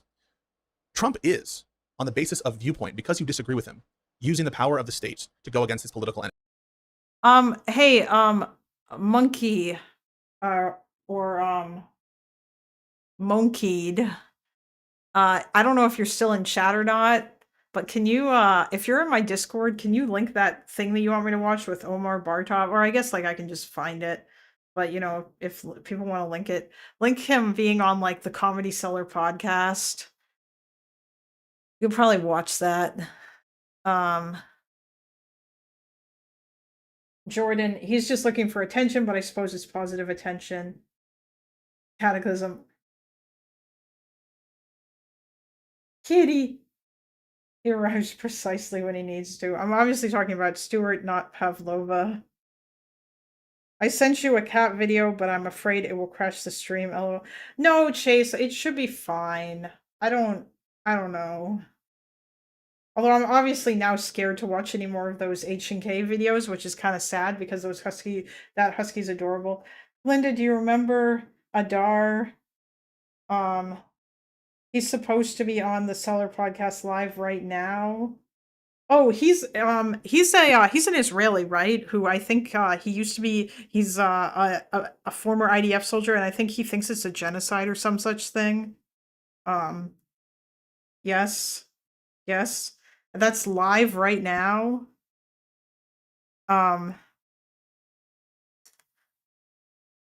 Okay, hold on. Oh, hi.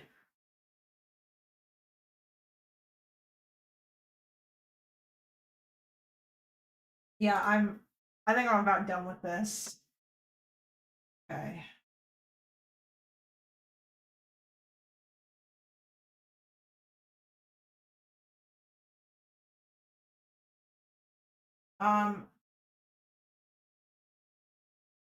Live from the table. Oh, they are live. Former IDF soldier committed to peace building. I think you could split up support for Israel in maybe a few camps, but one of it comes from simply just Israel's good, our enemies are bad. No matter how many people we need to kill to defend Israel, that's a worthwhile sacrifice. And most of my family are in that camp, by the way. This isn't a position that I'm not used to. I coexist with these people. My close friends and family members hold this position. Others, they don't have the right set of information. So they genuinely believe that Israel is doing everything in their power to reduce civilian harm. They believe things that are completely false, like civilian combatant ratio being the lowest in history. You're getting into the Gaza thing, but I want to stick to your points about but that's what increasing anti-Semitism. Well, that's directly connected to our actions in Gaza. I mean, I would say probably... No, you said more than that. You said Israel, the state of Israel.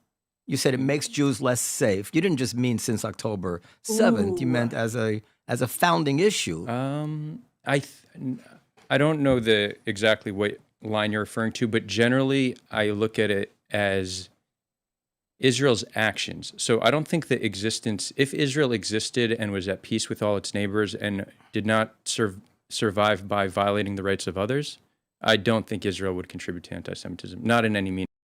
Survive by violating the rights of others. I feel like that's kind of an insane thing to say, but okay. And the reason why, well, no, I mean, it is an insane thing to say because like I don't think that Israel, in fact, I would actually argue that the violation of others' rights, like in the West Bank, is actually detrimental in a lot of ways to Israel's survival, and that the insane settlers are bad for Israel, and occupying the West Bank is bad for Israel and Israel's security, and it drags on the conflict. And I feel like anybody who thinks otherwise, like, does this guy think that does this guy buy the notion that Israel needs settlements in order to have its security? Because that's so not true. And I actually hate this idea. I hate it so much. Rights is a high standard in the US. Hey, Clinda, how many subscribers do you have right now? I don't know, 567? Oh, I see. 6, 7. Yeah, I just could have swore that I got to 570 something, and then the number went back down to 555. I don't know how that happened. I don't know if like there were bots or if like a bunch of randos came in and subbed and then decided to unsub, maybe, but I understand that there were like a bunch of dips. Also, like the stream, guys. Only 28 of you have liked. Although that might be reflective of if you haven't already liked, you probably have. There's not that many people here. I've talked with Adar on Discord. I disagree with him on a few issues, but he seems nice. Yeah, no, he does. Yeah. Rights is a high standard. Yeah. In any meaningful way. But currently, the Jewish state, for most of its existence, has violated the rights of others. Since what year? Well, you could look at it somewhat in 1948. There was mass. So since the beginning of the state, you think it's violated the rights of others? Well, there was a period until 1967 where, I mean, yeah, Israeli Arabs were under martial law until the 60s, and then since 67, we've been occupying the West Bank, and we currently control as many citizens as there are in Israel, as many citizens as there are between the river and the sea. There's just as many non-citizens that are neither sovereign nor equal. I guess what I'm getting at is, is it your position that Jews would be better off if Israel had not been created? Well, very clearly, we saw shortly after the creation of Israel how Israel did create a haven for many Jews from Middle East and North Africa. So that was very clearly proof that the state of Israel did do good for Jews. When I look at today's world, I think it's probably a net negative for us. Now, it doesn't have to be. And part of my desire to do something and change the situation is because I want to see Israel or whatever the institutions ruling the land, I want to see them thrive. I want to see them be able to protect the people living on the land, which is my family. So what do you mean by less safe? How are Jews less safe because of Israel? Well, I mean, you could argue Jews are less safe because of Israel, because that Israel is but that arguably in a lot of ways, I think that people who attack Jews outside of Israel are just using like they're just using anti-Zionism as a shield to attack Jews who arguably don't have anything to do with Israel. And I don't think that this would change. They would just find some other reason to attack Jews. I don't know. That just seems really weird. Kind of like a weird thing to say or whatever. Like those Bondi Beach shooters who went and like shot up that thing and they were affiliated with ISIS. They may have said that it was about like Israel, or they may have like made that claim. But I mean, honestly, it's not like ISIS likes Jews. And I think that they probably still would have done it even without Israel being around. They would have had some other reason to do it. And it's kind of silly to assume otherwise. Also, historically, ISIS doesn't really, I don't think ISIS has done some terror attacks against Israel, even like in Israel, but they seem to be doing other kinds of things, you know. The DC shooting, I don't know about that one, because that guy seemed to have been motivated primarily by hate for Israel, but that was, I think, one of those instances where that guy, like, his anti-Zionism spiraled outward basically just into anti-Semitism because he made like weird assumptions about Jews, or like he assumed that everybody who was going to that museum must have been a supporter of Israel, and it was a Jewish museum and there were lots of Jews there, and it was also an event related to like peace and stuff, and like outreach, and trying to like find ways to make peace and stuff like that. So I mean, it's such a crazy thing that he just went there and did that. But I mean, I'm probably like kind of waffling around with regards to that too. So this is, she couldn't have worn that dress vibes. Well, or she shouldn't have. Yeah, I know. That's kind of my issues, Fellrunner, with this argument, is that I think it's very silly to blame Israel for anti-Semitism or for like attacks on Jews outside of Israel, because that I think that the people who did that would have just found the people who were doing that would have just found some other excuse to attack those Jews, or somebody else may have just done it for some other reason, if Israel didn't exist. Also, I would argue as well too that that the event in question that Elias Rodriguez attacked probably wouldn't have been happening, and so like that attack probably doesn't even, like, none of that. But I don't know. It's such a weird hypothetical or like counterfactual to imagine, because it just doesn't fit into the reality in which we live. And I don't really like this whole idea that Israel makes Jews less safe. I think that like Jews wind up feeling less safe in other countries, but if Jews go to Israel, then they'll be safe in Israel. But the reason why they feel less safe in other countries has a lot more to do with anti-Semitism. Like, if you're attacking random Jews in America and Australia and other places because of shit Israel is doing, then you're just anti-Semitic.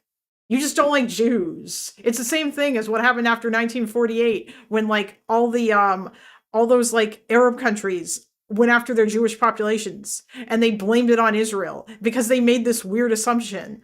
It's like that's literally like racism, you know? Like, remember the Japanese internment camps where America was like, we're going to lock up all our Japanese citizens because we're at war with Japan, even though these Japanese citizens were literally born here in a lot of cases and they have nothing to do with Japan other than the fact that like they have Japanese ancestry, but still we're going to intern them. Like, it's just fucking racism. You're just doing this weird guilt by association shit. So yeah, like, it's not, I don't know. ISIS wasn't a fan of other religious minorities either. Yeah. I remember Adar said that Israel should have done nothing after October 7th. Wait, did he actually? Oof, that's not good. Well, Where are they less safe? So I think if you look at the place where Jews are most likely to be killed for being Jewish, it's in Israel. We've lost 20,000 Jews defending Israel or in terror attacks. We haven't lost nearly that amount in any other place since. So it is one of the single most dangerous places to be Jews. Well, it's the single most dangerous place to be a Jew where Jews live. America. Well, yeah, but that's because that people don't want like Israel to exist there as a Jewish state. That's because like other people are constantly trying to kill them. It's unfair to blame that on them. You should blame that on the people who are trying to do the killing. America is the most dangerous place by that definition for Americans to live, because we've lost so many Americans fighting wars. It's not really. No, but here, no, but the counterfactual here is if Israel didn't exist, then Jews would be living in the diaspora, where I don't think we would have lost 20,000 Jews since the Holocaust in the diaspora. Well, okay. Like, we could speculate, but I don't think. All right, okay, it's interesting to get into that because it's right. So, I mean, you don't know. You can't even make that assumption. You know, all things considered. Wait, did Adar talk to Lonerbox? I don't remember that. When did that happen? So you already mentioned the Arabic Jews, the Jews from the Arab countries that came over. Now, I think you'll agree with when we say there's more to life than living, right? Many people have. What the hell did I just walk into? Oh, this guy is on the Comedy Cellar podcast. These guys are, I would say, pretty pro-Israel, although I don't know if they are in the Israel never does anything wrong ever camp. I sincerely hope not, because that would be incredibly stupid. I do remember that they did talk to Destiny, and I think Israel did come up at certain points, and I think there may have been some disagreements. And I mean, Destiny is probably more pro-Israel than Lonerbox is, but he's still like, very pro two states and willing to criticize Israel. So Jews would not have died in Iran or other countries if Israel did not exist. Yeah, I know, it's silly. Not to mention the fucking, it was not just Japanese citizens, it was anyone ethnically Japanese. Yeah, I know, Epic. That's what I was just saying. That's why I was like fucking racist as fuck, because it was literally like, oh my God, you're of Japanese ethnicity, we're going to throw you in an internment camp. because you might be associated with these people that we're at war with. Like, they just did guilt by association. Even though, like, those people, a lot of those people didn't have anything to do with the country of Japan other than their ethnicity. Like, they may have not even had family there, you know? Maybe all their family came over to America. Who even knows? But regardless, it doesn't matter. It's stupid. Why, Insomniac? Do you have things to say to this? Are you gonna listen? This is live right now, so I think a few months after the war started. Okay, if you can find that, I would love to watch that because I do not remember that at all, and I feel like I would have seen that because I was watching Loner probably more than Destiny after October 7th. Because then I appreciate Loner's takes on this issue. Maybe, I don't know, I just tuned in. Oh, okay, well, you know, hello. I'm actually going to start making dinner, so I'm going to keep playing this because I also got to feed the cat. You missed the cat. He was in my lap. I'm sure that he's going to come back too. And hopefully he'll keep my lap warm. Yeah, FDR's biggest L was the internment camps. True. I remember Adar said he talked to Loner. Absolutely fucking psychotic. Yep. Oh no, Stewie. Oh yeah, he'll come back. He just wants food, but I'm sure he'll come back. Okay. Many people have risked their lives to not live as BRB. second-class citizens. And without Israel, we can imagine all the Arab Jews living as second-class citizens, all the Ethiopians living as second-class citizens, all the Soviet Jews living as second-class citizens. Who knows what would have come of all the Jews, hundreds of thousands of Jews after the Holocaust. And I'm sure I'm forgetting smaller populations of Jews from all over the world who may not have been killed. I mean, I'm not sure the 20,000 number is that far off from how would have happened, but the fact that millions of Jews are living head held high and not living under the thumb or at the whim of anti-Semitic states, that has to give you pause. Sure, I mean, would you want those Ethiopians to go back to Africa? But so, Noam, I think you're not fully understanding my position because my conclusion was never currently Israel's making Jews less safe. Therefore, the right thing to do is to just dismantle the state and find where to go. It's to transform the state to be such a state that A, we can live in peace, B, we don't need to control another population and deny them their rights, and C, where it doesn't contribute to negative sentiment. In fact, I think the state of Israel, if it transforms sufficiently, then it could be clearly a net positive for Jews, A, our safety, and B, how we're perceived. No, that's what I hope for. I understand. So for America at the time of Jim Crow, we can make the same arguments you're making without implicating the creation of America. This is it's the nexus I don't understand. If you want to tell me that Israel has injustices, I would say yes, put it on the list of countries that have injustices. I mean, I don't know if the injustices warrant more UN resolutions about Israel than every other nation on earth combined. But yes, I've said on the show, if I had children in Israel and they dedicated their lives to fighting the injustice of Palestinians where they're treated on the West Bank, I'd be very proud of them because there's no doubt in my mind the injustices are real. But the nexus between that and rethinking the creation of the state, that's a uniquely Jewish thing to do. America never did that, right? We never doubted the creation of the state in light of Jim Crow. And Jim Crow was at least as bad, right? I mean, Jim Crow was pretty bad. Yeah. So I don't think I really understand what your point is. I mean, I understand your point about the injustice of white Palestinians treated on the West Bank, but I don't understand the point of Israel making Jews less safe. It's made Jews obviously much more safe. I mean, and of course, you know, prior to October 7th, Jews were like 20, 30, 40 times safer in Tel Aviv than they ever were in New York City, right? I mean, it's not like... No, I don't think that's true. Not with suicide bombings and stabbing attacks that we've had. Oh, no, I looked at it. If you're looking at domestic crime, for sure, but if you... Talking about being able to live safely. Okay, I mean, we could look at it. But prior to 10/7. I also don't want to get stuck on this point because I don't think it's the most important, and I don't think we even disagree on that much. Okay, but it is. I'm going to stuck on it, but it is actually good for people to have. I just want to tell you that to me is just an honest reflection. It's reflecting on my people, on my nation, and seeing the impact it has. What you saw there when I said that is me just having an honest reflection of the result of our actions, and I think it's an honest reflection. And it's you didn't feel this way before October 7th.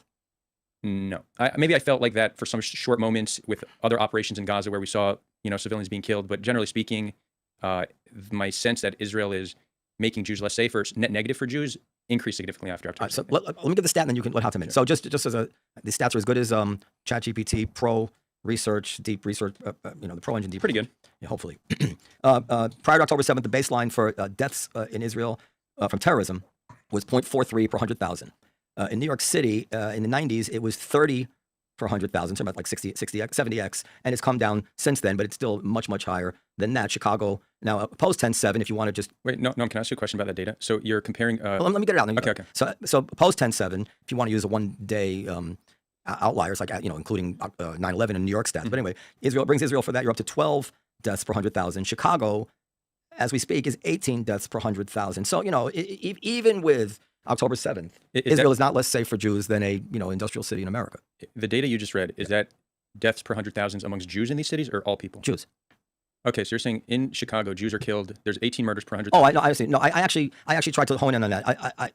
No. So it makes a big distinction because overwhelmingly the death toll in large cities is gang violence. So I don't think we have sufficient data to reach that. Well, But- in New York City, it was not gang violence. In Chicago, it may be. But the point is that however you want to look at it, and you can look at it from different angles.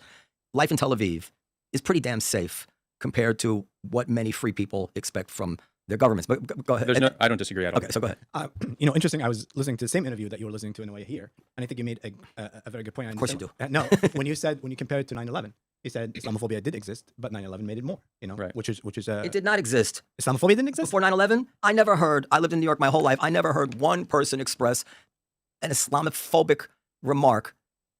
Actually, You used to give me Islamophobic remark all the time. But What are you talking about? Whether it existed before or not is besides the point, right? The fact that I'm not sure it exists now. No, but the thing is, like, when a major thing happened, like October 7th or the war in Gaza, stuff. Of course, the state of Israel will be blamed for. So I see the point of that it caused more. It didn't cause because of it, but it fueled it, and that's what he was trying to say in the interview, that it fueled it. There's something that already exists. People that hate you are already going to hate you for any reason, but something like that's going to fuel you even more. Okay, but it's also very important to acknowledge that, and we can get into, I'm trying to stay out of the weeds on what happened in 1948. When we heard in the news recently that something like 2,000 Iranians were massacred in one day or something like that. It occurred to me that this will be forgotten a few weeks from now. But the fact that 150 Palestinians were massacred at Deir Yassin in 1948 in the midst of a war never, ever, ever gets forgotten. And there's something about the fact that basically there's dirt on the hands of all peoples who've ever fought a war.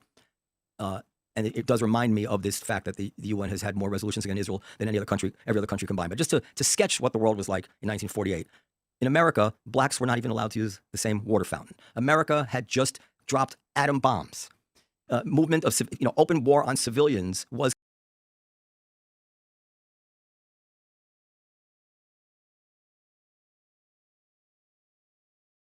Okay. I think the issue that he was bringing up a lot about the Deir Yassin thing, I think that a lot of that has to do with the fact that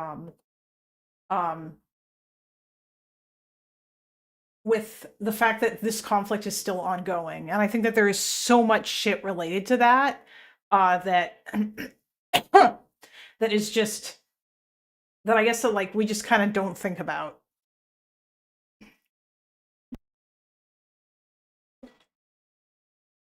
And that is honestly also incredibly unfortunate. I will just say that therefore like Israel's past is still like a thing that we kind of have to obsess over.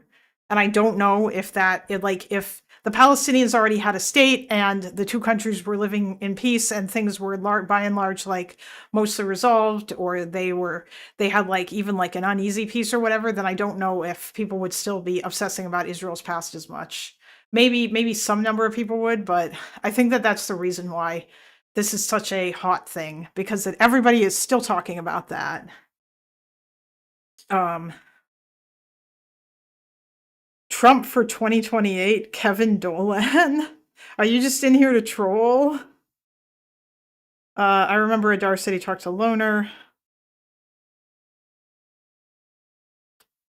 Oh, FDR's attorney general and vice president were against it, and Congress was too. He did it unilaterally with an EO. Oh, geez, that's pretty gross. The host is pretty hard into the Israel never does anything wrong. Like, I would say similar to Haviv Retiger, but more right-leaning. Wait, does Haviv really say Israel never did anything wrong? I don't know that I've heard him make that claim. I'm pretty sure that's the same kind of chair my therapist has. Oh, this is an IKEA chair.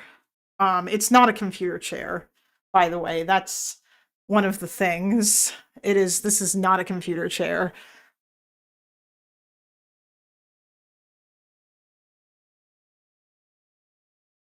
Which, yeah.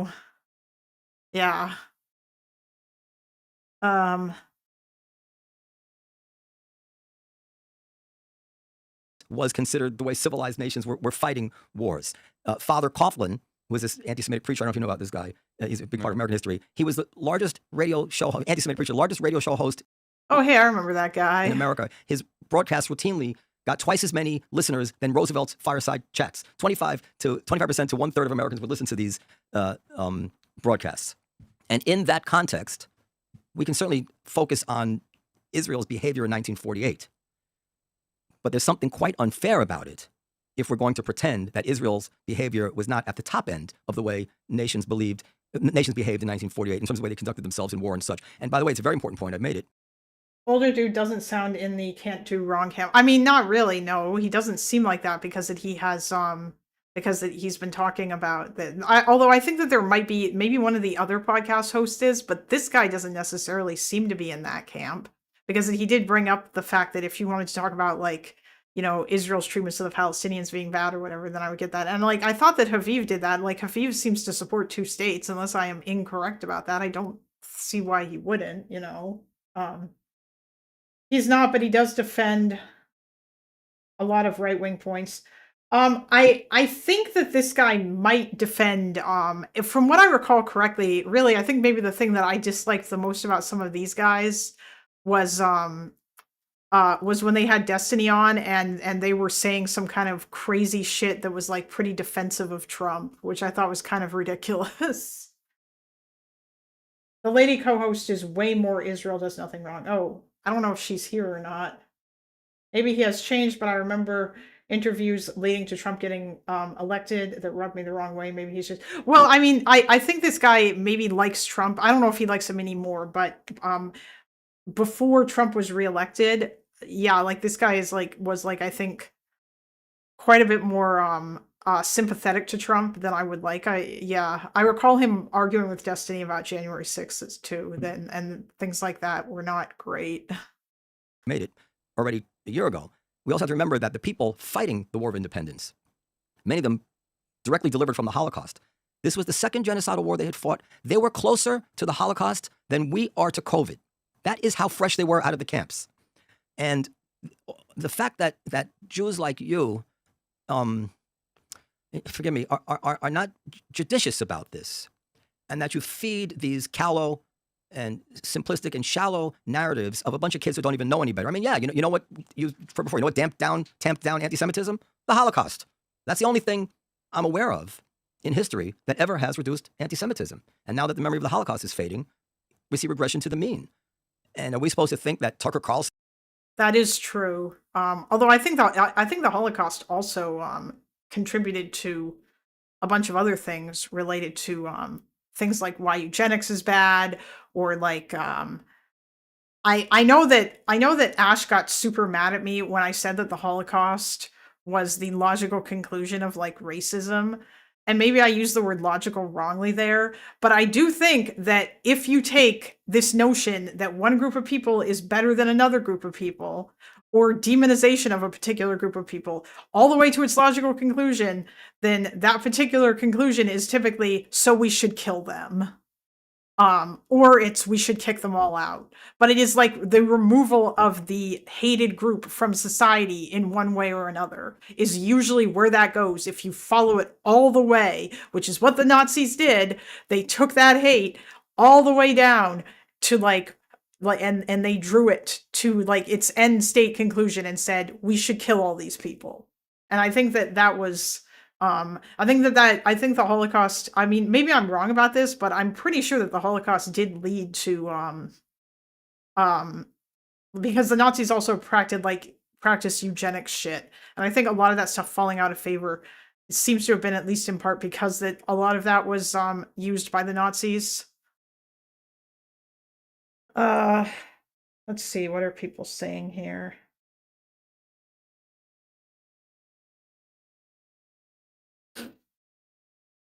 He has said tons of stuff I don't agree with. I do appreciate his show, though. It's a good form. How is that possible? COVID was like 3 weeks ago. Oh, did this guy say weird shit about COVID? I wouldn't surprise me. COVID has like literally broke everyone's brains. Carlson and Candace Owens and all these fucking lunatics and Francesca Albanese, who talks about Jewish money and Jewish control, and that these people are our fault. I mean, fault is definitely not the right way to look at it. Yeah. Those who are hateful are... Where are the people hating Russians? I don't see any Russian on the street being hated, needing bodyguards, need protection. There's Russian school of math all over. I don't know if that's actually right, but like they don't have security guards because of what they're doing in Ukraine, right? But somehow we need that, and it's our fault. It's our fault for the way we fought back on October 7th. But if you were right, this would be normal to every population whose people are doing something bad around the world. But it's only us, right? Is there any other No, example? There is actually. What's the other There is example? actually. First of all, when Russia invaded Ukraine, we saw Russian businesses in New York getting attacked. Attacked? Yeah. They No, there was- vandalized. Wait, hold on. Let me finish this point. I don't think that Russians are targeted to nearly the same degree as Jews are targeted. Has a single Russian been attacked? We could look into it. We know businesses, but I remember people stopped going to Russian restaurants for a while, and then they forgot about it a few weeks later. Let me. If only, yeah. I'll just go through some other data points. During COVID, we saw anti-Asian hate. No, we didn't. That's bunk. That's something you read in Israel. Oh, I don't think that's that. I think that now this guy is wrong. There was anti-Asian hate during COVID. I don't know where, unless there's data that says otherwise, but I am pretty damn sure that there was anti-Asian hate as a result of COVID. But regardless, I mean, I do think the point still stands that Jews probably still like get it worse than any other group. And I think that that's in part because of everyone's ridiculous obsession with this conflict. And it's hard for people, including me, not to look at that and think that this definitely has something to do with Jews, with the fact that they are Jewish. It certainly in the Middle East seems to have something to do with that, because that a lot of this seems to have a lot to do with them not liking the idea of a Jewish state existing next to them. Because they just don't like Jewish people, or Jewish people are lesser than them. I don't know if they'd have the same view about Christians. It's entirely possible. Trump literally called COVID the China virus. Yeah, I know, I remember that. But that's not the only thing that I'm thinking of. I'm damn sure that there were attacks against Asians during COVID. I don't know if it was as many, but he downplays the vaccine, if I remember correctly, and the lockdowns. No, he just said COVID is further away from us than the Holocaust was from the people fighting in the independence war for Israel. I was just joking that COVID feels like it wasn't that long ago. Oh yeah.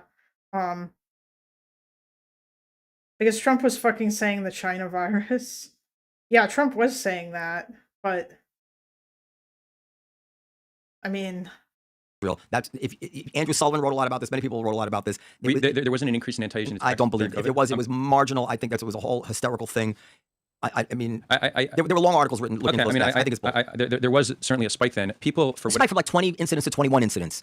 Oh yes, but I think there's a more important point here because this isn't about blame. You could say that Jews are treated unfairly. That when Israel does something, that there's more backlash towards Jews than if Russia does something. Like there's something disproportionate there. I think that's probably true. I also see that Israel gets a disproportionate amount of attention. We often see that and we're like, there's no way to make sense of this aside from anti-Semitism. I have a pretty good theory as to what creates this disproportionate hate, and anti-Semitism plays into it, but I don't think that's the main factor. I think we often say, like right now when people are being killed in Iran. This is kind of related to the argument that we were having in the Discord before, where like Johan was disagreeing with me. And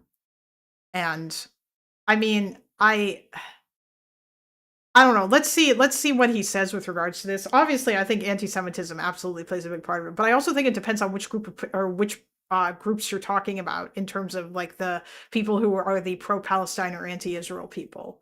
If actually, you know what, I should just start saying anti-Israel instead of pro-Palestine, because unfortunately, a lot of the Western pro-Palestine movement has basically just turned into an anti-Israel movement. And I feel like these people hate Israel more than they care about Palestinians, or at least the most extreme, ridiculous, violent groups of them, like those insane people who fucking broke into that arms manufacturer to destroy things and attack the security guards. Like I don't think those people care about Palestinians. I don't think Hassan cares that much about Palestinians as much as he hates Israel. The Axis of Resistance sure as hell doesn't. And any of the, so yeah, basically like any of the pro-Axis people, I don't think they give a fuck. But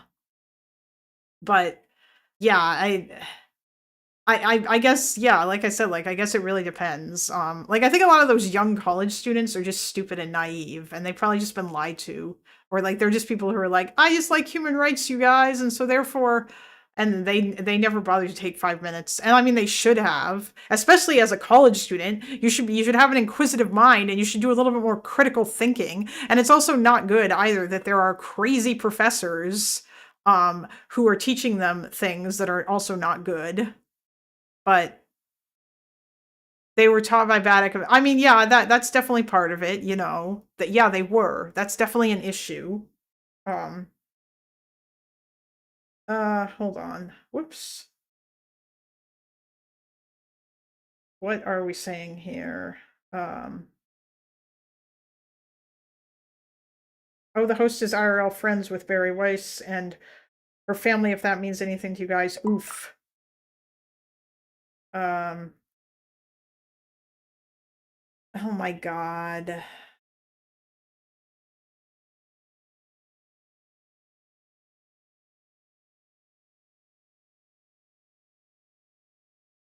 What am I like? Wait, is Avi is just mentioning me and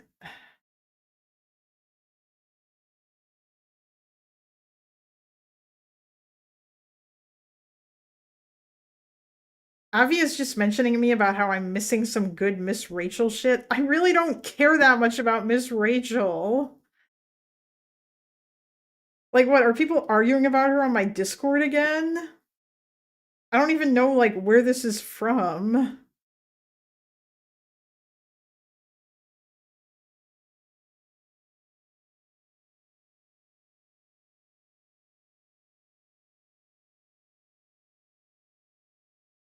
Sorry.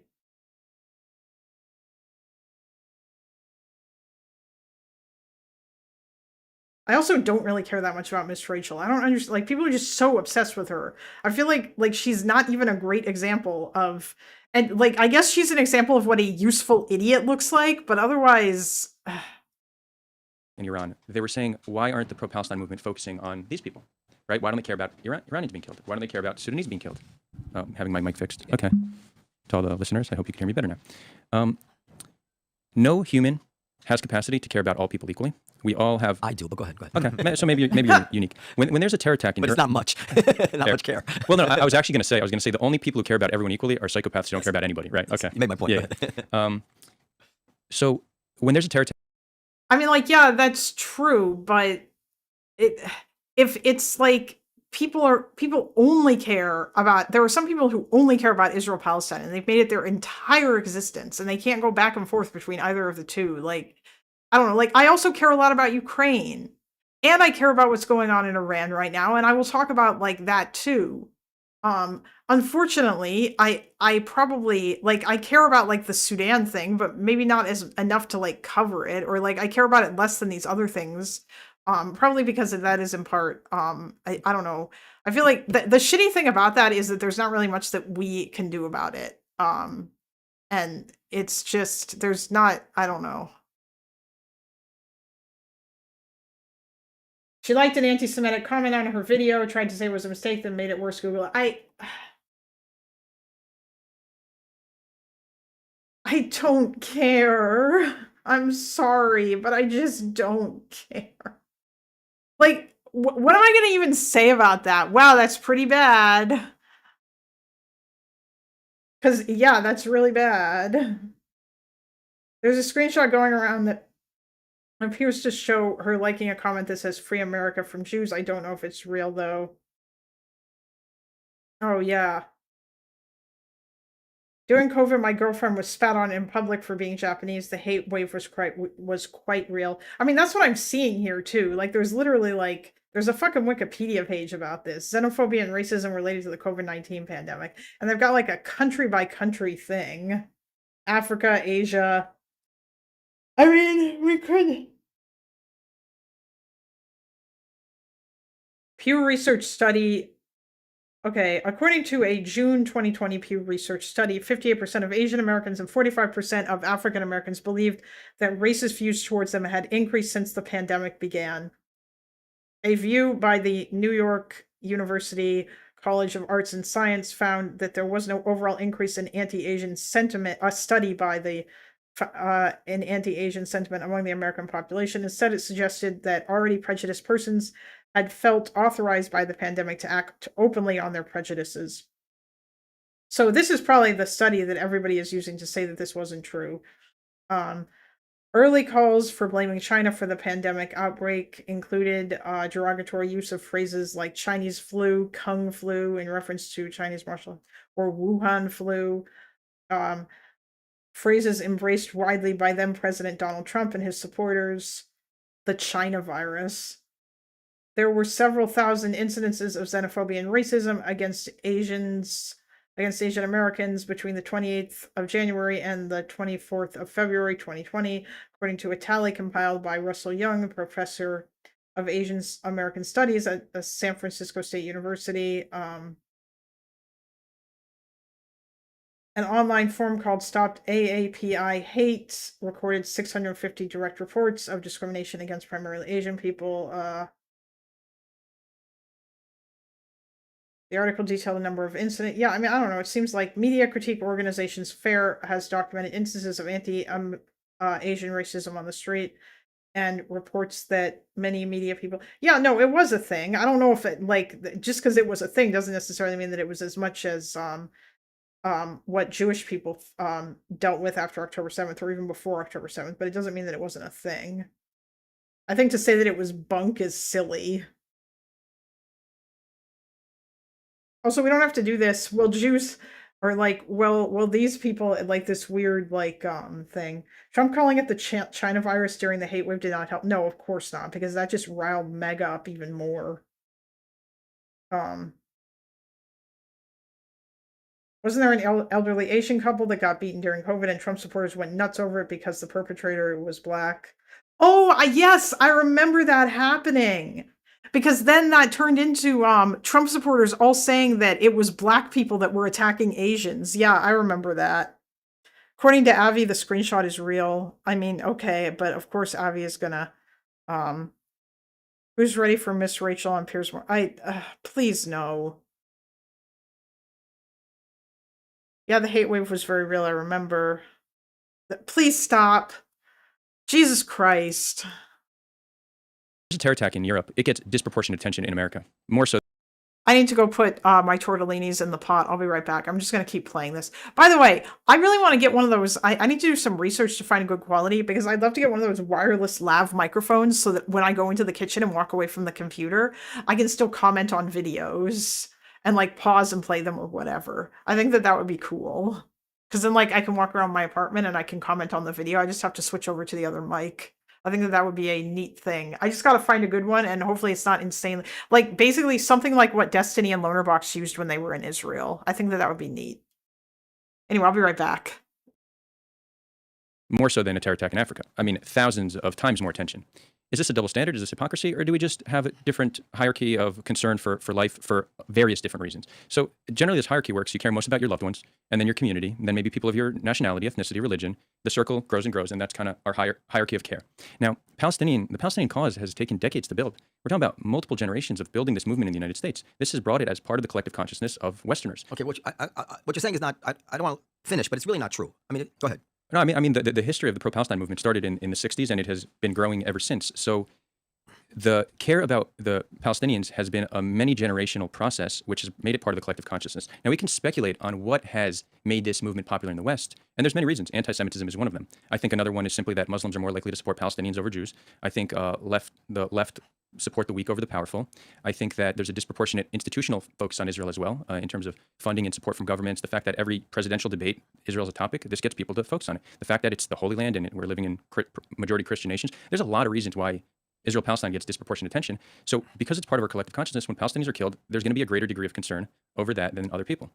So let me answer you. Yeah. I'm not going to score that a 0 because obviously, yes, we are kind of trained already to be concerned about certain places in the world based on just like growing up in America. That's what's on the news. You follow a narrative and you're aware of it and you've heard about it. So of course you're interested to see what the next chapter is, almost like a soap opera, right?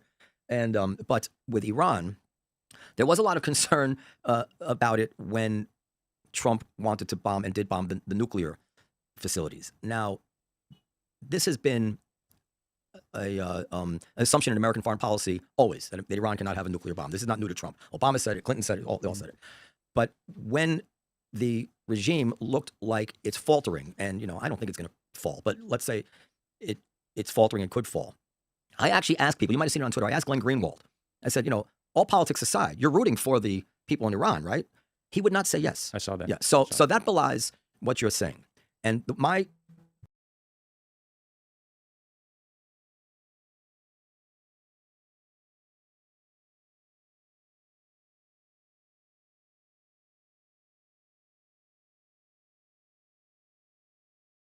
This guy talked to Glenn Greenwald. Oh my god, I need to watch that. Maybe not on stream, but I so want to, because that would be really funny. Because Glenn Greenwald is fucking insane on Israel and Palestine. And he's also just insane as well. But anyway, I'll be right back. Armchair analysis is this. Well, it's twofold. One is people like Greenwald and many people do not want Iran out of the picture because they understand Iran is the main fuel for Hezbollah, for Hamas, for the Houthis, for all of Israel's most potent enemies. Number one. And he does not want that to stop. He does not want Hezbollah without money. He does not want Hezbollah without money. He wants Iran constantly putting the pressure on Israel. And number two, they can't bear it to turn out that actually Israel's actions on October 7th, since October 7th, and Trump's policies actually might turn the Middle East around. That in the end, just, we can get into the things that you think Israel has done that are unforgivable, atrocities, war crimes. But if they come out of this situation with Hezbollah defanged, Hamas defanged, and Iran defanged, and maybe even Iran toppled, then the result is going to be virtually impossible for anybody to argue with. In other words, you can say, yes, we shouldn't have dropped the atom bomb on Hiroshima. I'll never stop saying we should not have dropped that atom bomb. But nobody can argue with the fact that it was good we defeated Imperial Japan. Mm-hmm. And these people, and there's huge numbers of them now, they want to see Israel destroyed. They have shifted this dialogue from not that long ago when it was always, yes, of course Israel has a right to exist, but they need to get out of the occupied territories. All of the attention now is on 1948. All the attention on now is maybe Israel should be dismantled. Anti-Zionist. What does anti-Zionist mean? Anti-Zionist means no two-state solution. It's not anti-Israel. I don't like the fact that they haven't extricated themselves from this occupation. We don't want the existence of Israel. How can you mean anti-Zionist? I mean, that's what it means. No more Israel. I don't quite agree with that definition because can you say that I'm anti-Zionist, but I believe in Israel's right to exist? Yeah, I would say. Well, most people don't believe. Yeah, well, I know. So we have a different reference point. When you talk to Western anti-Zionists, that's probably their position. But even Israeli Arabs, very few of them, like close to none of them, identify as Zionist. And a lot of them support two states. In fact, now when we look at recent polling in the West Bank and Gaza, you have around 50% supporting two states. They're all anti-Zionist. So Palestinians have accepted, many Palestinians have accepted Israel, and they do. Okay, but you actually do agree with my basic point that they've shifted the debate back to 1948. Well, I think the Western activists are doing Palestinians a disservice because they are promoting unrealistic solutions that very well may prolong the conflict.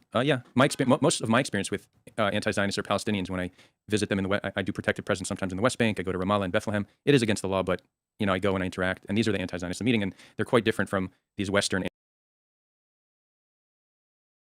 Okay. I just want to say that, like, some of what he said was, like, I think he's probably right about the Zionism thing in the Arab world, or sorry, not the Arab world, but among Palestinians. And I'm basing this, at least in part, on things that Sev has said, because that obviously Palestinians are going to have a very different relationship to what Zionism is than like people in the West are.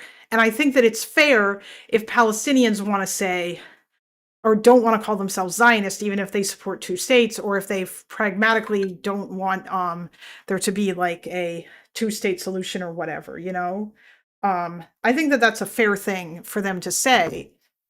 But I don't think that that's, and also what he just said about the Western left doing a disservice to Palestinians, that is like a bazillion times true. Abso-fucking-lutely. So but obviously when most people I don't think even people, I don't think that people in the West are like really even necessarily care about or understand what it is that Palestinians think. They obviously don't, because they're pushing for a solution that Palestinians don't even want. So they obviously don't give a fuck. Oh, hey, Doobie. Oh no. I just got here just in time to hear Kalinda say what Zionism is. Wait, what do you mean? Do you for me to say what Zionism is?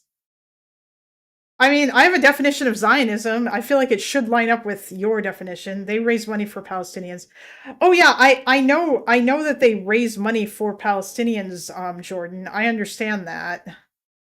But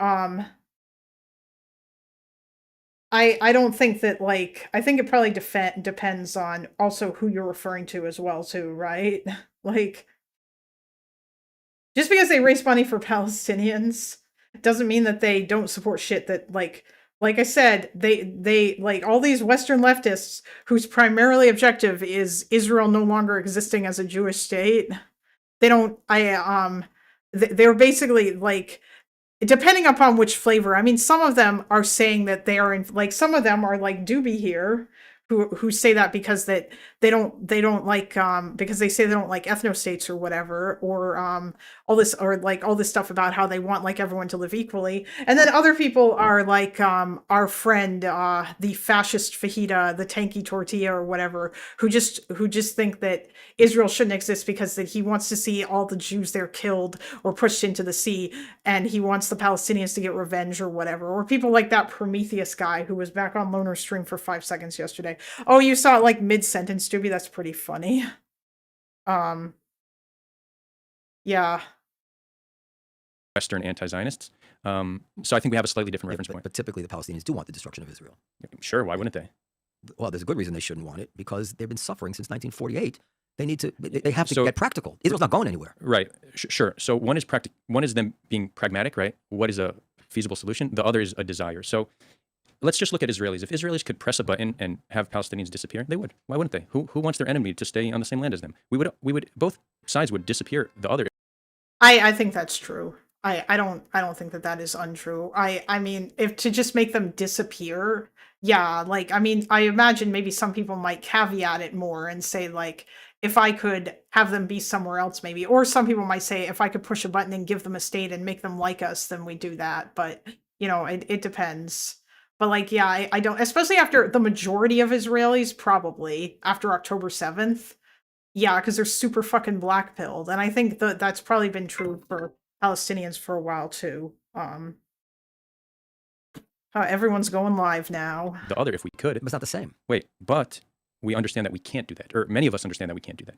So that's where pragmatism steps in. So one is a desire. Sure, people want to get rid of their enemy, but people also understand, and I hope more so over time, that you can't just get rid of your enemy and you need to learn to live with them. And that's actually one of the points I want to make here, because I still firmly believe peace is possible, right? I've deeply gotten to know both societies, and I believe that peace is very much possible. What I'm about to say is less true now than it once was, but I still think it's basically true. When I say when it once was, meaning during the early 2000s, when something like 80% of Israel favored the two-state solution, and 125,000 people showed up in the Tel Aviv square there for peace now. You know, that doesn't exist anymore. The problem with what you say, or where I find fault is that Israel would push the button to eliminate the threat. Some percentage of Israelis, the Messianic ones, would push the button to just get rid of the Palestinians off the land so they could all move into it. But this is not the priority of the Israelis that I know. The priority of the Israelis that I know is I don't want to send my kids to fight and die. Wait, is this guy in denial about the fact that Israeli society has moved rightward and gotten more radical since the Second Intifada? Because that's just true. Like, that's something that we have to acknowledge if we actually want to push for any kind of meaningful solution. Because the question should be, okay, how do we change that? Because, like, that you can't, like, deny that that's the case. Chase, that's not breaking news.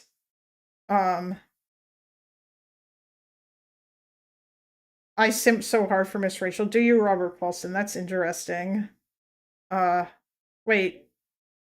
I just got here, but so far agree with the bald guy. The bald guy is an Israeli doobie who is, I think he thinks it's a genocide, and he is fairly, but I don't know if he's a one-stater or not. I mean, some of the stuff that he has said is, his name's Adar, I think. Some of the stuff that he said, I have agreed with, and then I've agreed with the other guy some. It depends on, like, what it is, basically. But yeah.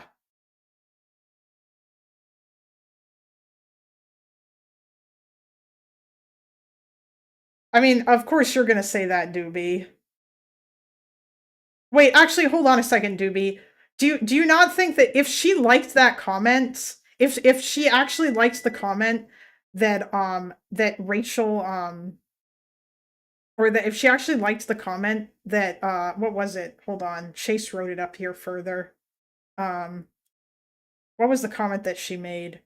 Oh, if she actually liked a comment that said "Free America from Jews," don't you think that would have been wrong if she actually did that? Like, let's say, I mean, I don't know if you believe that she did that, although apparently she did. But let's say that, and then I think, like, she removed it or something, and then, like, said it was an accident or whatever. But let's say she actually did like that comment. Would you say that that was incorrect? By the way, just so you know, typically speaking, you can misclick and like comments that you don't mean to. But usually when I do that, I unlike them right after because I'm a fucking idiot or because I'm not stupid. Because then I'll usually see it. You know, I'll usually see, oh shit, there's a heart next to that, and I didn't mean to do that. So if I like it, it'll be like for about 3 seconds, not for however long that was up before she realized it. Insomnia. But what about her heart of hearts? I see. You're asking me about, yeah. Oh, okay, Doobie says, yeah, of course. I don't believe she did that. Oh, okay. Well, of course you don't, but you know, I have no idea. I don't know. I mean, her not believing that, I feel like, again, like, I feel like she's kind of, she's one of those people who I don't think is particularly informed, but I think she just wants to help children. And so she's just kind of said stuff. And it's hard for me to like be super judgmental of her or to think she's like a secret anti-Semite or whatever. But that's something that certain people here disagree with me on. Anyway, I'll be right back. Yeah, I'm sure you are, Doobie. By the way, we should talk again. Can we collectively stop using Twitter, please? True, I agree. We should all stop using Twitter, except I'm not going to because it's fun to fight with people on there. But Twitter's really bad.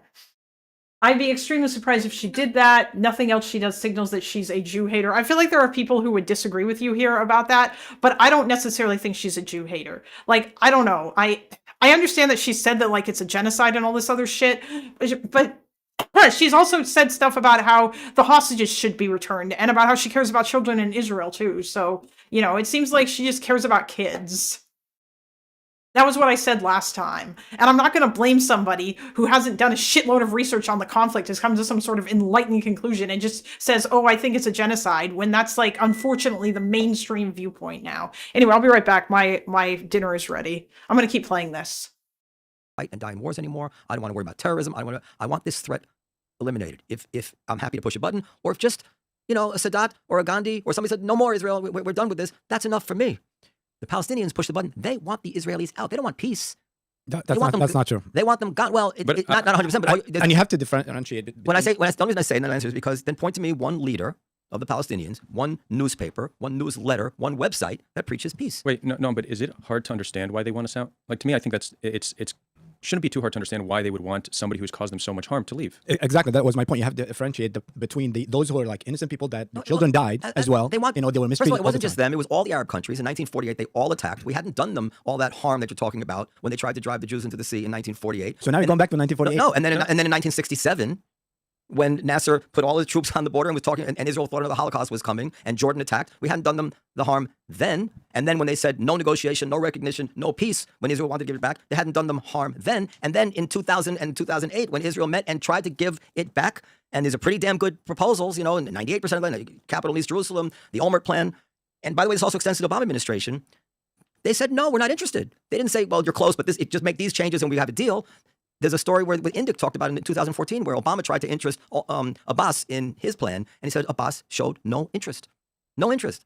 So these are not mirror images of each other. And this is, you know, as I'm saying all this, I want you to know, I'm sure I agree with you on 65% of the things that you're outraged with of Israeli behavior. These fucking settlers and what's going on, and the, you know, I'm going to mitigate only in some way to say that anytime you give kids with a uniform and guns and power over other people, this is a human weakness, but there's no excuse for it. I know, we know Palestinians, and I've heard stories of the humiliation, the sadism, like the rage. I get that's all real, but that's not what's driving the conflict. That's what's driving, that might drive the hatred. What's driving the conflict is leadership, in my opinion, that cannot bear to see this thing end. Because if they wanted it to end, it would have ended. It would have ended. It's also years of being treated unfairly. So many people died, that innocent people that were not involved, that wanted peace. That's not just the Arabs, the Jews. How about all the people blown up in the Second Intifada? You cannot compare the numbers and the way. Yes, you can. No. How many Palestinians died versus Jews that died? For the innocent people. We're talking just specific innocent people. You cannot compare the numbers because, yes, you're right about that. But the fact is that Israel didn't occupy the territories until it was attacked. And Israel didn't really ramp up these draconian measures. It though. Didn't ramp up the draconian measures until the Second Intifada. And there is nobody, you know, Adar, I'm sure, would move the measures to the left. I think I would agree with him. I don't think he's under the impression that Israel doesn't need security measures on the West Bank. No, and I have some solid ideas for what we could do to make our presence. Switch to that? Well, I want to stay on this for a little longer because the way Palestinians feel about us and us feeling about them is not exactly the same. I don't disagree with that. I think it's important to understand how they perceive us and how they've perceived us since the early 19 teens. And I understand. And in the Quran. No. So I actually, we could get into that. Hadiths. No. Descendants of apes and pigs. No. Okay. There was no Israel and Hadith. We could get Jews. we could get into that, but whatever role Islam contributes to the conflict, I believe it is a relatively minor contribution. Not in Hamas. No, well, I'll get into that as well. Okay, go ahead. I'll let you speak. Go ahead. So I understand the motivation of Zionists and why our people wanted to reestablish a homeland where we could be safe and control our destiny. I'm the grandson of a Holocaust survivor. This was an attempt for us to really be safe and ensure our destiny. To Palestinians, like what we view as an indigenous rights movement returning home, to them we're indistinguishable from colonizers. We are a foreign population who started showing up en masse, claiming the land as our own. We didn't treat them with dignity and respect. We came with a patronizing attitude, and we were very clear in our aspiration that this land is ours. We have a lot of examples throughout history with similar dynamics, with populations showing up en masse and claiming it for their own. Every single time that happened, that was met with violence. It was met with rejection, it was met with violence, and it takes... What are you referring to? I'm not going to doubt you, but what are you referring to? We could look at the colonization of the United States. From the Native Americans. Yeah. They were. Let's even take an example that's related to us. We fought the Romans for 300 years when they conquered the land. We weren't willing to compromise. We weren't willing to partition. This is ours. We're going to fight. The Palestinians felt a similar way. Yeah, Israel didn't conquer the land, but okay. Well, we didn't conquer it. Well, after 48, we conquered it through military means, but before that, it was through political means because we were better funded. We had better connections. We defeated them politically in a way that is essentially politically conquering. But is this fair? Because this is an interesting issue to me. Well, okay, finish your point. It's not the fairness isn't. No, I was going to say something. I was going to ask you something. For me, we just need to understand how they reach the conclusions they reach and what their grievance is. So we always look at rejection as if it's this. Why wouldn't they like half the land for us, half the land for them? That's such a fair solution, right? 50-50. But to them, it's why should we give 50% of our land to these Europeans who just showed up one day? Rejection should be expected, and at the time it was, I think, known that Arabs would reject partition. No population before them accepted something similar. Now, it takes a long time to convince a No, that's not true. India and Pakistan were partitioned, and millions were thrown out of their homes. Yeah. There's been, No, wait, hold on. That's the way the world existed. Wait. Yeah. I am very familiar with that example. I'm not just talking about partition. I'm talking about partitioning to a population that showed up in mass. So let me ask you. That's what I want. Let me ask you. This is a dynamic we've seen countless times in the form of colonialism and settler colonialism. And even if we don't, if we want to object to us truly being colonizers, that there's no reason Palestinians would view us any different. Just to add to that before they you say, respond to us as such. Yeah, Israel's intention was not always peaceful. 1956, they tried to extend, which you always, you mentioned 48, 67, you always miss 50, 60 on purpose. And the greater Israel that Netanyahu showed on the map, there was intention. So how do you have the Arabs feel that this is a peaceful movement? Yeah, well, 56 is something. I still want to finish this. Go ahead, point finish. So there was rejection, and then in 67, I also understand our desire to secure the West Bank. We were under threat, but then we made a decision to incentivize our citizens to move in there, which requires security. The security apparatus in the West Bank is inherently oppressive towards Palestinians. Moving citizens in there the way we did was not a necessity, it was a choice. Now, it takes a long time to convince a population to accept your existence on land that they believe is theirs, and it requires a lot of work. Now, we have made immense progress, and I think we often discount the progress we made. The majority of our neighbors have accepted us on the land. We have security cooperation with Jordan and Egypt. We have security cooperation with the PA. We have normalization with Morocco and Bahrain. We have Syria and Saudi Arabia open to normalization. Who would have thought this is possible? And again, the PLO transformed to the PA. And I'm not some like big PA shill, but they are a relatively moderate faction who we have had security cooperation with for decades now. They have helped us prevent the third intifada. To not see this as immense progress that should be built on is a huge mistake. Okay, so I wish I knew my world history better. I know that there's New Zealand and Australia and America and many places where people with much less justification or context have moved into land, and eventually these things were settled. But just a few notes. And by the way, in Oslo, the Palestinians purported to accept Israel. So much of this is superseded. I would also say that when, at the point where they threw huge numbers of Jews out of the Arab countries to Israel, that was their accepting the existence of Israel. You can't throw them out of your country to Israel and say, by the way, Israel can't exist. It's an interesting point. So they have it both ways. And of course, you and nobody, I mean, it's absurd. But what about our land in these all over the world? What about our land in the Arab countries? What about our land in Poland? We move on. More importantly, in my opinion, it's very important to be fair. And by the way, I agree with you much of what you said. I'm adding more context, but I actually agree with your narrative there. Jews were the majority or close to the majority in Jerusalem on and off, according to these very stats you see, through the 1800s. Mm-hmm. They're getting this shit kicked out of them all over the world. There is nothing intuitively upsetting that anybody would say, or not plausible. They may say, listen, Adar, we got to get the hell out of Poland. Let's move to Palestine and join our existing community in Israel, in Palestine, that's been there for thousands of years. It's quite different than saying, let's pick, like a Dr. Doolittle, let's put a pin somewhere in the map. So let's move there and take over that land. No, we actually have a presence there in Palestine. In that particular city in Jerusalem, we're actually the majority. This has been our entire history. It's sparsely populated from either population. Tel Aviv was just one big swamp. Okay, I have like so many thoughts, so I'm just gonna hold on. I feel like I'm biased against the pro-Israel guy because he can't choose a hair color. Oh, you think his hair is dyed, Doobie? I just need to get some water and then, yeah, I'll be right back. Are you sure you're not just biased against him because of his views? What's that chair? Miss Rachel is a gift to humanity. Good take. What? Oh, you're talking about my chair. Yes. I'm kind of surprised that the cat hasn't come in here and laid down in the chair. That would actually have been really funny if he did that while I was gone. One sec. I'm actually not going to hit play because I have a bunch of things.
This is Stuart's blanket.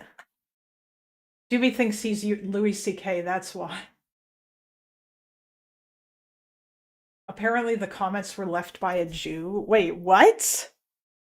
What? Oh, you mean the comments on that video? Oh, you mean to try to like bait her? I don't know. Okay, I don't fucking know. This is all so stupid. Oh. Okay, so a little bit back further in this video, I think that I feel like this guy was saying some stuff that I don't like this narrative that the Palestinians said no when he was talking about the 2008 stuff with Abbas. I think there's a reason why Abbas said no to that stuff. And I don't think it's because that he fundamentally didn't want it. I think it's because that he knew that if he said yes and he didn't have the support, that I don't think that it would go particularly well. It's because nobody liked him and they viewed him as like an Israel shill. And so much stuff had changed fundamentally. It's sort of similar to why Arafat said no, I think, which is that A, he thought that he could get more, and B, he was so scared of saying yes and giving up on the right of return. Because unfortunately, that's still a thing that a lot of people really, really want. Like this... Yeah, I don't know. I think there's like a bunch of unfortunate reasons for that, but it's complicated. But I think it's silly to just like blame that all on the Palestinians or to blame it particularly on Abbas, because I think that if Abbas could have taken that, or he thought that he could have taken it, then he would have. His family could have been targeted too. Yeah. Like it was...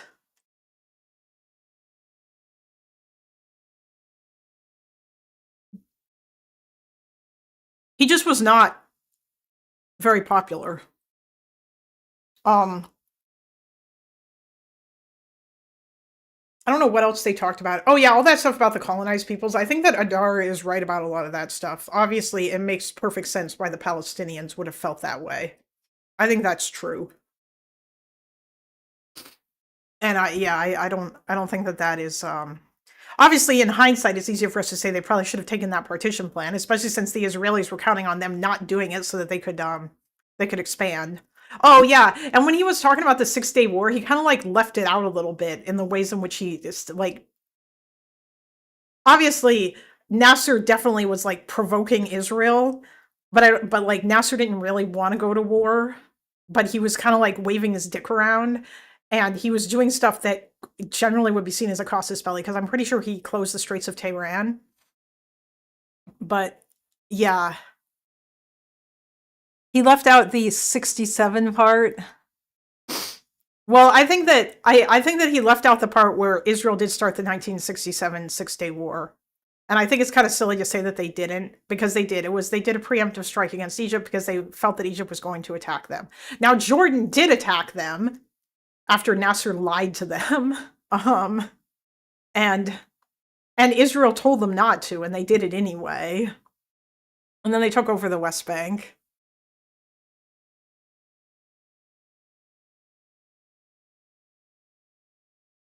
I should go. It's almost 4:20 a.m. here. I am the real insomniac. Oh, well, you know what? Good night, Bill. If you do go, you probably should. That's kind of insane. I hope you're tired. Ugh. Big swamp. There were no Arabs or Palestinians living in Tel Aviv. Although, if you listen to Hamas, Tel Aviv is occupied Palestinian land. So if you really, I mean, Tel Aviv is right next to right next to Jaffa, which is a big old Arab city. So that's kind of a silly thing to say. It's not like it was a bunch of empty land that they came to. It sits right next to a city. Actually, I think they might all just be one city now. But I'm not sure about that. Or like they might be like kind of like two interconnected cities.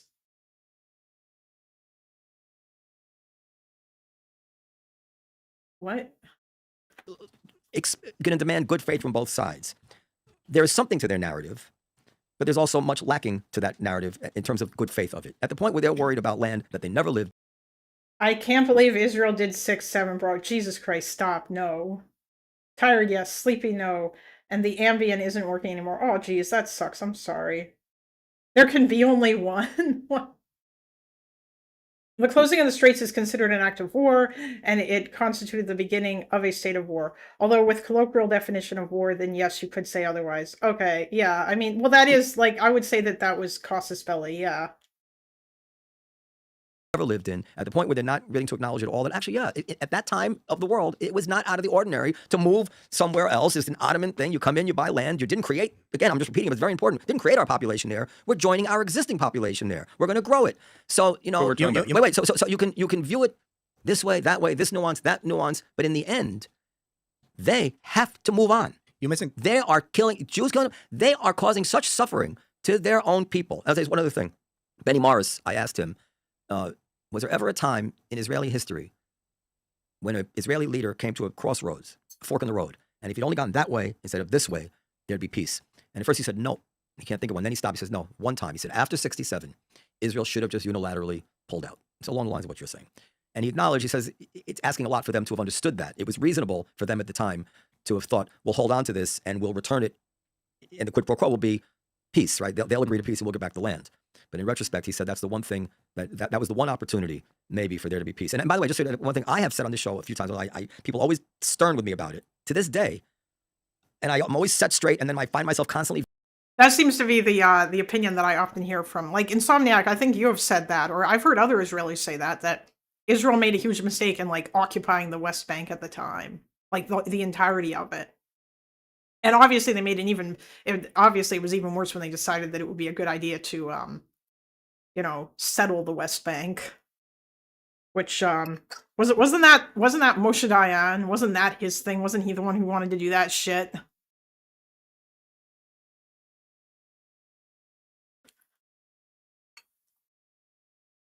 Constantly veering that mentally again. Also, before I go, since I pointed out the other one, we are at 569. Based!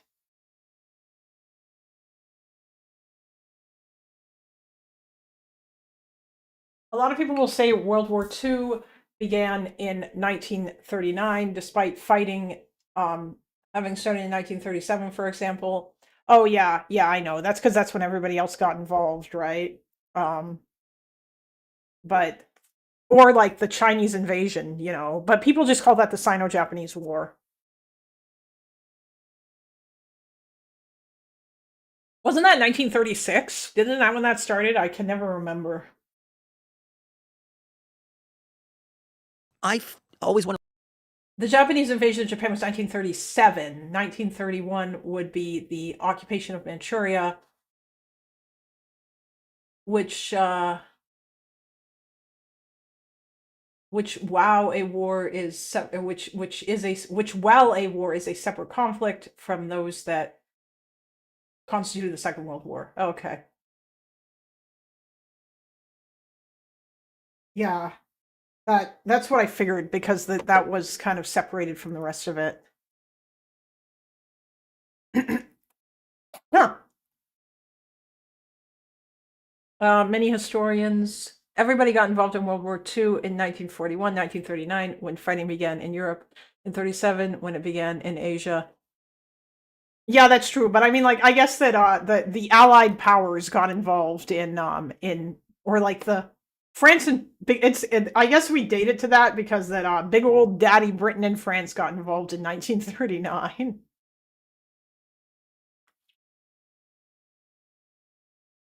Even though obviously it didn't take into, and then America had to join in 41. Technically, all of these could be correct depending on what mode of analysis you're doing. Yeah, true. Asian historians will say it began in 1937, and European historians will say 1939. True.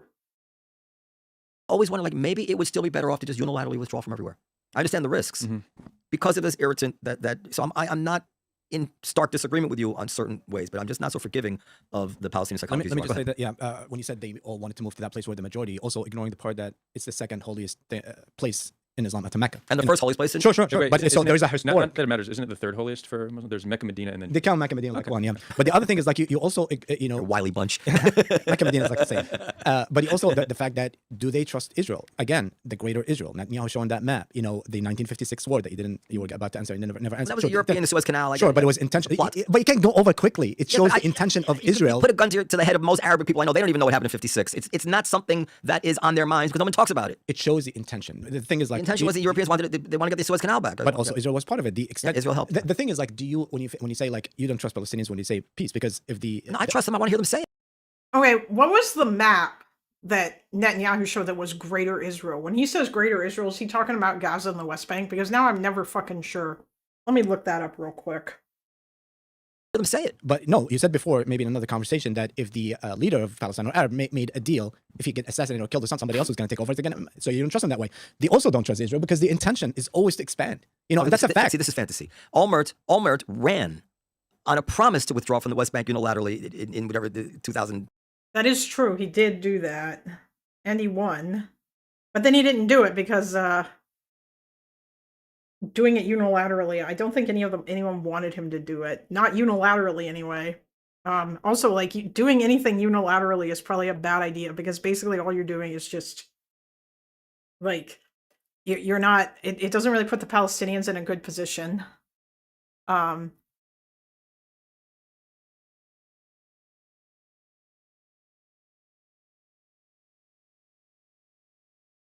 Netanyahu held up a map of Israel that included Gaza and the West Bank, if I remember correctly, at the UN. Yeah, I remember that too. So if that's what this guy means when he says Greater Israel, then yeah, that about tracks. Yeah, I don't think that I've seen anything that indicates that. I mean, yeah, maybe Netanyahu has signaled about the Nile to the Euphrates shit, but doesn't Neturei Karta think Greater Israel is based? Probably, but those guys are crazy. 2007. There was no Greater Israel map. Actually, the Neturei Karta is like anti-Israel, or at least anti-Israel as it exists now. But that's just because that they don't think that it can happen until the Messiah comes back. Map that Netanyahu showed in the United Nations. No. There's no intention. There's a little misconception there. Greater Israel has two definitions. It means all the land between the river and the sea, and then it means Greater Israel, including Jordan and Lebanon and this. There's no real political movement within Israel for that Greater Israel. That's more so a conspiracy than anything else. There's some fringe extremists that want to expand beyond the Jordan River, but generally when Israelis are saying Greater Israel, they're referring to all the land between the river and the sea. And the settlement, moving on and on and on. Like, you're talking about Israeli not trusting the Palestinians, but you don't want to talk about Palestinians not trusting Israel. I did. No, I acknowledged it. I acknowledged it. Since we don't have so much time, and I still have a few important points. Please make your points. Go ahead. So you said something about you're not forgiving of Palestinian psychology. I think I said I'm less forgiving than you are. I'm not. I'm not forgiving of it. Okay. Go ahead. I think that it's very intuitive and natural. Oh, hold on. Let me just look at it on my phone. The only problem with this is that when I sit in this chair, I'm like way further away from. I need to get a better chair to use in this room.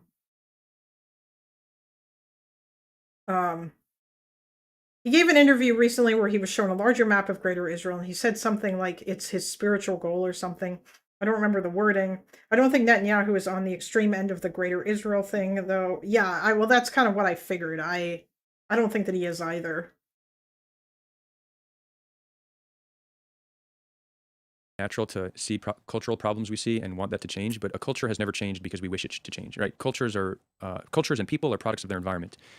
To whatever degree Israel controls the environment of Palestinians is also the degree in which we can influence who they are and how they see the world.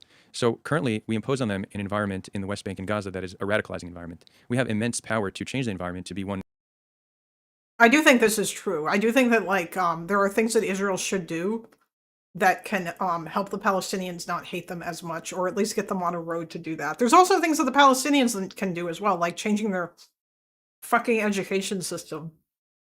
I also suspect that maybe UNRWA needs to go away and basically be replaced by like an institution in Palestine itself. Because I don't know why, like, UNRWA should have been turned over to the Palestinian Authority, and they should have been the ones who were running that shit, or something on the ground that is, like, run by them instead of... I know there are lots of Palestinians who work for UNRWA, but it is still, like, a UN organization. I don't know why. It's just kind of weird. Although I think that's a lot of it to do with, like, weird fucked up shit. Like, one of the big criticisms of UNRWA is that it kind of, like, perpetuates the conflict in some ways. And it should have really been, It should have been a temporary thing.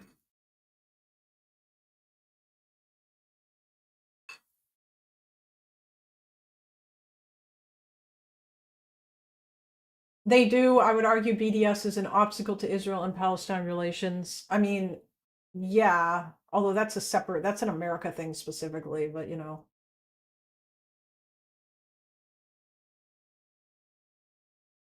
Wait, who? Me and Doobie Fellrunner? I mean, maybe. After I finish having dinner, we could. But I don't know. Doobie, how's your COVID? How are you feeling, buddy? Are you feeling better?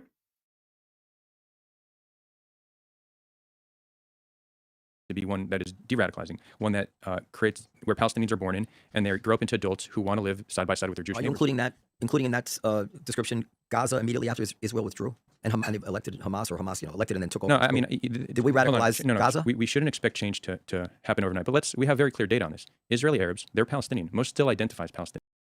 I don't think that Hamas was just voted in Gaza. That's not my recollection of that. There was elections in the West Bank and Gaza because they were both governed by one government at that point. And then Hamas took over Gaza after I think there was some sort of weird attempt on the part of Israel and the United States, because that Hamas won like a plurality of the vote. I don't think they won like a clear majority. The idea was that they were supposed to form a coalition government with Fatah, and then Hamas like basically took over the West Bank militarily, and then the whole thing got closed up. Will it be cancer again? I mean, potentially, Insomniac, although it might just be a discussion between Doobie and I, and not like me and not like multiple people, but I guess it would really depend. I don't know. It probably would be, but it would depend on what it was that we were going to talk about. Like, I think that I have considerably thought about my position more. Like, really, I think I have a more I think that I probably have I've thought about some ideas with regards to the...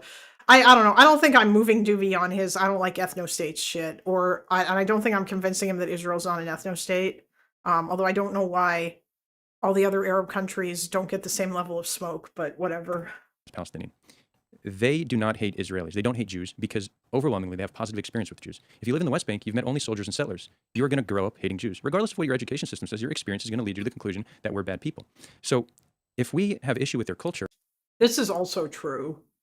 Like, this doesn't help anything. I think that the Arab Israelis are a really good example of the fact that peace is absolutely possible, and that environment is helpful, and also the fact that they are that if they live in if people have like better material conditions, then they're less likely to, spend or like hate other people or get super hella radicalized because most people just want to raise their kids and be chill.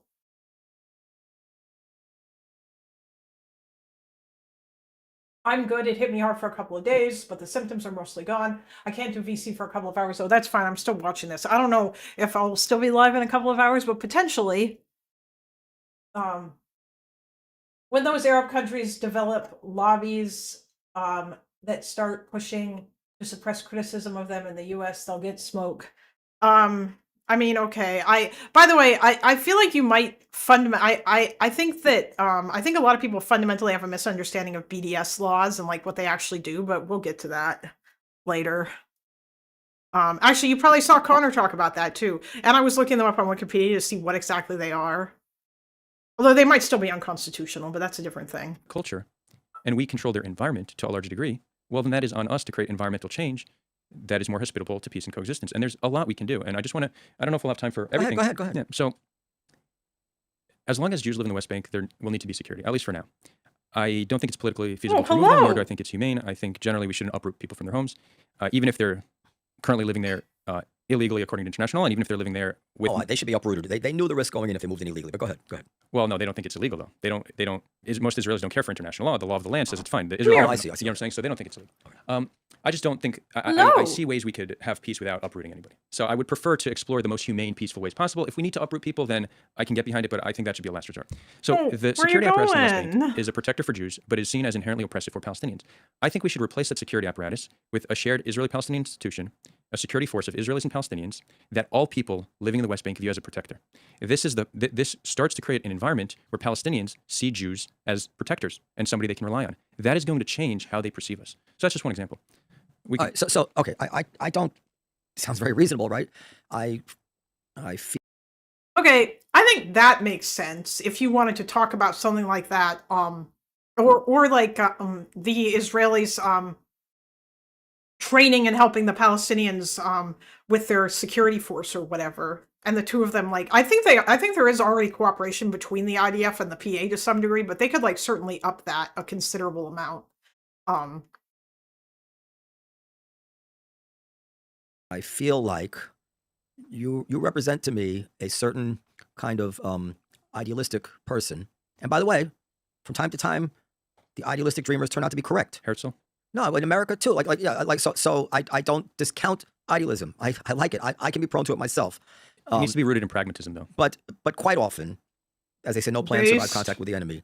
Quite often, the world intervenes, and you could just imagine the Hamas type. Pragmatism is based. The truly hateful types, which are not a small number, exploiting this with insurgent type things and just making it an impossible thing. But if I could vote on what you suggest to give it a try, of course I think we should give it a try.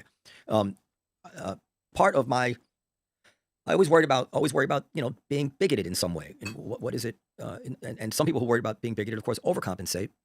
And we saw that in America, where we're just bashing white people about everything and all the trouble that's caused now. But one of the things that comes to my mind quite often, and I've said it to Hatem before, and he gets mad, is that I try to control for Israel, and I look at all the other tribal conflicts: Sunni Shiite, Sunni Alawite, Alawite Wahhabi. I just pulled up there's 12 in the last 20 years with 1 million people dead, and I wonder to myself, why would we think in a large group of people, where not one tribe lives peacefully with the other, that the Jews are the one tribe they are ready to live peacefully with?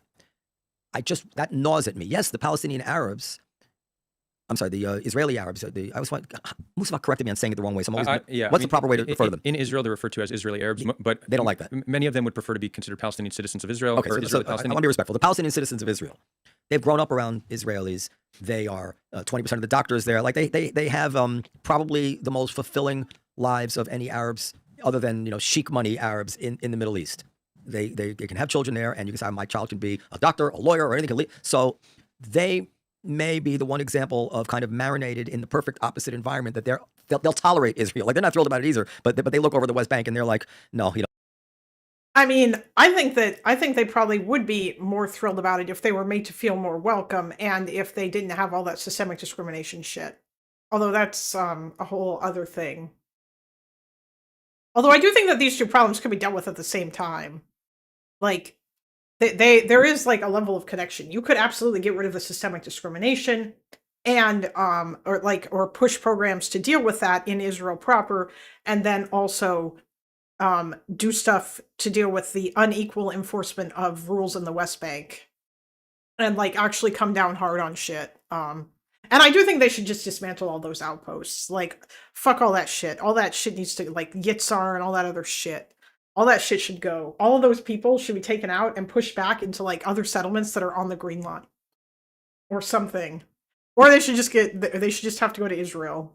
Or we should stick them in the fucking Negev and make them fight with Hamas for our amusement or something. I don't know. One state solution woke, two state solution broke, federal solution bespoke. I think long term the federal solution is the one that I think would be cool long term. Oh, further up, Doobie said, yes, I know BDS laws. That isn't the only thing I'm talking about, though.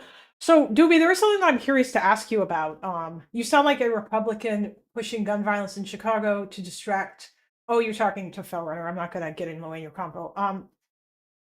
So, I'm curious, Doobie, do you have examples of, like, the American government actually, like, stepping in and, like, and prosecuting, like, non-American citizens who were critical of Israel before Donald Trump came into office? Because everyone who mentions that, like, that's like a fairly unprecedented thing. And I think that Trump is uniquely bad in terms of the extent that he is basically just willing to, and really, I think that he's just using, these people not liking Israel as an excuse to deport people. Like, he's just using it as a reason, as like something like, I think that he just loved the fact that that Mahmoud Khalil was involved in the protests at Columbia, and then he loved the fact that he didn't disclose information about UNRWA because it gave him an excuse to, like, go after him. And I think that that's really all that comes from there. I know that there are groups in America, like third-party groups. Like, I think there was one called Campus Watch that was part of that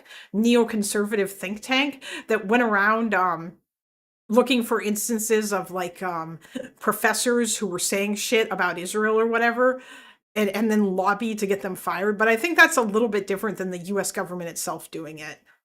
That's just, like, people saying shit online or whatever. And I don't know if that stuff even still exists anymore, or if that's still as much of a thing.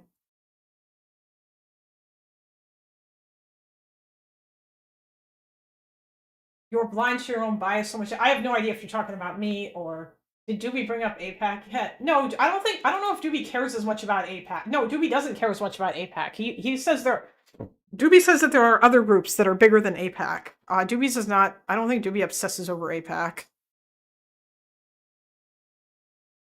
No, I don't think I want to go live over there.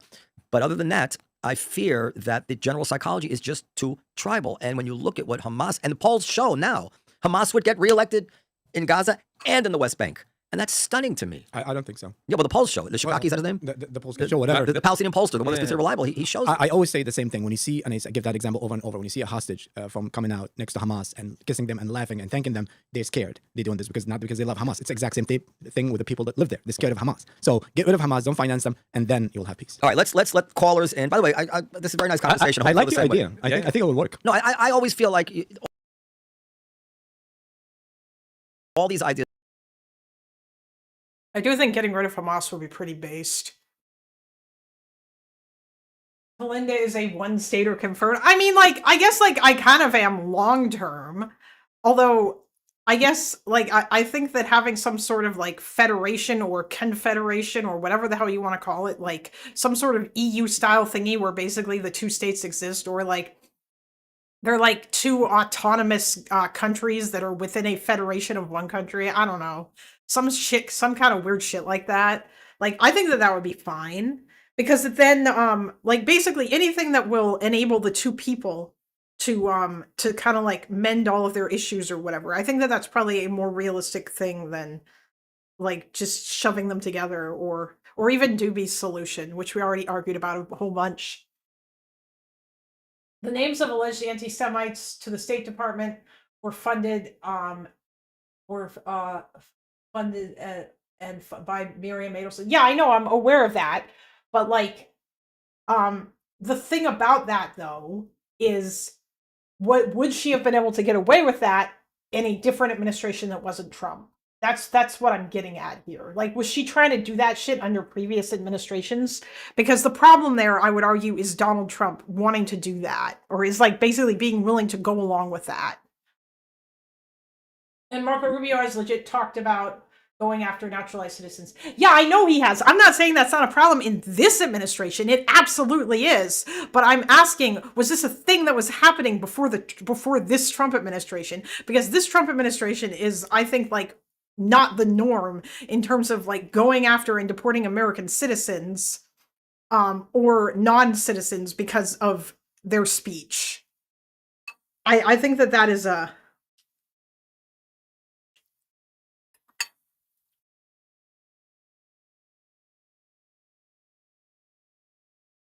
I think that seems to be a relatively new thing. Or if it happened before, I don't not on this scale.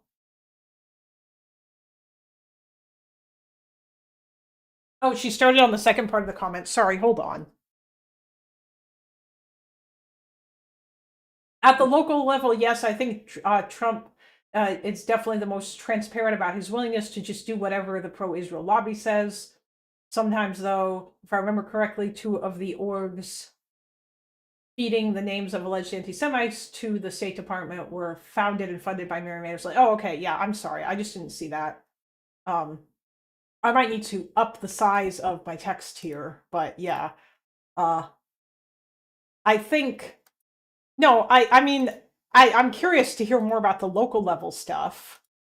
Although it depends what you mean by the local level, because if you're talking about that, then that's something that's a little bit different.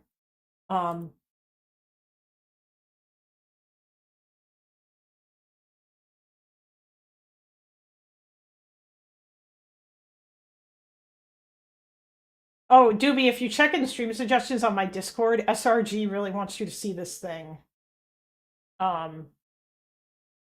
About how most countries with religious requirements for heads of states are in the Middle East and North Africa, but how Israel does not appear on this list. Although isn't it in Israel, they've absolutely ramped it up under Trump because the dude is such a corrupt piece of shit. I'm not talking about the Jews. Oh. Wait, what do you mean about the Jew? Oh, Fellrunner's saying something else. These ideas should be tried, even if you're skeptical, unless there's some real risk. Like, whoops.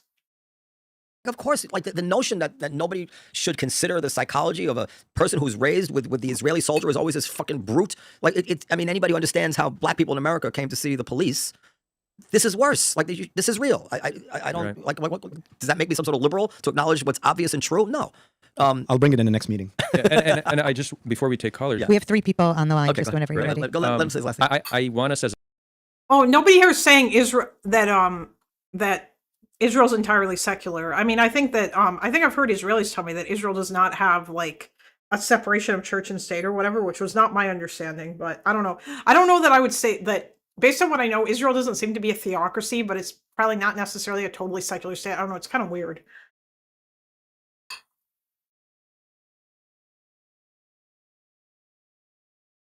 The dog whistle is optically trained. What, Barabbas?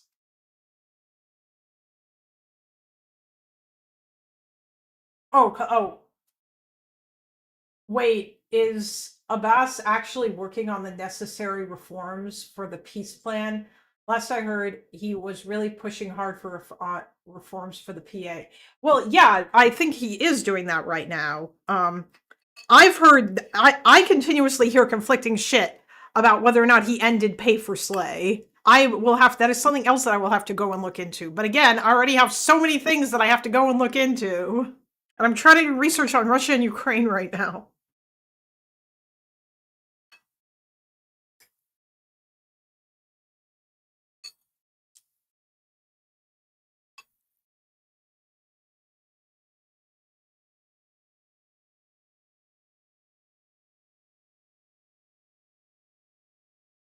Not a theocracy for sure. I don't even really have an issue with theocratic states that have protections for religious minority groups. I mean, Israel kind of does though. Like I don't think that I'm not sure that there's any problems related to Muslim or like being I don't know if there's anything written into Israeli laws that says like stuff about the Muslim stuff. In fact, they don't have to serve in the military, which is, probably something that they or definitely something they would consider to be a bonus.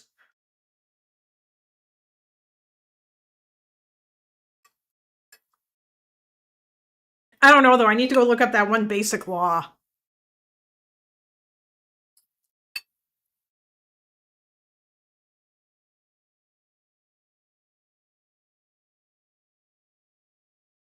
I do think Abrahamic religions and religion in general are pretty bad though. I mean, yeah, I agree. I don't like religion either.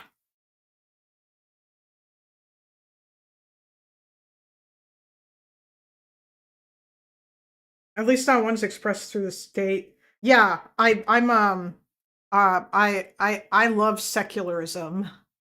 On us as a people to not be okay and comfortable with needing to control another population. Yes, of course. And I understand why we've lost motivation with failed peace agreements where negotiations led to violence. I get it. But part of the mission of my advocacy is for Jews and Israelis to say, this is not a reality we could accept. We need to do everything in our power to be able to live on the land, be safe on the land, but without needing to deny other people their rights.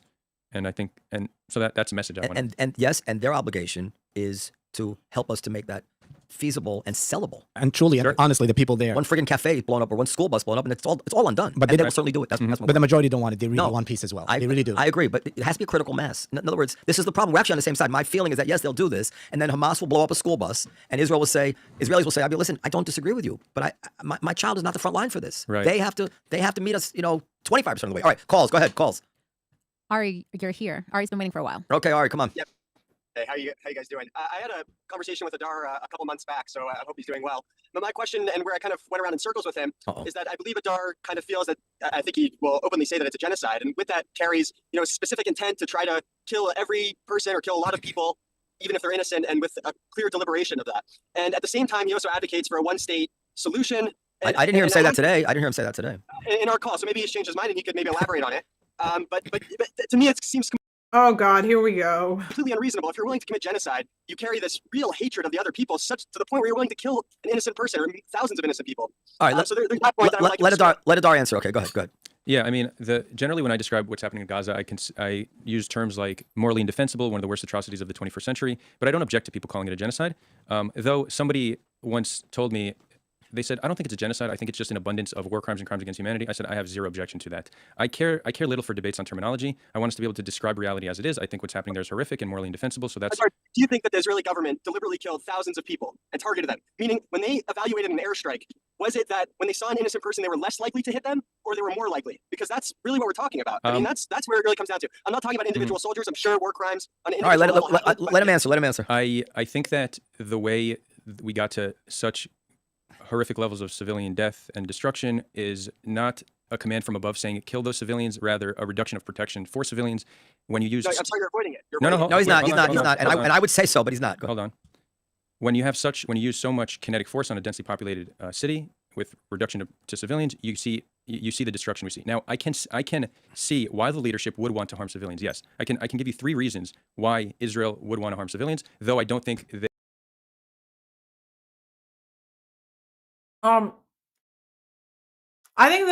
I think that like some of this stuff is probably like a little bit more of a measured and fair criticism of Israel that I don't know if I would necessarily go that far, but like what was it that he was saying about the yeah, like Israel did lower the their standards for like civilian death, and I think that that's like a huge issue. It seems like they especially did that near the beginning of the war because god damn, that death toll ramped up really fast. Now it seems like the death toll has kind of been sitting at like the same spot, and like the health ministry hasn't really like upped the number a huge amount. And I mean, like even before the ceasefire, it felt like it took a long time for it to reach. I think we're at like 70,000 right now. But I mean, Yeah, I don't know. Like at the start, it seems like they kind of just went ham. And honestly, I remember too that article where I think this was might have been in Haaretz, but it was also maybe in the Times of Israel as well, where it was leaked that um shortly after they started the war, they were in like a room with Netanyahu and like the generals and stuff like doing assaults, and Netanyahu started like screaming and soying out about how he wanted more targets, even though like his generals were telling him that there aren't any more acceptable targets or whatever. And it seemed like he just really he was super mad and on the warpath, probably because that he realized how incredibly fucked he was as a result of, because it was his fuck up that caused October 7th to happen, because he's the one who didn't take Hamas seriously and who thought that he could endlessly kick the can down the road forever and ever. Um,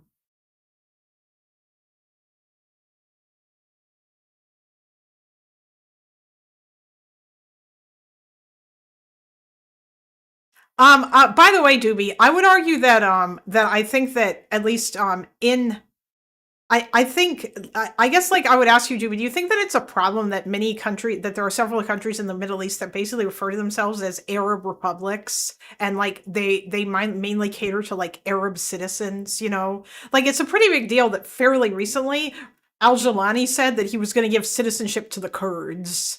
Um and like give them equal rights and stuff under the constitution in Syria. I think that that's a huge thing that is pretty that means a lot, especially since prior to that he I think the constitution that he had written basically just said, you know, Syria is an Arab republic again, and there was a lot of objections to that.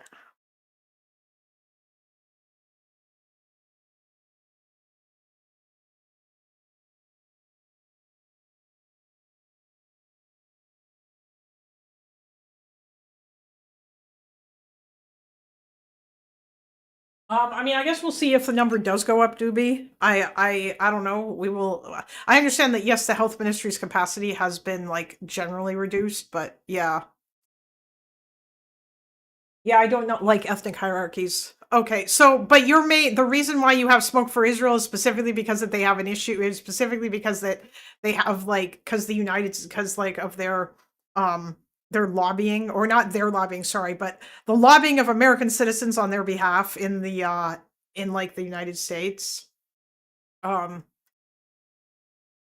by the way, I don't know if it's the same amount of money, but it seems like there's been a lot of lobbying on behalf of Qatar in the United States too, and some of that shit is kind of insane. They donate an awful lot of money to American universities, which is a bit crazy considering all the shit that they push in the Middle East.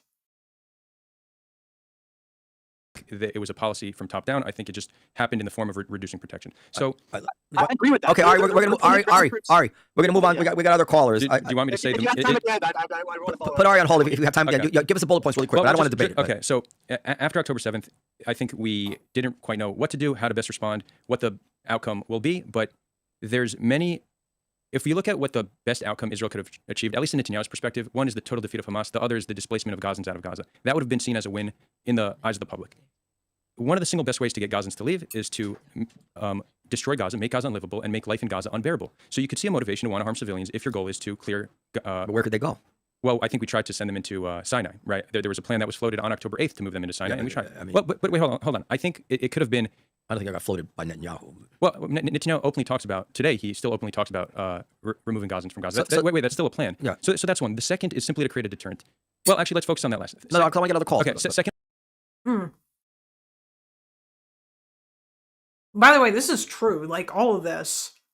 Yeah, like I even without hearing him say it, it is very like not difficult for me to believe that Bibi wants to ethnically cleanse Gaza. Of course he does. However, ethnic cleansing and genocide are not the same thing, and I feel like everybody continuously forgets this. So I don't know. I think that Adar's answer is pretty reasonable here. You know, saying that there is like a higher there is more tolerance for civilian casualties is, I think, an entirely fair point.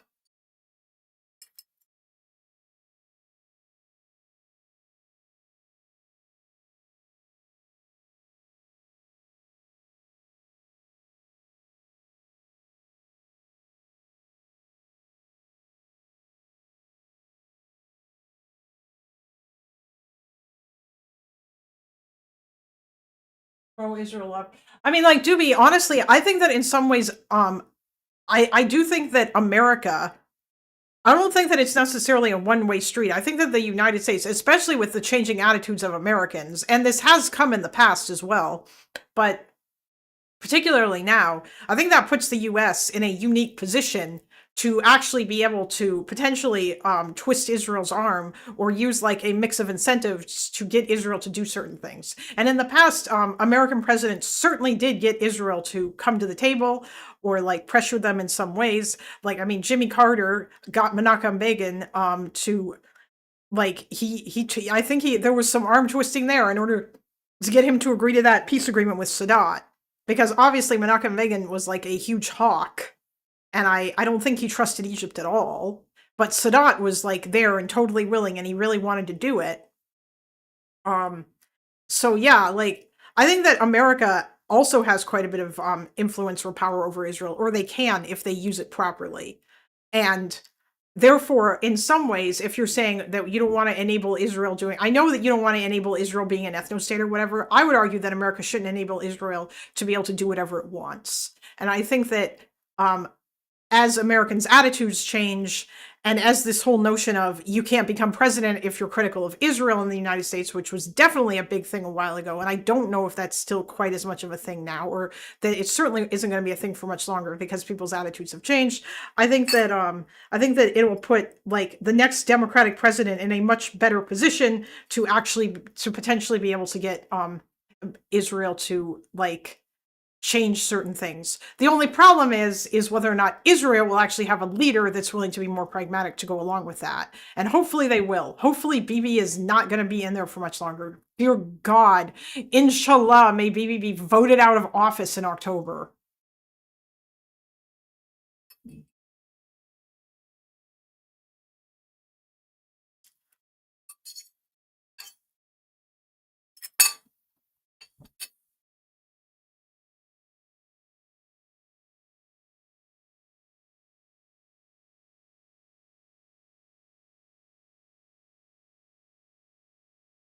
Oh, hold on, Jimmy. Who are you referring to?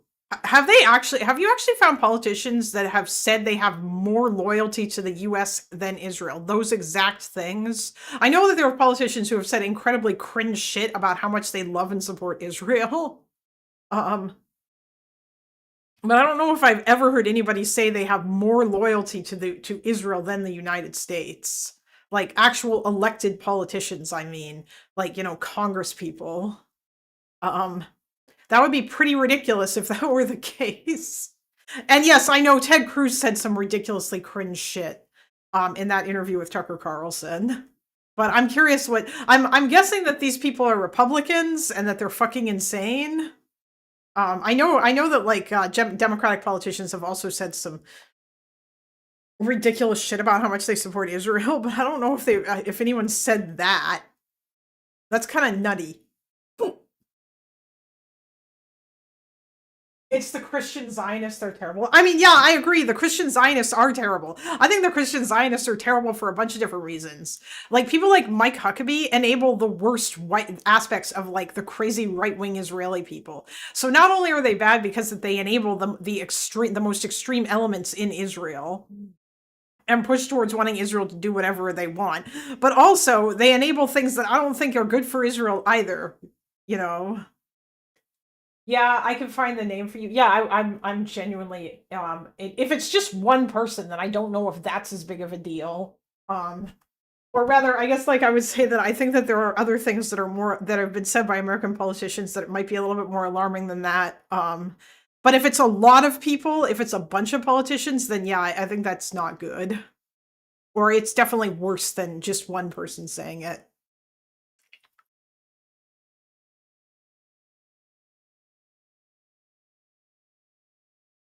Does Israel control these Christian Zionists? Oh, Sans, no, I don't think that Israel controls them. That's not the case. They're just nutty. They're just fucking crazy.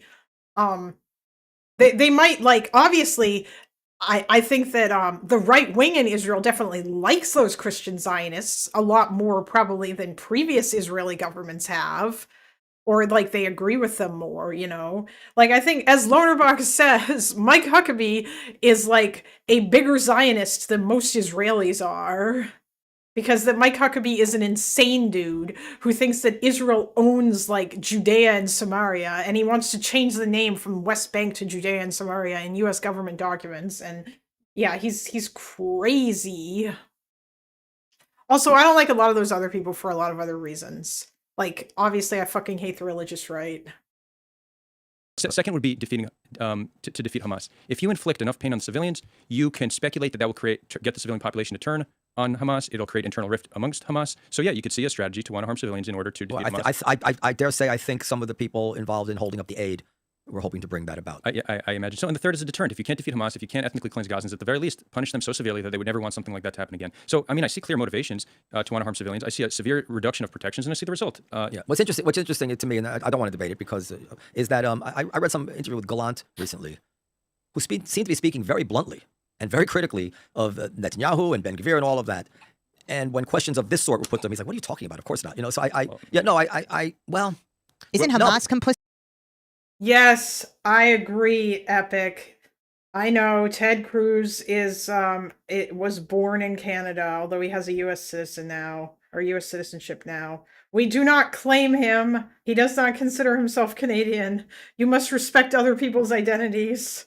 Fucking Ted Cruz, god damn it. Inshallah, may he be voted out of office by the people of Texas one day. I feel like it gets closer every time. Complicit in, but he was critical enough that I felt he would have said yes. They were trying to, like he would have said, they were trying to get me to have policies to drive them out, but I refused to do that. You know, I'm reading tea leaves. You realize having someone in Gallant's position, he has a massive incentive to not be honest about something right. like that. Well, no, because he would put the blame on them. He copped to enough. Yeah, but the backlash from Israeli society, like that's not something. Except that he did indicate that he feels that they could have gotten the hostages out sooner. We could have for sure. Right, you say, but I'm saying for him to admit that there's no more radioactive thing he could admit than in his opinion, the government didn't do right by the hostages. So for my interpretation was if he's ready to admit that, it'd be pretty easy for him to admit lesser things that was Israel's. Okay, next call. Just to say quickly, the results, the end. You can say whatever you want. How many civilians died? How many people died? This is the result. This is the end. How many? Yeah, same thing in World War II. We got to take another call. Come on. One last thing. No. Well, because he said I support one state. So maybe I'll address that. I am. You already said here you didn't. Well, I'm solution agnostic. I will support any solution that will protect the rights of all people living between the river and the sea. It could be a confederation or a federation. I can get behind them. But if it is one state, I want the name to be Palestine. I just want to change the spelling that that Stein is Stein. Ah, comedy. to reflect. Okay, that's actually pretty funny. Also, honestly, that's not even necessarily like I think that's probably a fair. You know what? That's fair. I think that this Adar guy isn't necessarily. That's really not too bad. I thought that he thought definitely that it was a genocide or whatever, but it sounds like he has a very nuanced position. So you know what? Fucking based. This guy's cool. There are maybe some things here that I don't necessarily agree with, but he's considerably more reasonable than a lot of the other insane fucking people. Palestine.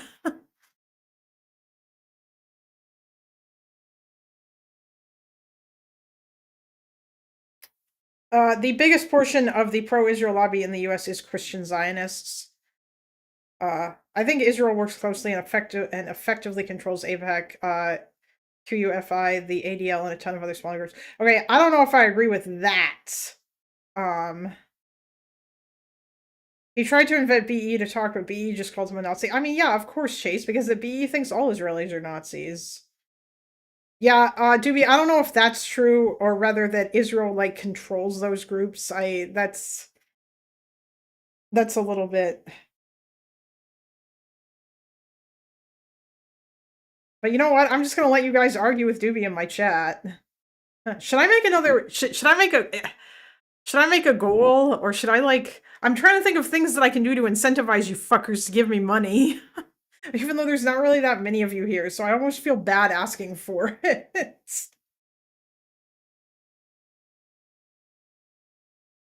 You guys keep asking Doobie to give you the name.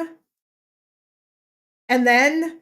And then you fucking... And then you distract Doobie by continuing to argue with him in the chat.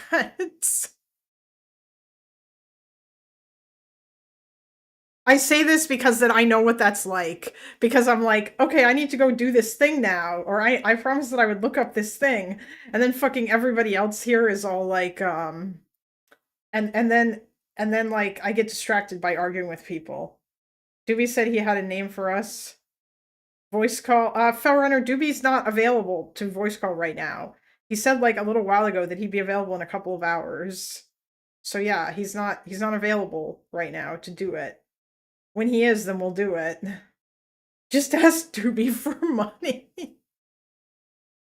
Listen, we need more than one oiler in here, okay?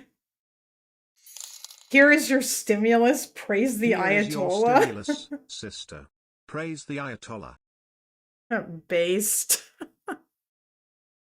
Thank you, brother.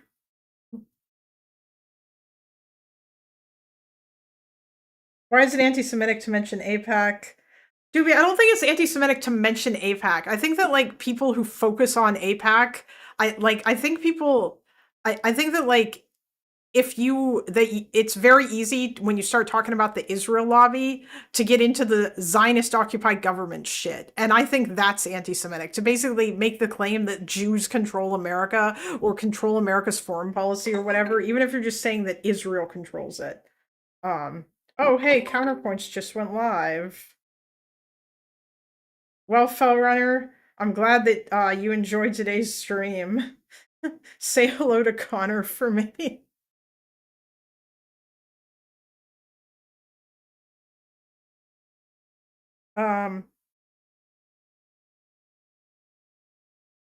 Wait, it was Mike Johnson. Okay, can you I need Doobie, can you like post something in the Discord? Is there an audio recording of him saying that or an article about it?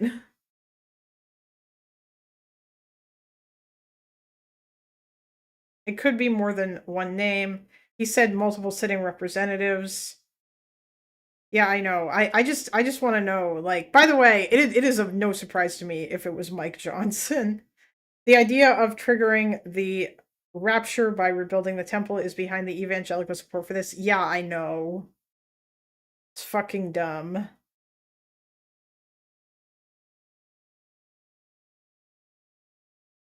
It was an interview.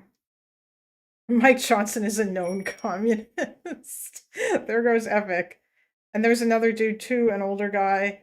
I mean, yeah, if you want to, like, I could probably, like, look it up or whatever, but right now I'm, yeah.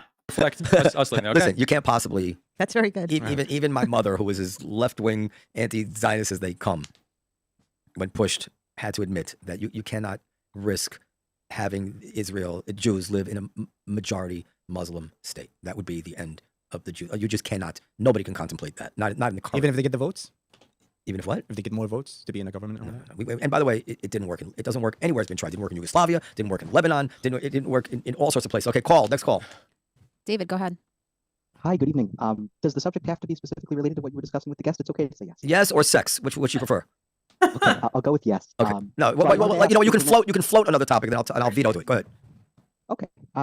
It's really more a suggestion. I wanted to call in to respectfully, I guess, express my disapproval of the caliber of the Orthodox Jewish guests that you've had on thus far. As an Orthodox Jew, I sort of saw those episodes, and I felt like Rabbi Yishai Fleischer, is that his name?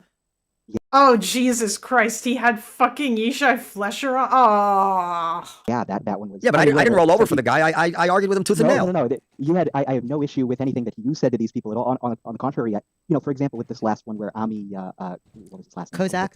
Who I'm sure is absolutely a wonderful guy in person, that he wasn't really able to see where you were getting in regards to, you're asking him, like, what about this Dinesh D'Souza stuff? Couldn't you have drawn a line earlier? And he just, like, I felt he really couldn't. Well, who would you suggest? What Orthodox Jew would you suggest us having on? Okay. Yeah, can you send me a list? Sure. There's a couple. One that I think would be a fellow podcaster whom you may have heard of, you may not have, would be Rabbi David Beshefkin. I think we would be very interested to talk to. Listen, I reject the premise. I'm not trying to have people on who I agree with, and I thought the thing with Ami was very informative. There is a right-wing group out there who will tolerate anything from within their ranks as long as they're directionally correct on Israel. The fact that these right-wingers lay down in bed with Dinesh D'Souza, who denied. Oh, geez, I feel like, Doobie, I feel like now this guy should be speaking your language then, too, because that's like, yeah, like, that's not good. I wholeheartedly agree. Yeah, so I thought we brought that out very well, and I thought that's way more interesting than me putting on someone that you agree with. But anyway, do you want to? No, it's not a matter of agree. Okay, I understand. It's really not a matter of agree disagree. It's more. Actually, it would be interesting to watch the convo with Yishai Flesher, because this guy has like some interesting arguments. I don't know. I feel like both of these people seem fairly reasonable, and and there's a level of nuance here. It's more a matter of the. This is actually an interesting discussion. It's considerably more interesting than the caliber of discussions that you usually get in this space. The ability to, I feel like you have a unique ability to be able to see things from other people's perspectives, despite if you don't agree with them, that you can put yourself in their shoes. My wife would differ, but I would also disagree with that. Okay, David, if you want to suggest guests to me, which is how I found Adar, email me at podcast@comedysour.com, and if you could include some links to something like that I could actually see them, because they also have to be compelling to listen to. They can't be dull. Certainly. Okay. And please CC me in the list of Jews. Okay. Thank you, David. Next. Email me at podcast@comedysour.com. Okay, you got to turn off your thing there because there's a delay. They also have to be compelling to listen to. You got to tell this guy to turn. Am I on? Yes, you're on. Oh, sorry about that. That's okay. So I wanted to talk about settler colonialism and indigeneity. Okay, you talk about Adar. Talk about it with Adar. Go ahead. Yeah. So I looked up the UN definition of both, and it seems like the main points to me for. Please no Shmuley. Oh yeah, no, fuck that guy. Rabbi Shmuley is like a ridiculous joke. Although I feel like they could have him on and maybe like Noam could yell at him or something, but he's just not an interesting dude. I don't know, like Piers Morgan brings him on because he's loud and says crazy shit. And Piers's whole MO is to find the most insane people. Like he only ever wants to have Destiny on after Destiny tweeted something that Piers can take offense to. Otherwise he just doesn't. Instead he just has like the most crazy people on so that they can yell and scream for his amusement. Like his show is not like a great place to have discussions about Israel-Palestine. Because all he does is he brings on two people from like the most extreme sides and then he makes them fight. And then he'll occasionally come in and be like a based both sideser, but he's still fucking, I don't know. Shmuley and Finkelstein literally sound like anti-Semitic slurs. True!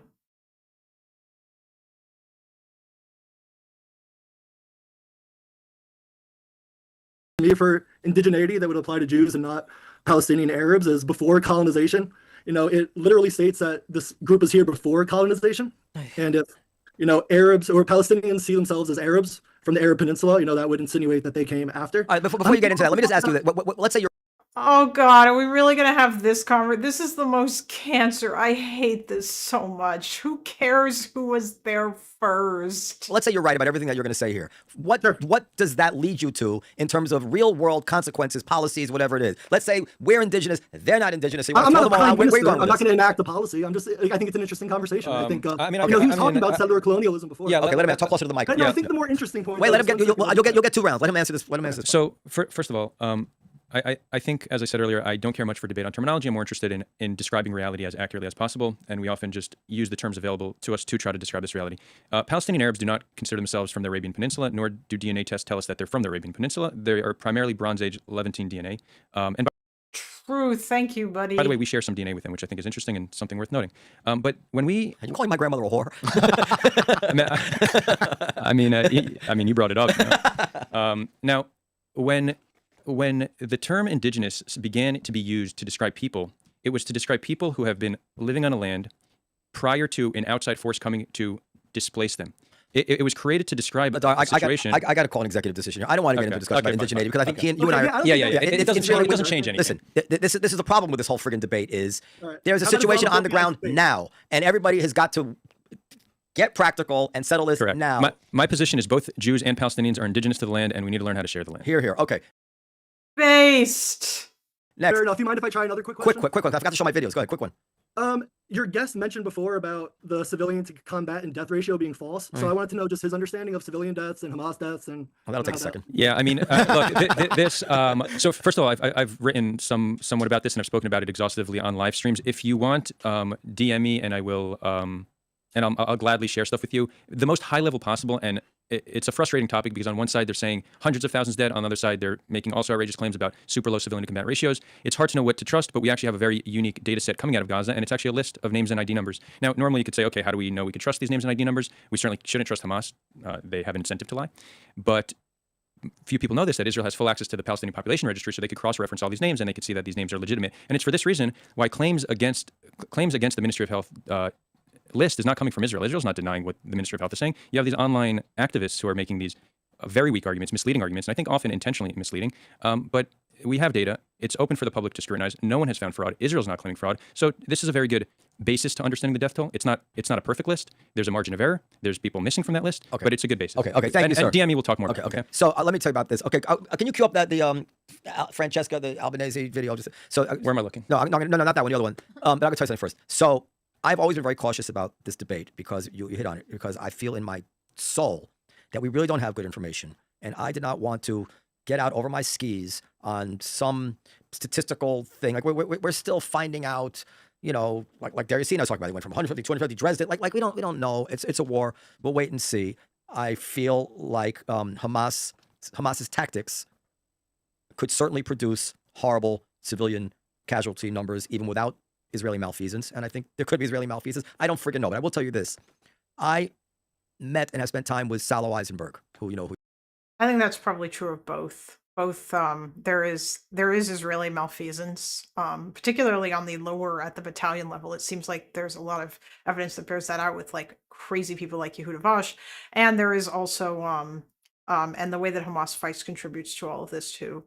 And we'll actually know how many Hamas members and what the actual civilian to combat ratio is. Like in however many years before Hamas finally gets around to updating their website with the obituaries with a list of all their dead. You know who he is, the guy, of course. And I did not know what to expect. And I've had conversations with him where I pushed him, you know, pretty thoroughly on the arguments that the other side was making. And although I was not in a position to judge his answers, I will tell you that I felt that he was answering. Oh, Noonian Star, are you fighting the soy pill on the WIC panel? He thinks Fuentes is irrelevant. Why would he think Fuentes is? I don't think Fuentes is irrelevant. Although I don't know if he is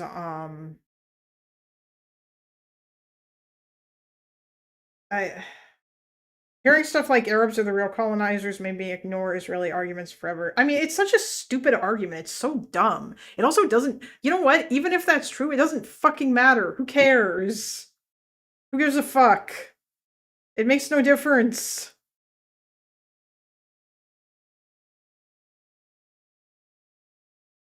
Because like at this point they've been there for so long that it is irrelevant. Yeah, the civilian to combatant ratio. The problem is that right now we don't know because at all the health ministry dead numbers, like they basically say everybody is a civilian. And that is like that's just, or like the health ministry is not, if we were to separate them from Hamas, even though they are run by Hamas, but yeah, basically Hamas just does not tell you their civilian or their soldier or their militant death numbers because they have no incentive to, because it serves their agenda to not say anything. Answering in earnest that he was thorough and on other matters related to this conflict. He is not some sort of fire-breathing hardliner, which also is important for context. So I would be cautious about dismissing his arguments also. Oh, I can, and I can actually maybe have a liaison between the two of you guys, and you guys could debate it or whatever. I don't want to get into this. I was going to say, but there's a satellite issue. This is wait, but I do want to mention that because I'm familiar with Eisenberg, and I didn't come here to attack anybody or trash anybody, but I've reviewed all his work, and it's not honest work. Okay, fair enough. But I would love to discuss and debate this on your show anywhere. But everybody who's put out analyses on this have blocked me. They refuse to debate. All right, I'll see. So blocking people's a bad habit all around. You know, let's talk about it. I'm happy to. And any day of the week, anytime, I'm there. But no, this is by the way, this is the one topic I have not found somebody willing to debate, because when you do the research, you see that. I am not. I've never taken a position on this, but I will take this. So this kind of brings the whole thing together. This woman, Francesca Albanese, like, worried about Israel creating anti-Semitism. Now she is the UN what do you call it? Special Rapporteur, how do you Greater than pronounce it? rebuild Rapporteur. temple, greater than nothing Rapporteur. happens, greater than sacrifice red heifer, greater than still nothing happens, greater than Ben Gvir dissolves the government, greater than Ben Gvir proceeds to consume bath salts and crash the F out. Thanks, buddy. Fix Kunisberg, then come talk to me.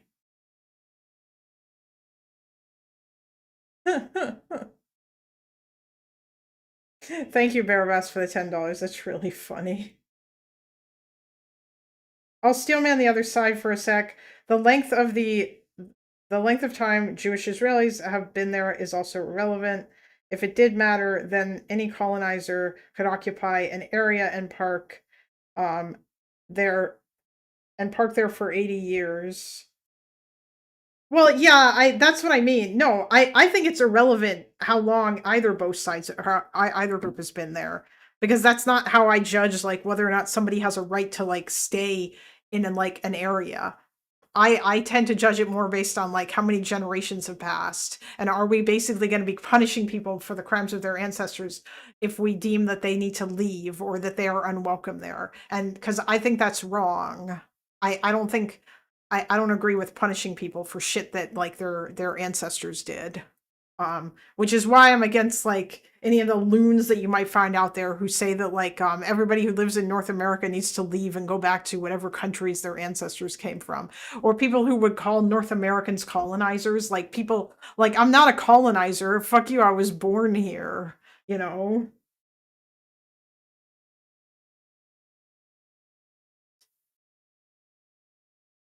It feels like he has already consumed bath salts. Yeah, he probably has. Yes, the Professor Flowers people. Man, Chase, you're like keeping that shit alive. I feel like nobody mentions Professor Flowers anymore, but I remember her vaguely. Oh, hello. Hi.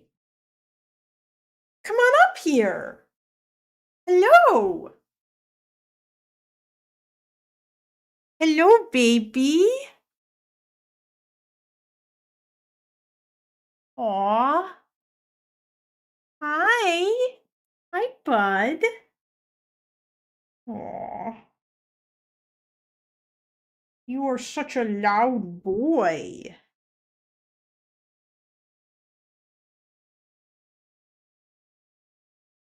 Hi.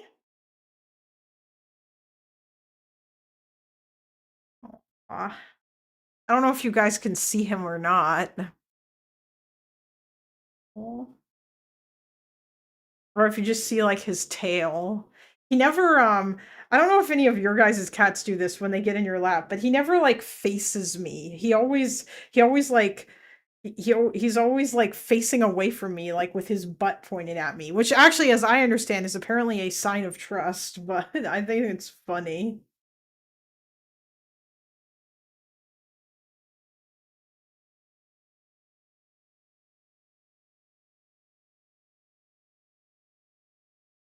He's on watch.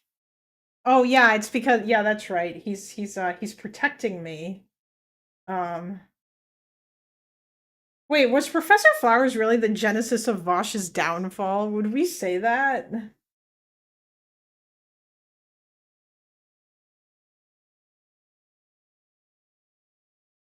Americans have a hard time at that, given we are a decent amount of West European mixed into people.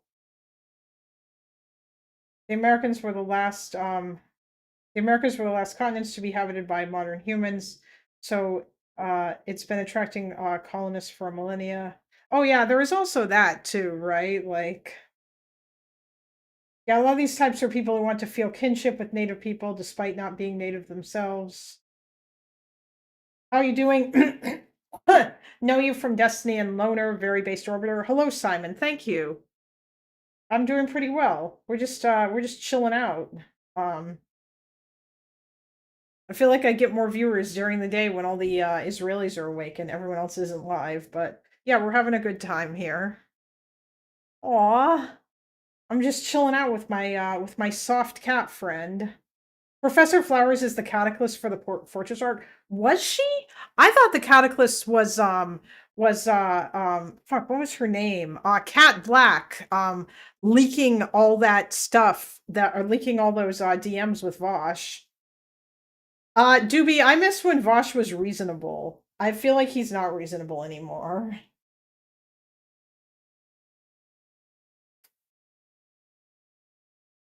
Trump was rambling about Denmark not being grateful for America taking Greenland when Denmark was occupied by the Germans in World War II. Oh, fuck. I DM him once or twice a year to see if he is ready to come out of the cave. I don't know when he is ever going to be. He always says he's not. Yeah. He did a video recently saying that he was thinking about it, but he's probably never going to, because I just don't think that he has any reason to. Okay. Tour. It's a word I've only read and never heard pronounced. Now, she has a terrible record, her social media prior to taking the job, talking about the Zionist lobby and Jews and money and all sorts of anti-Semitic tropes. I have them bullet points. I'm not going to read them. But she, well, play this video. In fact, we shall start thinking of 680,000 because this is the number that some scholars and scientists claim being the real death toll in Gaza. And it would be hard to be able to prove or disprove this number, especially if investigators and others remained banned from entering the occupied Palestinian territory, and particularly the Gaza Strip. But if this number is confirmed, 380,000 of these are infants under 5. All right, so this is, I know you think this, but this is not. Oh, fuck. I saw Lerner talk about this. That doesn't even make any sense. There aren't even that many infants in Gaza. That's an insane claim. This is not about the number.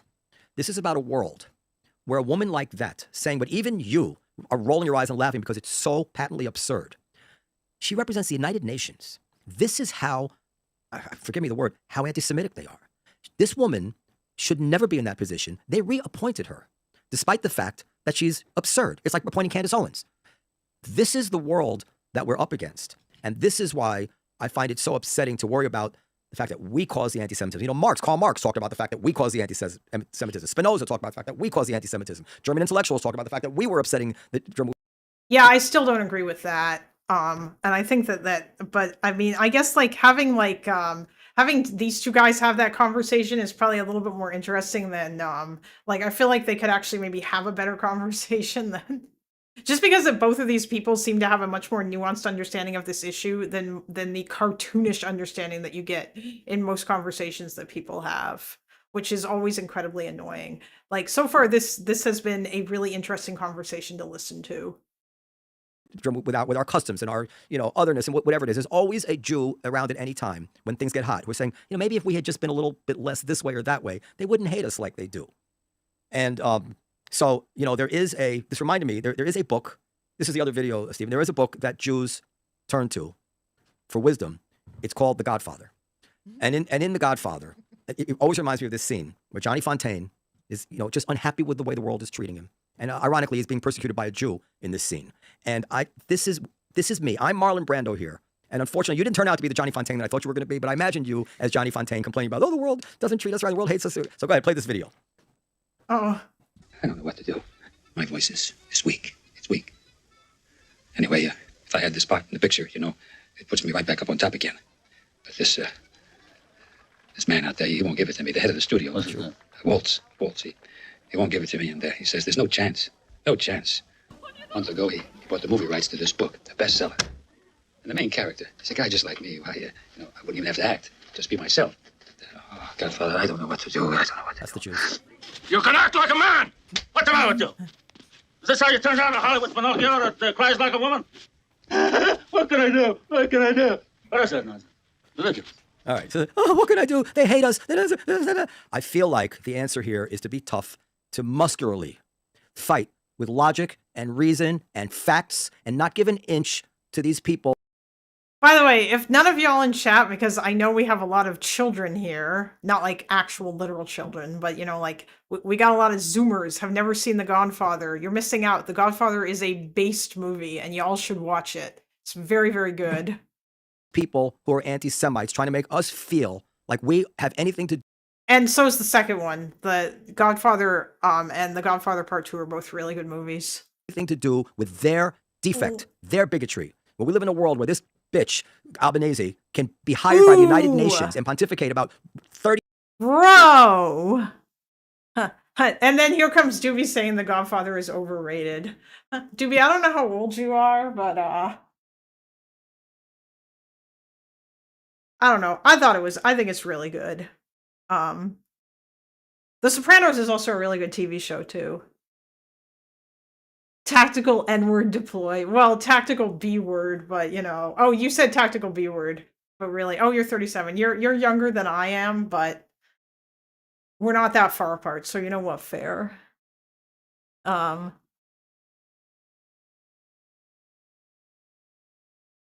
You asking to get whacked? Hard B. 35% of all the Palestinians, more dead 5-year-olds that even exist on the West Bank, and she doesn't even worry about humiliating herself. Maybe I should check this with some statistician before I go out in front of the world. No, because she knows it doesn't matter what I say. I can say it was 1 million people. Nobody will care because I'm bashing the Jews. And in that context, when you talk, and you may be right in some small way, when you talk this way, I feel like you are harming the cause because you're giving people don't know that much about this stuff. You're giving them reason to think that there's something there, as if this actually is significant to this narrative. It's not. She hated the Jews before October 7th. And you start by being, the Jews, who start by being a man. We have to stop bellyaching this way. That's my feeling about it. So, but notice how you said that my actions impact other people. Why can't the actions of other Jews impact other people? What do you mean? Well, you're saying when this rhetoric of mine is hurting the Jewish people. Well, when Jews support Israel's actions, I think that's hurting the Jewish people. Why can't we look at it? Let me distinguish. I think when Israel does something wrong as an Israeli, same thing as an American, you should absolutely criticize it as policy. Great, yeah. Absolutely. When you start speculating about the fact that the reason somebody like Francesca Albanese is so hateful towards us is because somehow we acted this way or that way. Well, because as I said, you're echoing. There has never been a time in Jewish history there wasn't someone making your arguments. Yeah, fair. So maybe let's look at a different people. I think it'll be easier to look at it this way. If somebody says, Islamophobia is just a result of the actions of Muslims, that would be far more controversial than a Muslim saying, guys, I think we need to reflect on some of our actions because I think it'll help us, just thrive more in this world. I wasn't doing it in a way to blame or demonize. It was simply a reflection of me, my people, and how we're perceived. Yeah, and I said you didn't turn out to be the Johnny Fontaine, I hope, because in your other video, you were... I was a little more... you were weaker, yeah. And just to say something about her... You're okay today. When she does... I'm on my best behavior. When she does stuff like that, it's horrible because she also taken away from the large amount of children that actually died by exaggerating the numbers. She's taken away the, the spotlight from what actually happened. Just her impost part. She's off by like an order of like 20x. Yeah. But I'm making a different, more important point is that we live in a world. She's not some idiot on Twitter. She is hired as the UN rapporteur, whatever that even means. So maybe rapporteur. What kind of world? Like, let's say you put somebody in charge of like racial issues in America with a KKK member. This is what we're up against. So on any subject, if you know that's how deep the rot is. It is not just, you're not in denial. It's reasonable to say, I don't want to hear a single thing that comes from these people, not UNRWA, not the United Nations, not their investigation, none of it. Also this is proof positive that they can say anything and it'll be okay. But there's women like her and men like her that do the opposite and say there's nobody. There's small numbers. Well, right. We see it happen on the extremes in both ways. And yeah, but she's not supposed to be extreme. It's the United Nations. Right, that's fair. But we do see it happen on an institutional level on both sides because on the other side of Francesca, you have people like John Spencer who are not honest. Talk about my friend John Spencer. Again, I don't want to dedicate this airtime, but I do offline want to convince you that he's not honest. If we ever have the opportunity. And I would love to debate him, but he blocked me as well. I'm already convinced. Anyways, I would encourage my friends not to block. But I don't know. And look, I'll acknowledge that I'm probably like 80% less nice on Twitter than I am in real life. So maybe people might have a different perception of me. But hopefully some of my ideological opponents will see our conversation and be more inclined to debate these topics. But because the death toll claims on both sides are so blatantly wrong, I don't think it's likely somebody's going to be willing to debate me on this. That's just the experience I've had. And I do want to speak to your point because I agree with you that the thing that makes it hardest for me to support Palestinians is other people who support Palestinians. It's not a natural collection of people. It's like the woke, the Islamists, the anti-Semites, and the humanists. People. I'm in the humanist camp, but I'm in an alliance with many unsavory types who we do not see the world similarly. That's a tough pill to swallow. I realize that I'm in a sense in alliance with some people who hate. Well, maybe they're trying to make you feel like that, but the majority of people actually are the same. Like they act from when you see the college kids, they're just not anti-Semitic. They're just reacting to what the horrible things that you see. I don't know if any of you guys even heard the social media and the videos. It's not stories that you hear anymore. It's the stories that you see. So have a different reaction to it. So it's not everything anti-Semitic. But we'll talk more on that. No, I want to believe that the majority of the movement are coming from a place of humanism where they just don't want to see people 100%, being killed. So. But I think the extremes in these movements often get disproportionate attention, so it gives us a perception of the movement. But I agree. There's a lot of crazy. Okay, there you go. I think that's a good thing, a good way to put it. with regard to like when Johan was arguing with me earlier. But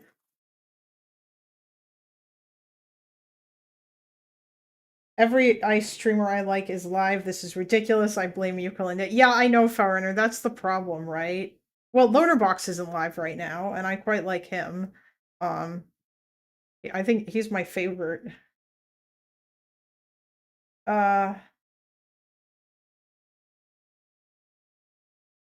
Albanese, more like Albania.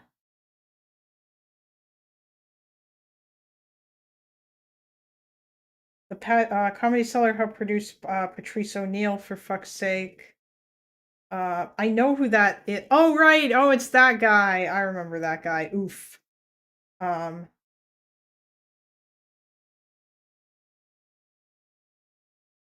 wish we knew more about ancient humans. Aww.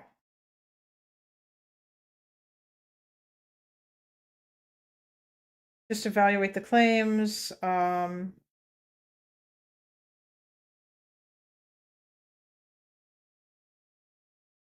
As I understand it, there were earlier migrations of humans out of Africa, but none have survived outside Africa.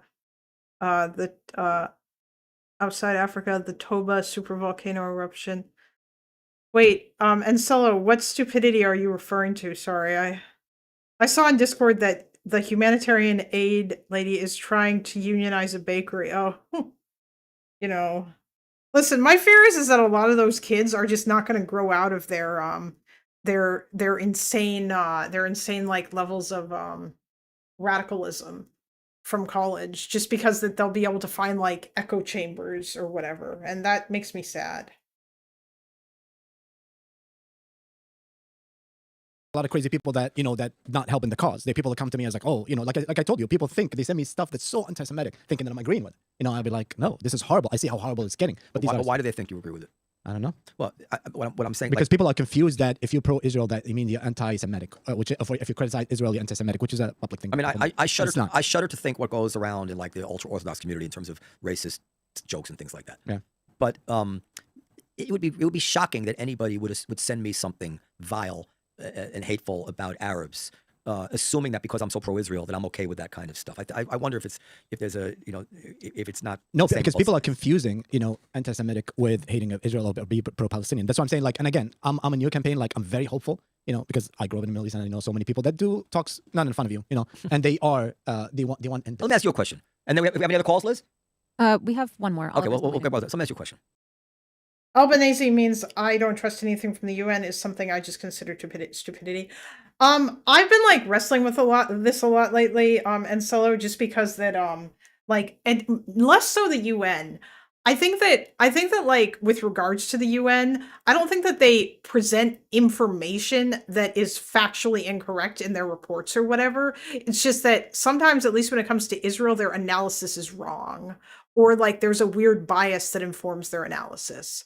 However, I think that it's probably safe to say that like we could probably dismiss like what a lot of UN like spokespeople say without necessarily dismissing the findings of their reports. I think that, like, obviously, now all that being said, I still maintain my stance that the UN is a fucking useless cucked organization. Sure, like the stuff like the World Food Program and UNICEF are good. I don't know if the UN runs the World Food Program actually, but I mean, like aid stuff like UNICEF, that stuff's good. Obviously, or in like the refugee stuff is generally good, but like in terms of actually being able to resolve conflicts or whatever, I feel like it is just useless. And I do think it's kind of silly that there are a disproportionate number of like fucking really, Doobie, you actually love Francesca, or are you just fucking trolling? Like, did you see what she just said in that clip? I think and like she's just no. She's just a crazy activist. I don't know about that death figure though. I haven't seen the reasoning yet. The reasoning is like some weird projection, but there's no way that that's like, I don't think that that's going to happen. Just evaluate the reports. This is, international organization with many different agencies and people. Yeah, exactly. I think that that's probably a good stance to have. we can argue about this, but I think people misunderstand completely the value of humanitarian the value of international institutions. I mean, like, I don't necessarily have, listen, I feel like my beef is probably more with organizations like Amnesty International and Human Rights Watch, but, rather than like the UN specifically. Because like I said, like, I don't think that the UN really ever lies in their reports. They just can get some stuff wrong, or at least I don't think that they are. Yeah, or like I mean, I think that their analysis can sometimes be wrong, and it also depends on what the subject is either. Yeah, but like Amnesty is I don't think Amnesty is a good organization, at least not anymore. Maybe they were at some point, but at least not when it comes to Israel, although really maybe not when it comes to other things either. Like that weird Ukraine report that they put out was really fucking weird. The big problem with the UN is the belief people have that it's a fucking global democracy when it's literally just an institution to prevent World War III. That is true. I don't goon, okay, I'd be okay with banning porn. That is very unbased, Doobie. Saying they don't solve conflicts is just, I think, a misunderstanding of what the value of the UN is to reality. It's not about, oh, I'm sorry, let me rephrase that. It's not so much about them not solving conflicts. I just mean that, like, we lack an institution currently to actually enforce international law, which means that international law is like, kind of, is a thing that can't really be enforced. And ostensibly, I thought the UN was supposed to be something that could be used to, enforce international law, but then it just isn't, because that every time there's really bad shit going on, nobody ever wants to do anything about it. And part of the reason why is because the Security Council is cucked by two countries who are often the ones causing the bad shit happening, and they always veto any action to stop them from doing the bad shit. Yeah, no, that's not how international law works. Then, like, what the fuck is the point? If someone's committing genocide, isn't there supposed to be something? The institution to enforce it is the UNSC. The UNSC can enforce anything it wants. Yeah, that's the problem. The United Nations Security Council never fucking wants to enforce anything, because usually the people that have to be enforced against are, like, the ones who have, like, a veto on the fucking Security Council. So nobody's ever going to do anything about Russia's invasion of Ukraine because that Russia's going to veto it. Or if a smaller country that's doing bad shit happens to be friends with Russia or China, then they're just going to veto it. There's a point, I promise. If the UN could enforce international law, it would be a world government. No, that's not the problem. Okay, then wait, what is the problem then, Epic? Because I feel like that's shitty. Listen, I'm sorry. The veto is there to prevent wars from happening. Listen, Epic, a lot of my frustration comes from the fact that the UN basically utterly failed in both Rwanda and, although I know less about that one, but even, like, more so my main example would be Yugoslavia, to fucking do anything. Like, they were going to create an actual safe haven in Srebrenica for people to go, and they would be protected by UN peacekeepers who were on the ground there. And then they watered it down to this safe area bullshit where they were like, you know, like, we will deter people from attacking. But it was so cucked that basically they just did nothing. And then the Serbs rolled in there and killed a fuckload of people, and they didn't do like fuck all about it. It took NATO coming in to actually lay the smackdown to stop to stop the whole thing. That's what I mean when I say that I'm like black-pilled. Do you really want the world with great powers unable to use a political veto and have the use of force of arms? The point of the veto is to prevent kinetic conflict. Yeah, I know. I understand that. The UNSC being able to authorize force needs a veto. Yeah, I know. I understand that. I'm sorry. It just all feels, the UN exists to prevent another world war. If the great powers could not veto and needed to fight it out, there's a world war. Yeah, all right, that's fair. Listen, I think that my frustration is not necessarily about that. It's about the fact that when, like, it's about the fact that we talk about how like genocide is super bad and it's the crime of all crimes, but then nobody actually wants to step up and fucking do anything about it when there's one happening. Like today, that would never happen. Today, nobody would step up and do anything about it if there. Well, I mean, arguably, there is one happening in Sudan right now, or very possibly in Myanmar. Actually, probably in Myanmar, but nobody cares about any of that stuff, and it's just shitty. But I mean, like, you're gonna tell me that, like, you know, the U.S. can't be the world's policeman or whatever, but even though they were, like, I think that what NATO did in Yugoslavia was really good. But that's not a thing that would happen today because Trump is like, nah, fuck it. Like, because Trump doesn't care.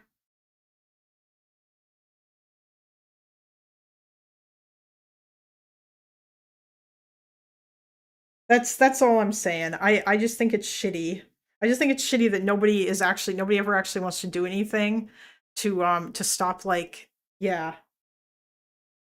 They would do something if it didn't conflict with the interests of the great powers at the UNSC. That's just the unfortunate reality. I'm aware of that. I'm not saying I don't recognize that. I just think it sucks, that's all.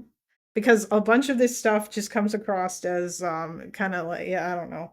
Like, I still think international law is good because it provides us with, like, a reference point for how we ought to conduct ourselves. Yeah, the UN seems toothless. Realized that when they let an entire village of people be murdered, raped, or enslaved over multiple days while they were right down the road. Oh, was that in Rwanda? Is that what you're referring to? Or are you talking about Srebrenica in Yugoslavia? Or in Bosnia, rather? Well, actually, no, in Bosnia it was worse because they were literally in the town when the Serbs went in there. And a whole bunch of people. Oh, more recent than Rwanda, if I remember correctly. Oh, it might have been Darfur. That was another thing. Because, like, the Sudan stuff's been going on for quite a while. Oh yeah, I know international law is not the UN. That would be yeah, I know that the UN is not the Geneva Convention. But when the UN, like, issues reports and stuff, they're usually talking about that. UN was bad in Haiti too.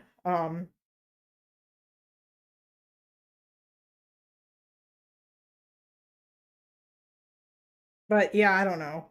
Mostly mostly it just kind of sucks that we have all these standards and stuff, but then we don't really have any meaningful way to enforce them because of the way the world is. International law is not the UN, nor is it a top-down system in the form of government. Did you watch the Dead Domain video? No, Chase, why the fuck would I watch that? Why would I watch a hit piece made by fucking Hassan Stan? I already told you I don't do that kind of drama here. I'm not interested in making that be my content. Oh, you're referring to Congo and CAR. Happened in 2016, I remember correctly, but it happened multiple times. Yeah. Yeah, I think I saw Destiny react to some of it last night, but it's largely, I don't know, a lot of that stuff is fucking old shit, and I don't care. No, I'm not gonna watch a 3-hour video made by a Hassan simp who thinks that Hamas is based. And, like, because that means that they're, like, a leftist, and that means they're already coming at things from, like, a really dumb perspective, and I just don't care. International law can be enforced, that many levels besides the UN. Yeah, yeah, of course it can.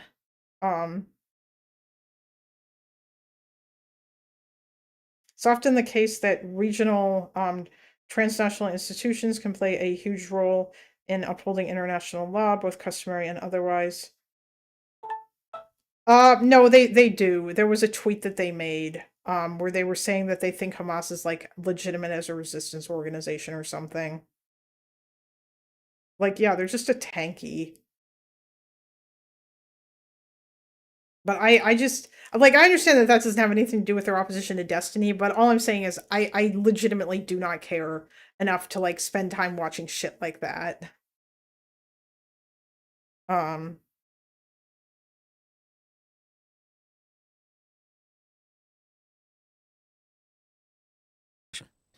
you may not want to speak to this. To what extent is the saying one thing in public and a different thing privately a true description of what goes on in the Arab world? Back in the day, We will red pill Kalinda on countermeasures. Wait, what do you mean, and Solo? What are you referring to? Like, it's often the case. Yeah, like I guess that I honestly, Epic, I think what I am more lamenting is the fact that it is highly unlikely that people like Vladimir Putin will ever face any consequences for what they have done. And that sucks. Like, I think wasn't Milosevic the first world leader to ever be like tried, like the first head of state to ever be tried at the like in The Hague?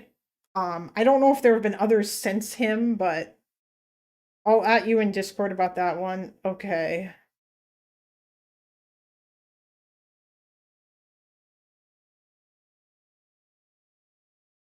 But yeah, I mean, I don't know.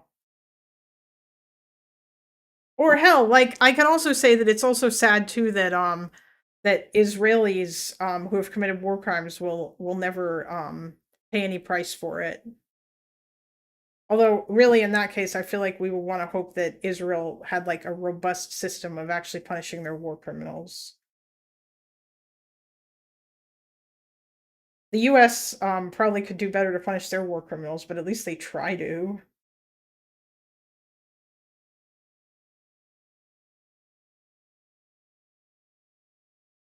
There is no reality not in the real universe where that not in the real universe where that's not the case. There will never be a state that will choose to submit itself to international authorities and have their head of state prosecuted. It will always be the case that the great powers can hide behind their own power. Yeah, I know. I am fully aware of that. All I'm doing is I'm just lamenting how shitty that is. They basically would have to be defeated in a war for that to be the case. By the way, I'm also looking forward to Milosevic, or to finding out exactly how it was that Milosevic wound up being turned over there, because that Syria never, it must have been that maybe his political opposition did it, but nobody tell me, because I'm going to learn about that on my own when I finally get around to watching the rest of that documentary. Just not right now, because I'm trying to learn about Ukraine. Yeah.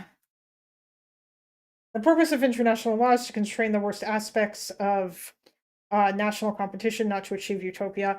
Oh no, I'm aware that we're not going to achieve utopia. Jeez, that would be a lot. Hi, buddy. Can you guys see him at all? I don't know that you can. Maybe I have to be pushed further back. Hello. Aww. You're so soft. Okay. When I was growing up, I told you the stories. Like sometimes the prime ministers and stuff like that, they will answer the media one thing in Arabic, one thing in English. If you don't understand the language, obviously they would say, "Oh, make a peace of Israel," stuff like that, and then they would say something else. But in general, people are up. They say what they can. Except if they want to lose their jobs or something like that. But usually people just say what they feel. Especially something like that.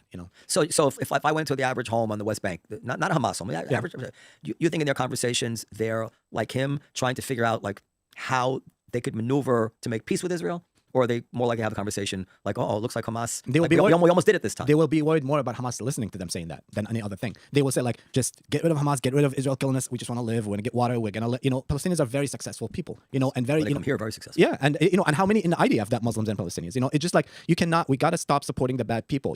Like I said before, Osama bin Laden hurt Egypt before, Hamas hurt Egypt and Arab world and Saudi Arabia before they attacked Israel. We have to be in the same campaign. We cannot be different. We cannot give chance to people that once a terrorist, always a terrorist, You're going to watch what's the president's going to do. Ahmed Fuad Al-Khatib told us this when he came on the show, which is that people and platforms are not raising his voice up because it's too moderate, it's too peaceful, and it's better to have like these warring factions. It makes for better social media clips. Yeah. It makes for better press. So I think that that's a huge problem too. Like I think elevating those voices is really important. But you also have to make a difference between if I have everybody that I know killed by Israel, my mom, my daughter, that the goes unrepresented by a single prominent leader, a single prominent newspaper, in other words, we have to just assume that it exists despite any evidence of it. Now, I don't doubt that you and your humanist circles, because my mother are with the kind of, forgive me, like the flower power, types, and I know they exist. I know some of them, and I've heard some podcasts with them. But I'm talking about where you represent to me, like actually, no, it's a small number of militants, but actually the overwhelming majority of the Palestinians, they want this. They just will never say it out loud. No, it's not what they I'm need saying. to say it out loud. They say it out loud, but it doesn't sell. It's not media. I send you so much. Like, you blocked me. Okay, let's take the last call. I was just going to say, I think the Palestinian rejection of Israel is not an intellectual rejection; it's an emotional one. It's this entity has caused me immense harm. I will resist it by any means necessary. I can't imagine living. But it existed since the and there's also different types. Yeah, but this experience is reinforced every day, so they're having an emotional response. It's not. We often try to understand the Palestinian rejection in intellectual means, but I think that's a mistake. We should understand it more emotionally. You are right that if you look at those polls, there was a higher degree of support for the two-state solution among Palestinians in the early 2000s. Right. There is now. So it was a high watermark for both. Oslo in many ways was a failure, but it was great progress in many ways to get to a point where you have half of Palestinians supporting a two-state solution, where you have the main Palestinian faction recognizing Israel, where you have security cooperations. That is immense progress. All right, last call. Come on, Oliver. Can you hear me? Oliver, same Oliver as last time. Yeah. Did you watch the movie like I asked you? No, sorry, okay, not. Okay, go ahead. Yeah, so before when you were talking about how bad this war is, Adar mentioned, comparisons to other wars. And I do think that's quite unfair, given that there's a cluster of variables here that make it just completely unfair to compare to. You have an urban war in a environment where the combatants at best are embedded within the civilian population, and at worst use human shields. The people are not able to escape to other countries, which is the most noteworthiness here. You also have that Israel's on the border of Gaza. A lot of other wars, they're not on the border. And as Noam always talks about, you have modern warfare, drones and munitions that could easily kill people. So I think everyone agrees that Israel did have to do something. So given all those variables, you should see a much higher number and much higher ratios of people than all other wars in the past. And Simon close. You also mentioned that Bibi did try, in another context, you did acknowledge that Bibi and the government did try to get everyone to Egypt. So that's my first point. Yeah, so a few things. The main motivation I have to describe the numbers in Gaza, or just to talk about Gaza being worse than other conflicts, is in response to a grotesque lie or grotesque misinformation that Israel is operating above a global standard and that the civilian to command ratio is lower than other conflicts. So I'm directly responding to something patently false. I would have little motivation to describe it this way if we could just acknowledge reality for what it is. I would be much more fair. It would be much easier if people would say, acknowledge that Gaza is much worse, and then let's have a debate over if that's acceptable. But right now, we can't even agree on basic data, so that's what I'm pushing back on. Now, my belief when it comes to armed conflict, I feel like it depends on what you mean when you say much worse. I don't really, it's definitely much worse for the people there and the civilians because there's nowhere for them to go. And it's like urban warfare is incredibly brutal. Whereas like in Ukraine, as the Russian front line was advancing, there was like there was at least some opportunity for civilians to get out, which isn't really like in Gaza. They're basically just kind of forced to like run from one end of the strip to the other, and the amount of places that they have to run to is considerably smaller because it's not very big. Like you could walk across the length of it in a day and the width of it in less than that, so it's kind of fucked in that way.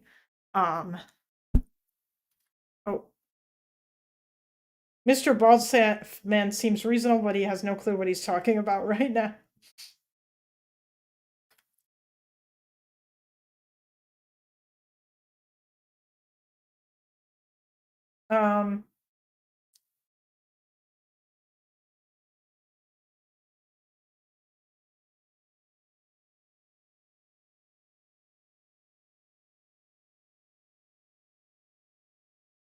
The infrastructure damage is massive too. It's not just the human toll. Yeah.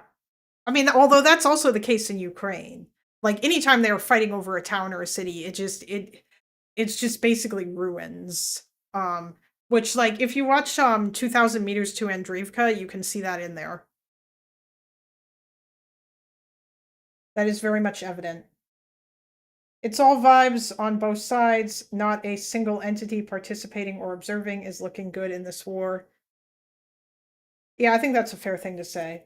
The majority of conflicts humans have fought through history, the primary cause of death is the following effects of the damage done to infrastructure during war fighting.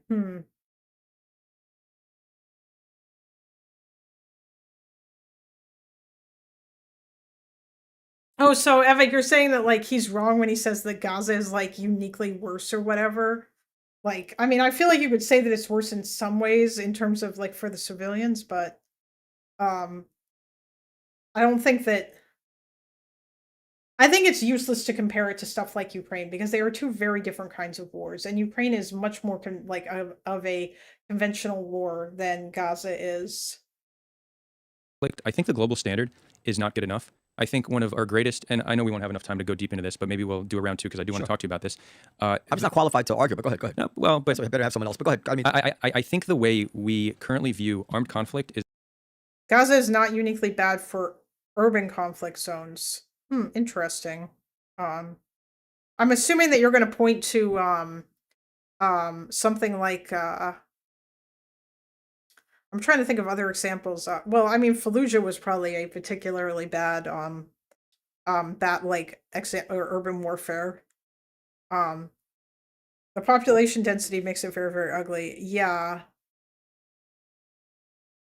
But I don't know. I'm sure that Epic will expand on that. Just because we always hear that the problem is that Gaza is such a small space and it's very densely populated. We don't have modern urban conflict zones like Gaza to compare to. Ah. Okay. Oh yeah, because Fallujah's not even really the same either, because in that case, didn't they get all the civilians or most of this? Fallujah is not an acceptable comparison. Yeah, didn't they get a lot of the civilians out of there anyway? And also they were fighting against an enemy that had dug a bunch of tunnels.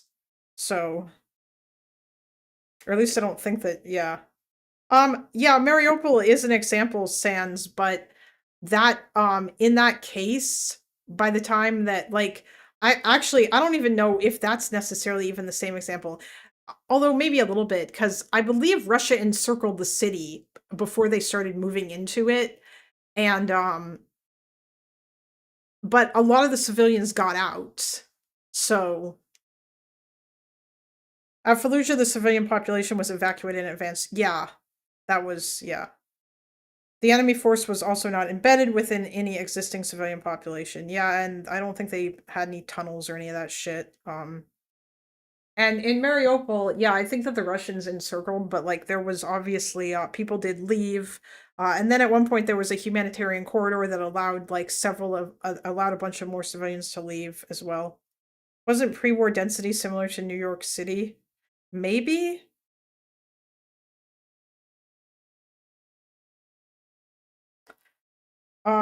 The example that is most used in modern warfare studies to compare it to Gaza is the Battle of Manila in 1945. There is simply not a more recent example that's effective. We'll have to look that up later.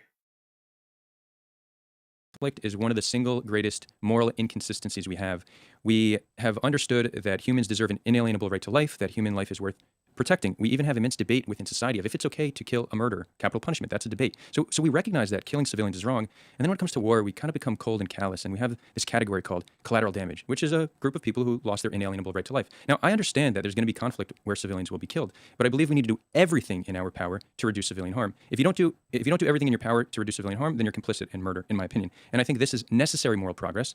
And I am quite confident that in a few decades, we will look back to how we wage war and we'll view it as utterly barbaric. Okay. The idea, one thing, the idea that it is, the idea that it's legitimate to drop a bomb on a family home and incinerate children is not something we should normalize or see as acceptable in any way, shape, or form, unless you have no other option, and we do. There's something about your presentation which irks me, and it's nothing on the face of what you said that bothers me, except what you're leaving out, which is that Hamas has reverse engineered all the international laws such that they can serve up civilian deaths in the face of any sensible Israeli strategy to get at them. They built 300 miles of tunnels and did not let a single civilian in.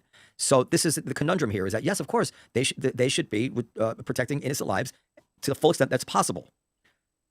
But what happens is that we are going beyond international law, and what we're going to say here is that, and if it's not possible, and if the other side will not play by the rules and actually, in an unprecedented way, actually is happy to have their civilians die and actually will devise ingenious strategies such that their civilians will necessarily die, then Israel needs to stand down.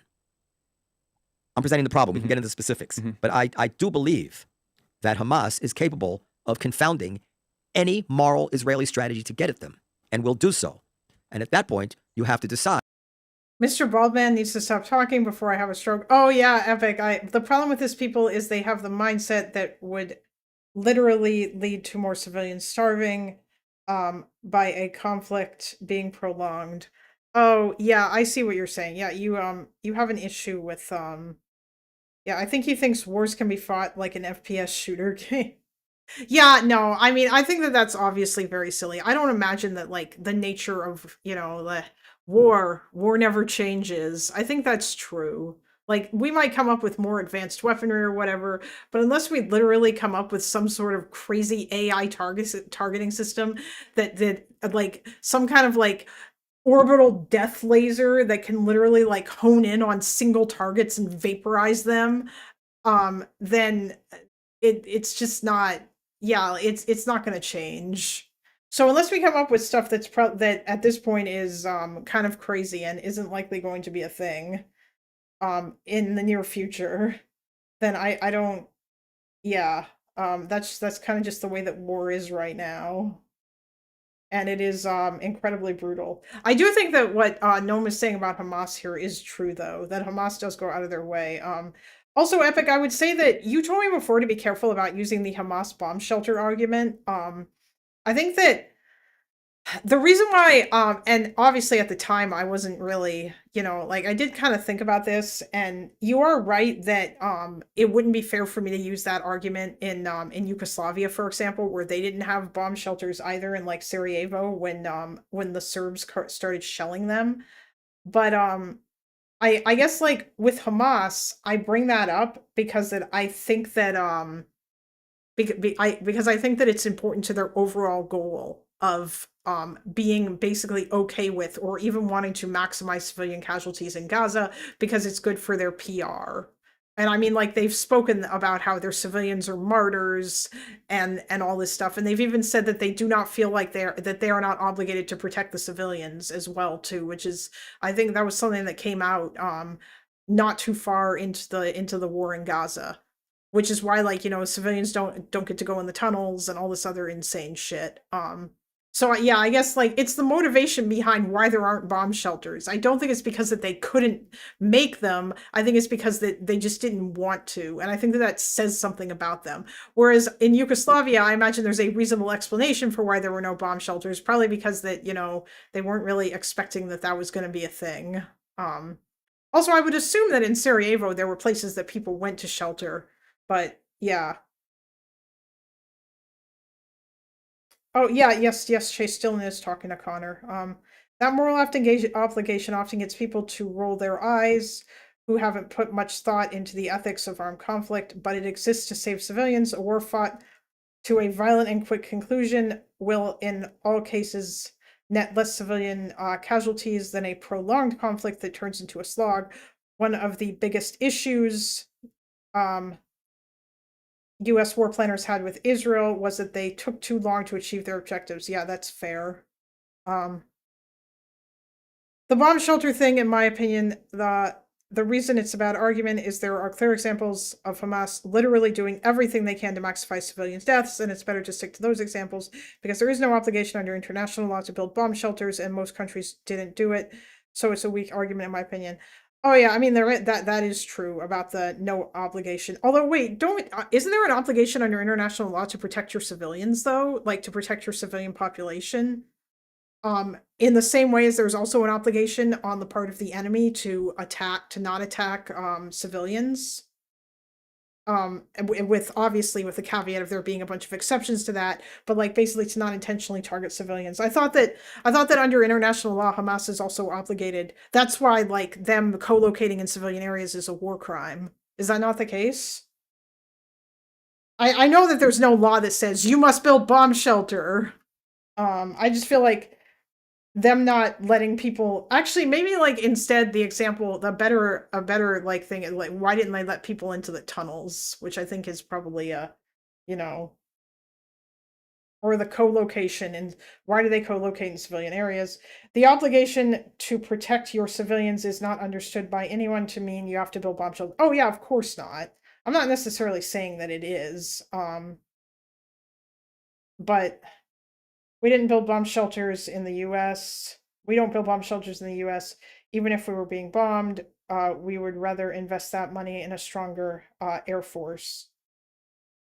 When we're talking about these obligations, they're very abstract and how they can be achieved.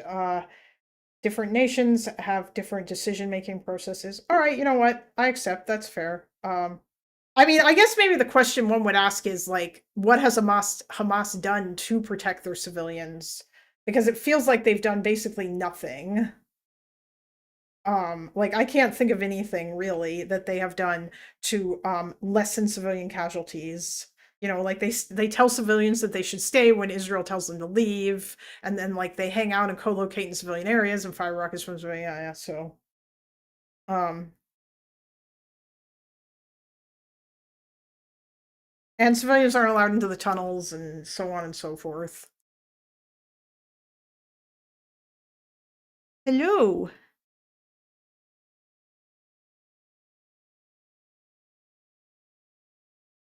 I'm actually curious if Ukraine's bomb shelters were built like as a result of, or like when those were built, or if the Soviet, or if they were like left over from the old Soviet era or what have you. I know that like in the US people didn't build, or that bomb shelters weren't like built by the government. Didn't like some American civilians build bomb shelters though because they were super scared about the nukes during the Cold War? I think it's better to focus on that than ask why they haven't built bomb shelters. Okay, yeah, then I will do that next time. Not entirely true. Private bomb shelters were not uncommon during the Cold War, not the government, but still. Yeah, that's what I was wondering. I was like, wasn't like, yeah, I wondered if the bomb shelters in Ukraine were left over from the Cold War, like the ones that they're currently using now, or if their bomb shelters are a little bit more impromptu. Like I know, for example, that in Israel, so I think some of their bomb shelters are literally like like things like don't they use like parking garages in some instances as bomb shelters? Like basically just places that are underground that could be shielded enough to protect them. Ukrainian bomb shelters or Soviets? Yeah, okay, yeah, that's what I thought. I figured as much, yeah. Companies offered kits for shelters and they still do. We have 2 prepper expos out here this year. Oh yeah, yes, the preppers. Decide, well, I guess then we need to rewrite international law, because the way international law is written now, those... I'll be right back. Also, I think once we get to the end of this, then I'm going to end stream. Those Hamas is a legit target, and every person that they connive to create collateral damage, if that's their strategy, that is on them. Now, that's a terrible thing to say out loud, because what do you mean on them? Tell that to the person dying, right? Well, I would say it's on both parties. Yeah, but no. But, well, it's on Israel's side to mitigate as much as they can. But I'm saying is that I think it's likely there is no way to mitigate. We'll find this way to go around it, and then they'll think, oh, Israel figured out how to get around it, so they're going to put civilians. Can I say something? I can tell you how we could severely. So the only reason it irks me the way you presented it, without getting specifics, is that you never mentioned that Hamas is engineering its strategies to make sure that civilians are dying. That has to be part of the presentation. Before you say, can I just add one thing? It's just what you're saying is true, except that the civilians are Palestinians. If the civilians were American or any other thing, they would not. We saw when Saddam Hussein used these human shields, who were foreigners and Americans, nobody attacked. They found another strategy. But the strategy worked. You know how many civilians we killed going after ISIS? No. I'm talking about when when Saddam Hussein used the American and European as a human shield, we did not attack. We waited until they out. But if the human shields are Palestinians, that's okay. No, not Palestinians. The human, if it's the enemy's population, yes. If we had 100,000 people in Hiroshima, we're not going to drop the atom bomb on them. It's not pretty, but that's the way the world works. But if there were like few American it's not anti-Palestinian sentiment. It's anti-enemy sentiment. Well, it's not. You're not seeing them as equal human to the others. That's no, they are the enemy population represented by their leaders. So they're not their leaders. So wait. So yes, they are their leaders. So I didn't mention Hamas because the caller clearly described that Hamas, the way they're fighting, makes it very hard for us to respond without killing civilians. I didn't argue with that point. I don't disagree.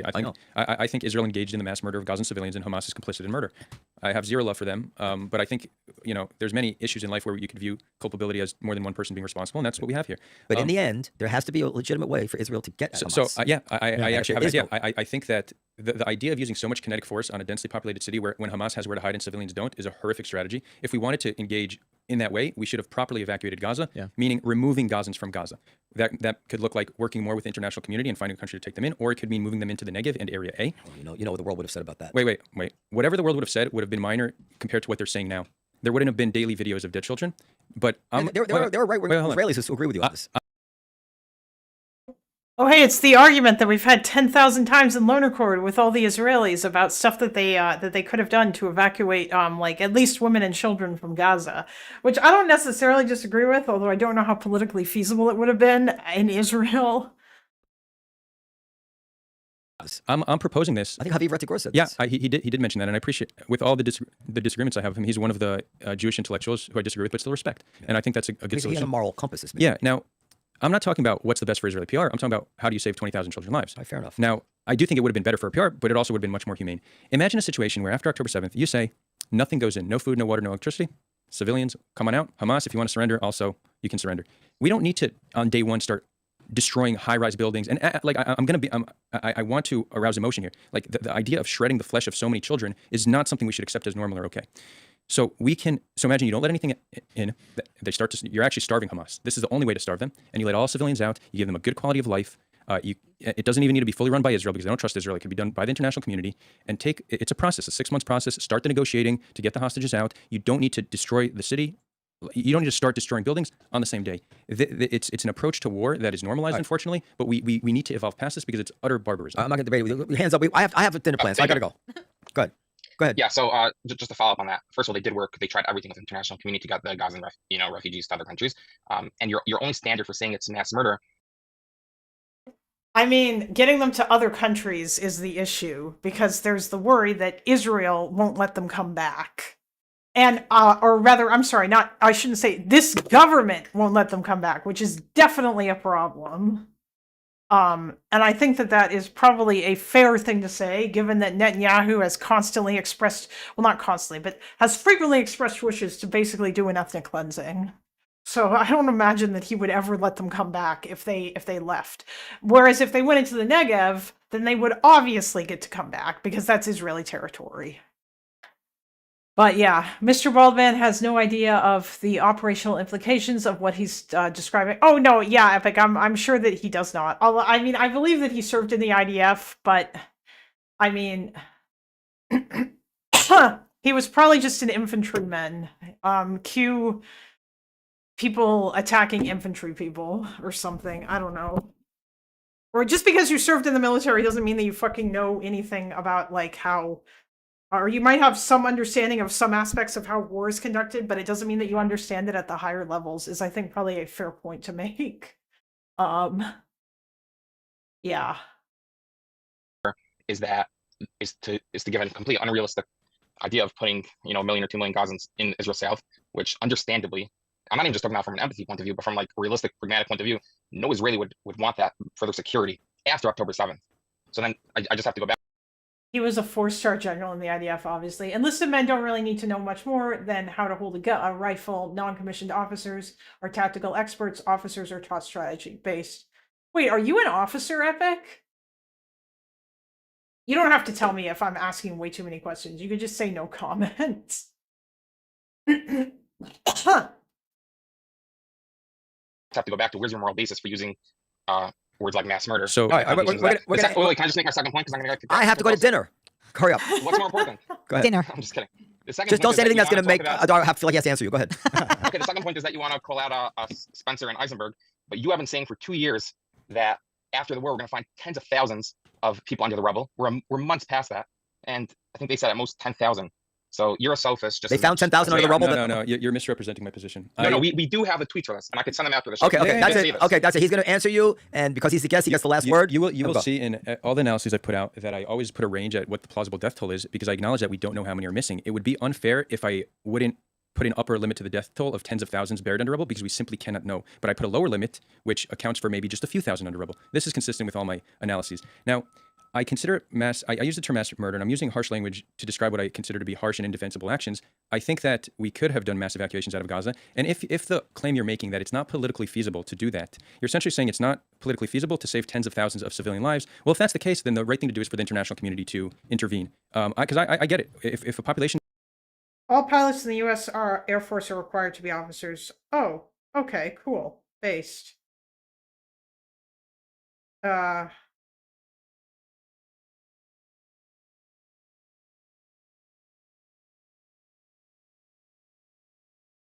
People hiding in those have been able to survive strikes from the most powerful weapons in the NATO arsenal during the height of the Cold War. Wait, hiding in what Epic? The Soviet the Soviet bomb shelters? Yeah. The US also has a series of bomb shelters in a similar scale. Oh, hello again. Hi. Come here. Hi. Aw. Hi, buddy. Population is sufficiently radicalized or traumatized that they are not going to have any regard for the civilians of their enemy, well, then the international community should. And that's why I think the global protests were therefore legitimate. Okay. Adar Weinreb, it's very, I thought this was good, right? Great. I mean, the tone of the global protests was fucking nuts, but You had some trepidation when you came on here. you could have still protested, of course. But this one, why did I think you did, but a lot of people who watch the show would. But I think this was a good conversation, right? You would come on again, right? For sure. And no, I didn't have trepidation. I wanted to align on some things to make the conversation flow, and I think we successfully did it. And I'd gladly come on again. Oh, that's terrific. Hatem, you have any final? No, I just made the best points, I think. Yeah, you killed it, man. Okay, good night, everybody. Good night. I have to pee so friggin' bad. That was good.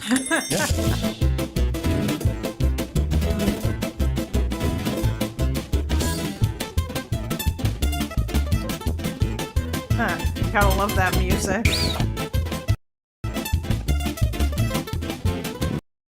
All right.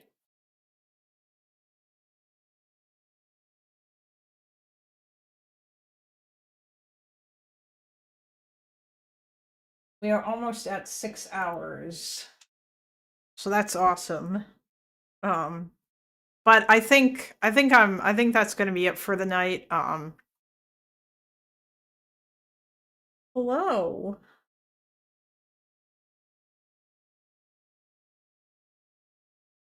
Hello, kitty.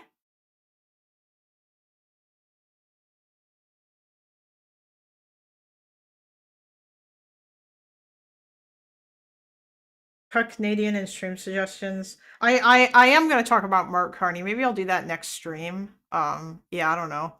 This kind of got off track.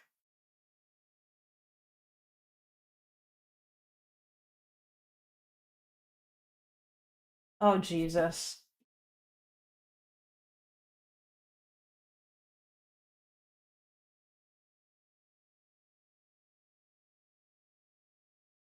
Not this dumbass. Mark Carney's Davos speech is getting more coverage than him silently joining Trump's Palestine colonization board. Jesus Christ. Do you think maybe it would be better to have like reasonable voices on Trump's stupid board of peace? Do you think don't we think that that's like not a good idea? How the fuck would I know? How did I not guess based on the fact that Chase was the one who sent me this, that this tweet wasn't going to be more dumb Palestine leftist slop? I should have fucking known that before I even clicked on it. It's like that's all these people think about.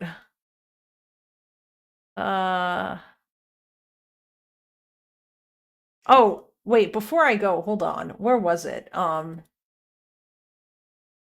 you posted, what is this?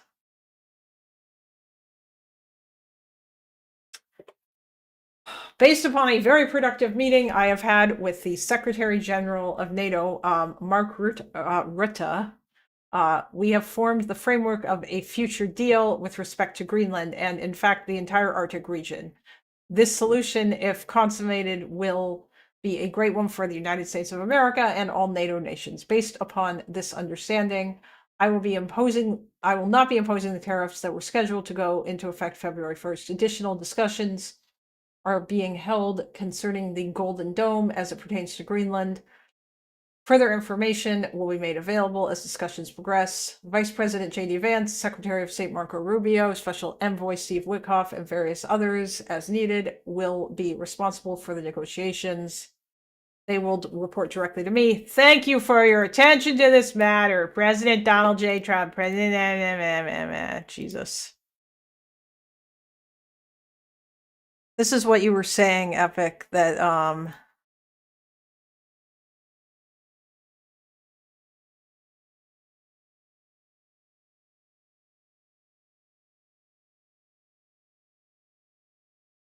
The Danes will be playing a larger role in the security of Greenland, and the U.S. will get support for its Golden Dome from Denmark, all at the cost of our global reputation. Yeah. Okay, so that's basically what happened. Is essentially like Trump just got like Denmark to agree to like pay for some shit, and now as a result of that, he's just gonna say we won, and now he's finally giving up on the Greenland garbage. Get in there and make it about Palestine. Exactly. Basically, Trump got what he wanted, but the details are still being worked out behind closed doors. We'll know a little bit more in a few weeks. I see. Well, all I want to say is hopefully that deal does get worked out so Trump doesn't go back to throwing his weight around like a fucking moron. But at the same time, yeah, obviously I agree with you that all of this stuff has been exceedingly fucking stupid. And it has hurt the United States' reputation. Exact same thing happened with Canada and Panama. Crazy how I can see the future somehow. Yeah, I know you did mention that. But you know, as per usual, one wishes that Donald Trump was not fucking doing this kind of shit.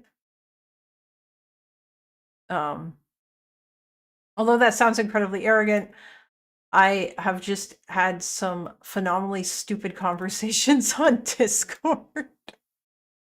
Yeah, it sounds like you were having actually that conversation that you guys were having today wasn't stupid, but obviously the one that you were having with Fire was you know, although let's be real, a lot of the conversations that Fire is involved in quickly drop down to like ridiculousness.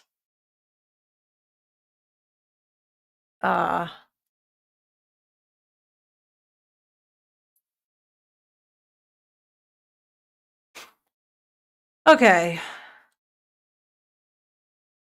Fucking Donald Trump, man.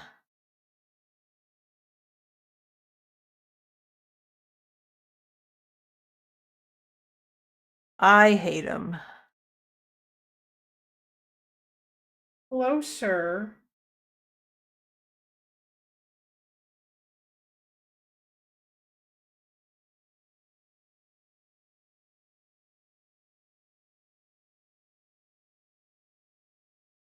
Hi.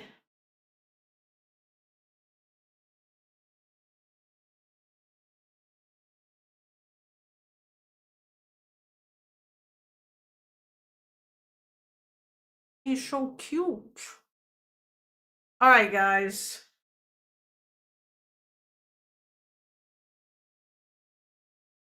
I think that's going to be it for me. Yeah. Thank you all for tuning in. I have a very rumbly cat down here who is super sweet. Hi, buddy. Oof. Some are making Greenland about Israel now. Of course they are.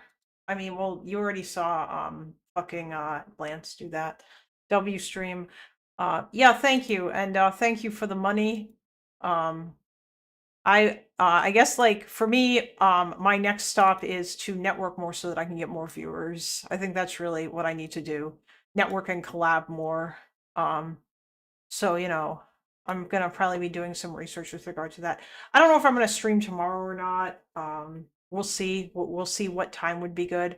But obviously, I will definitely be streaming on Saturday and Sunday, and maybe Friday too. But Loner ended early today, so I had to take advantage of that. And maybe tomorrow, if he also does that, then I will. Except I'll be sure to try to be live ahead of time so that you can read me. But regardless, have a good night, everybody. Bye.